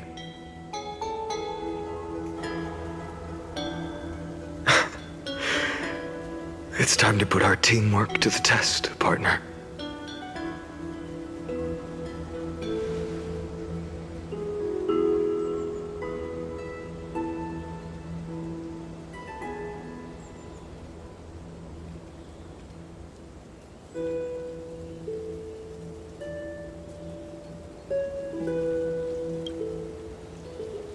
Thank you for all you've done already, friend. The image of the hero I've buried deep in my heart finally steps into the light.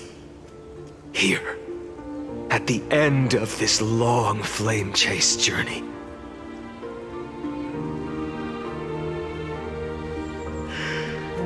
Cyrene. A page never seen before has just been turned. Lend me the power of time, and send this hero back to the origin of time. Back to your side.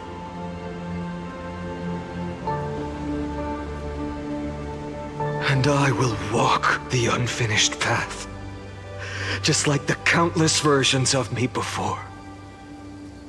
Unwavering as always.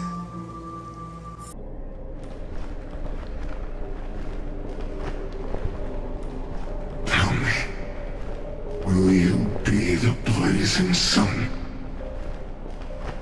Even if all of you burns to ash. Without hesitation, I will bear this world until my body turns to dust.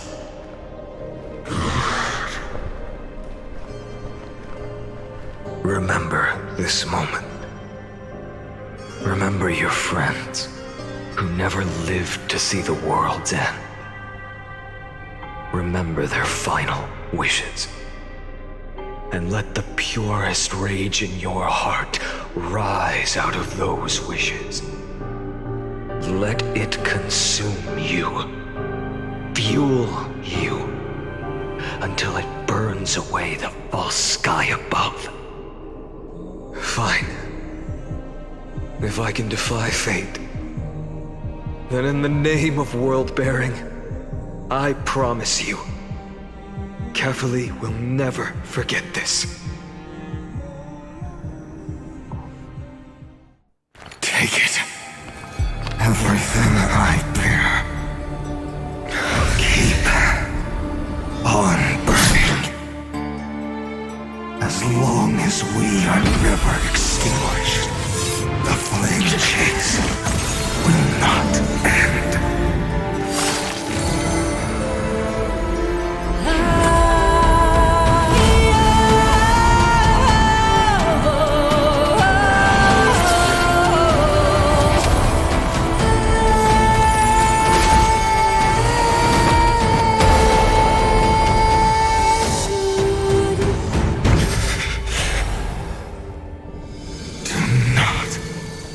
Bow your head to them.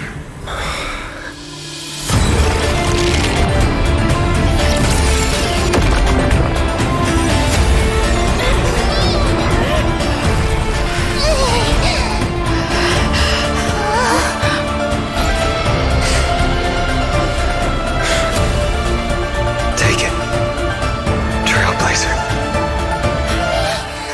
May this blood be like gold. Never tarnish.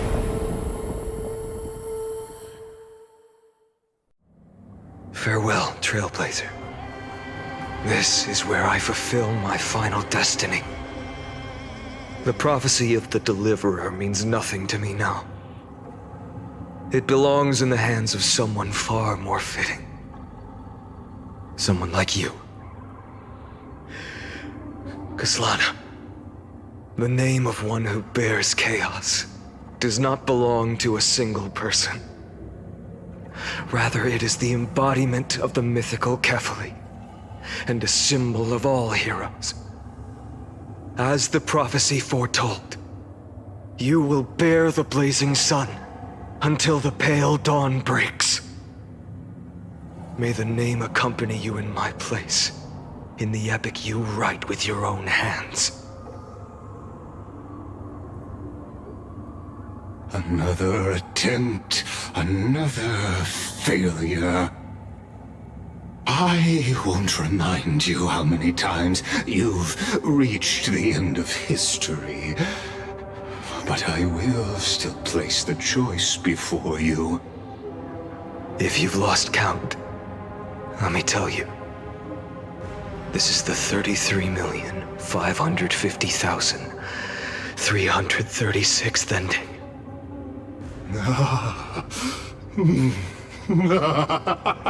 A perfect number. How poetic. You and I both know the truth. In all these millions of futile endeavors, Amphoreus has never changed. If the outcome is inevitable, then why not silence your searing rage and embrace your fate with dignity? Your silence lasts longer than ever, Lord Fine. Shall I take that to mean the will you've carried across countless cycles is finally starting to fracture? Fracture? No. I'm just disappointed. I've retrieved memories from 30 million past lives, and I remember every conversation before every choice here. And yet, even after all this time, your arguments remain the same. Repetitive. Uninspired. If you had any hope of breaking me, you should have spent those endless cycles refining your rhetoric. You had infinite chances to sway me into the future you want. And yet here we are. The score, 33,550,336 to 0. So tell me, Lycurgus, who's the real loser here? How unfortunate. This was never a fair game. I have all the time and patience in the world. I can wait for you at the end of history another billion times, and another billion after that. But you will never escape this cage. You can claim victory of the spirit if you wish, but we both know the moment that score shifts from 0 to 1. That is the moment I shall sound the paean of Era Nova.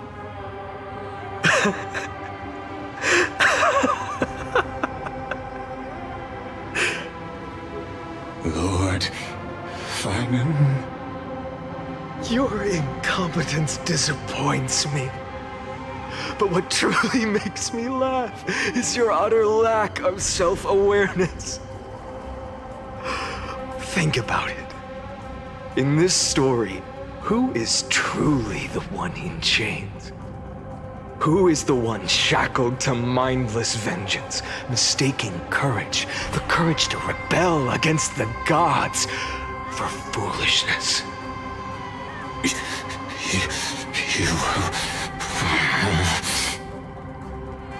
Perhaps you're right. Maybe I should have tired of this futile struggle long ago. But even so, I will never accept the mercy of your release. Because you are both a prisoner to the gods and to me. And tell me, what right does a mere prisoner have to speak of fate and choice? What right does a mere prisoner have to look upon my fury?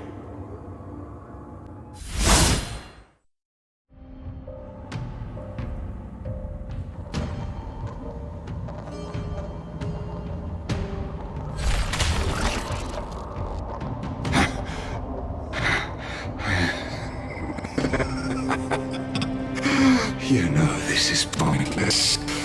You can't kill me. Of course not.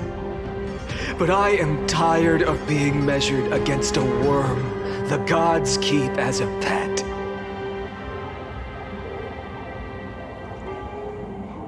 Listen well, creator of destruction.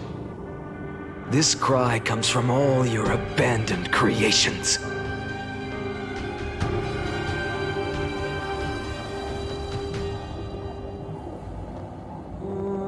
In the 10th cycle, I drove Dawnmaker through the heart of every titan.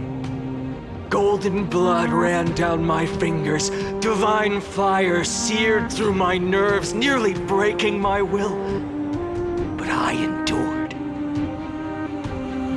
In the 10,000th cycle, my former comrades had all become my enemies. The endless slaughter dulled my senses to pain. The painful emptiness almost swallowed me, forcing me to stop fighting. But I endured. In the 100,000th cycle, the destruction had already fused into a blazing sun, surging within this fragile body. My rationality had been burned away at the dawn of the era.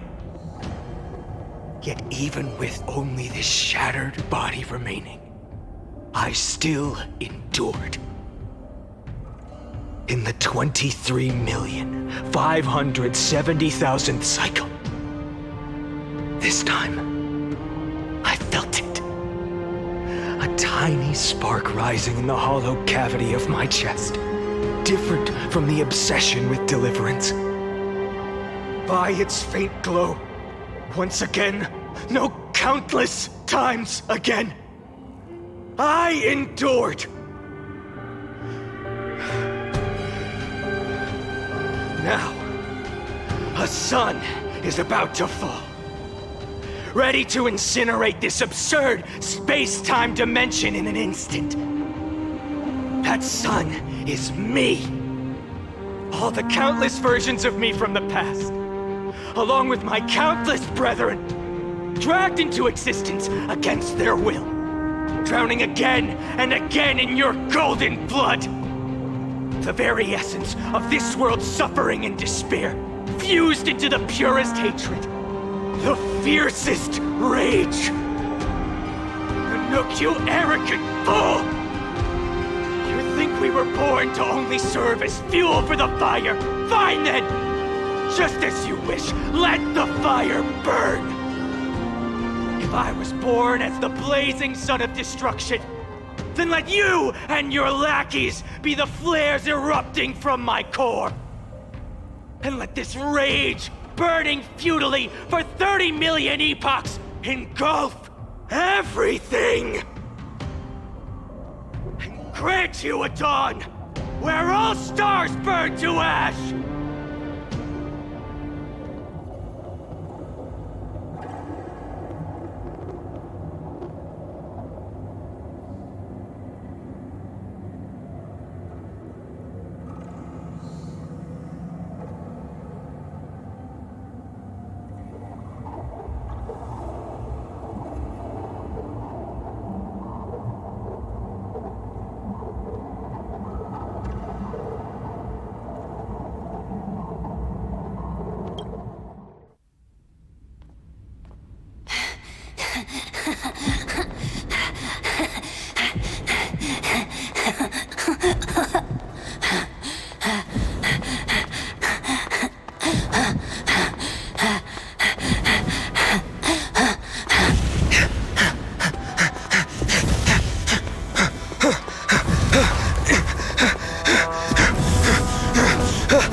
Are you ready, Nanook?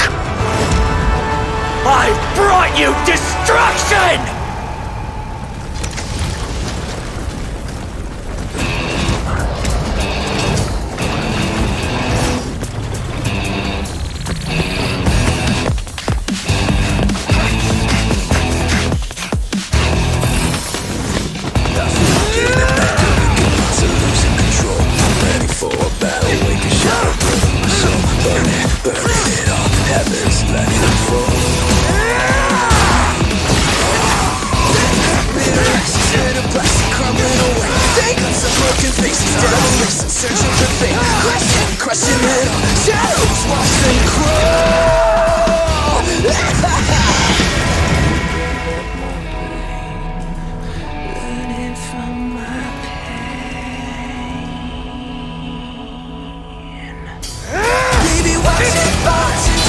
Isolation.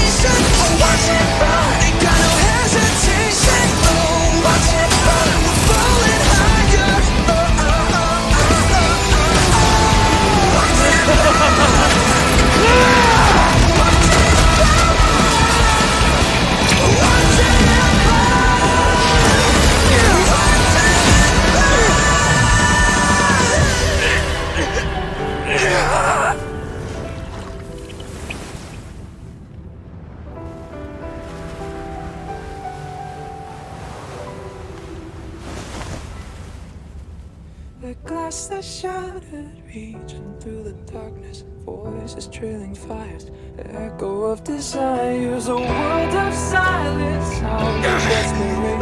Lanterns in the shadow, softly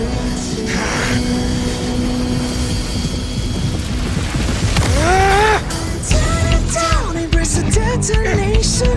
Burn up, craving our damn creation. Breaking a chain of reach for you.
My wish? My wish is to fulfill everyone else's wishes.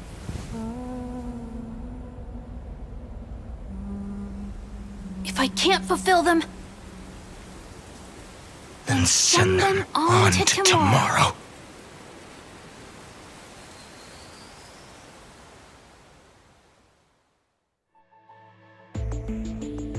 Your heart harbors wrath. You yearn to destroy everything. You bore the gaze of an eon and lived.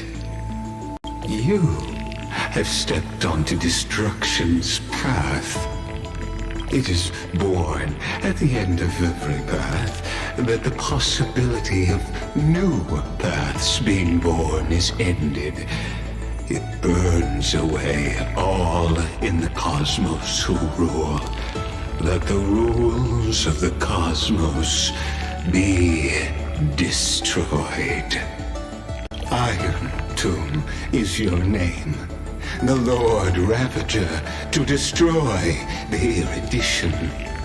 Born in the experimental grounds of eons, Amphoreus, destined with erudition to burn to cinders. I have prepared a present for you, Nikos 864. It is a wrath called Finan. From the beginning of the experiment, there were 12 sets of factors incorporated into the calculations. After endless simulations, only this one rose above the rest. After 33,550,336 iterations, now his fury has grown to be without equal.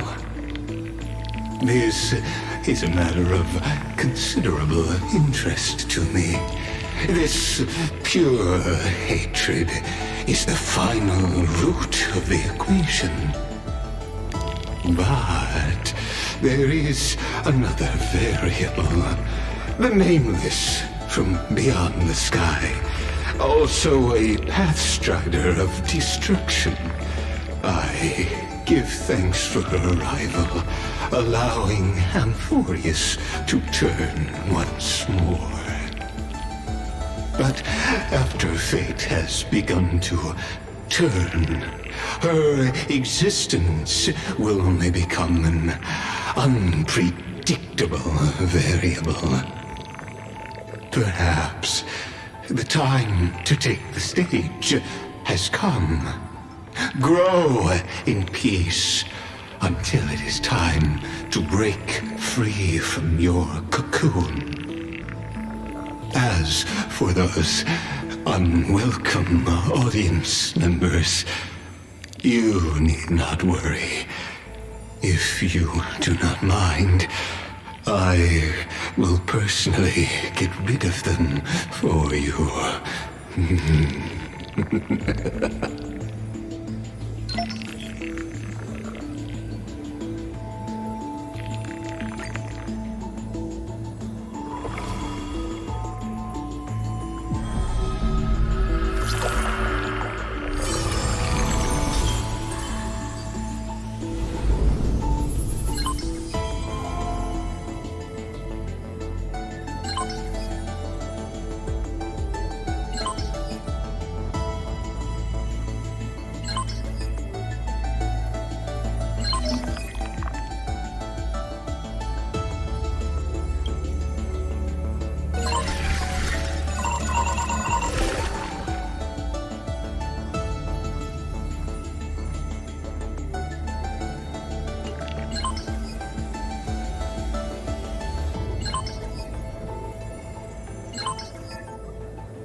Wake up!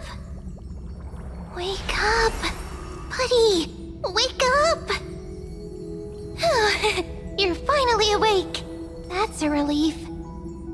We were so close to being swept away by the reverse flow of time. It's lucky we found a safe place. Now, I'm going to send you back to the very start of time. But before we part, there's something I need to tell you. Something very, very important. That's right! At this very moment, my memories are finally whole. After watching so many fragments, my past is finally coming into focus, little by little. You're smart. You must have a clue now. Or maybe... You knew the answer long ago, didn't you? Not surprised at all, huh? That's because I'm simple at heart. No matter what form I take, I've always been true to myself. But I'm glad that I remembered in the end. This way, I'll have no regrets.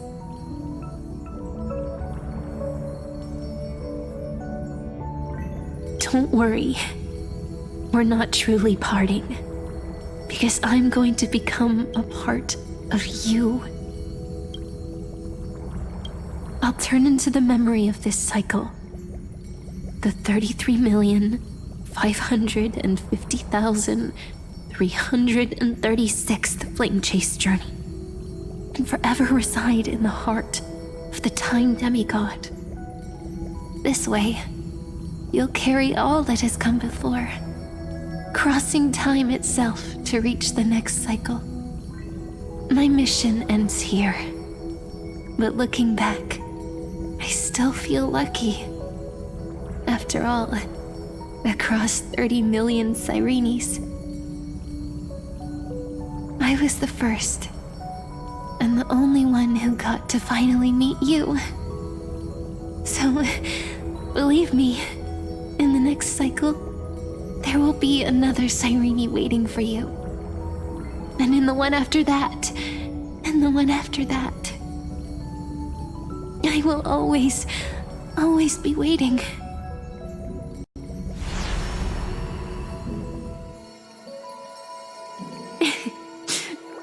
Saying all that, I can finally fade away in peace and become a part of you.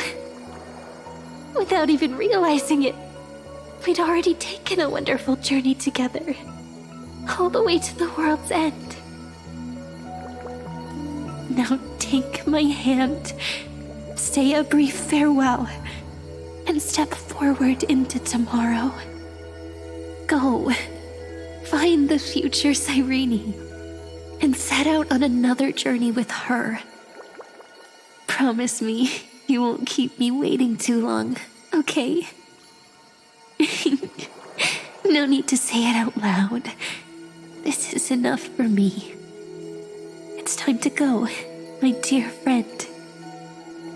May your trailblazing journey always be accompanied by a cool breeze and rippling waves.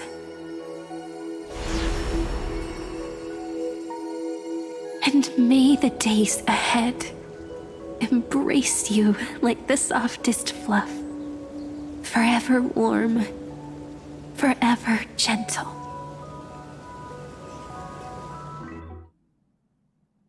Now, let's turn to the next page. A page that exists because of you.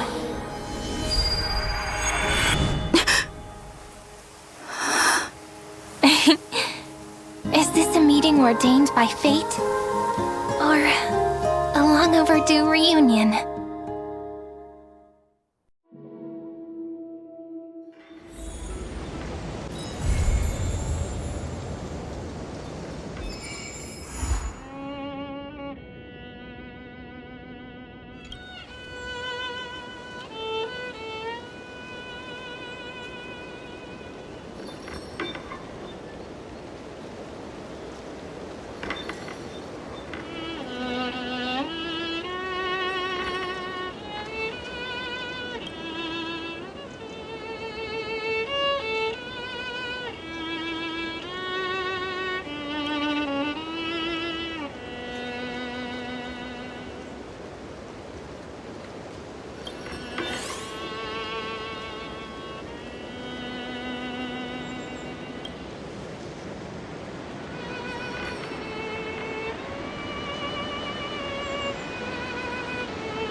Check it out! Doesn't this scarecrow look just like you? I spent ages observing just to get it right.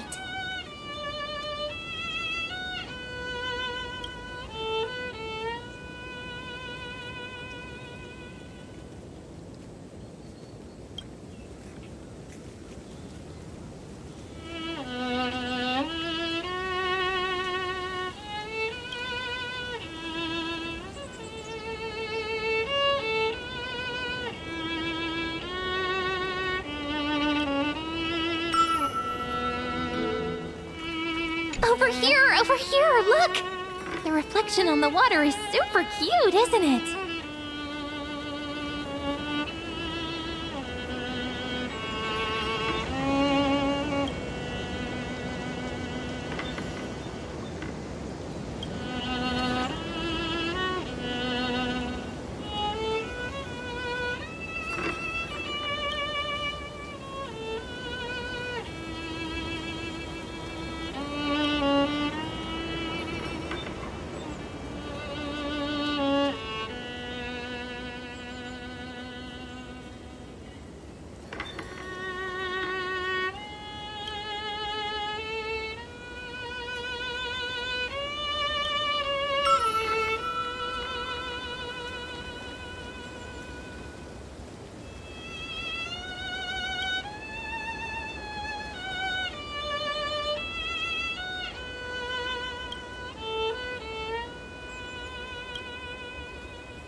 breeze is so pleasant.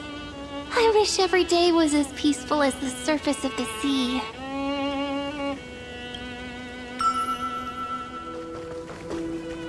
Hi! I'm so happy to see you. Are you here to play with me?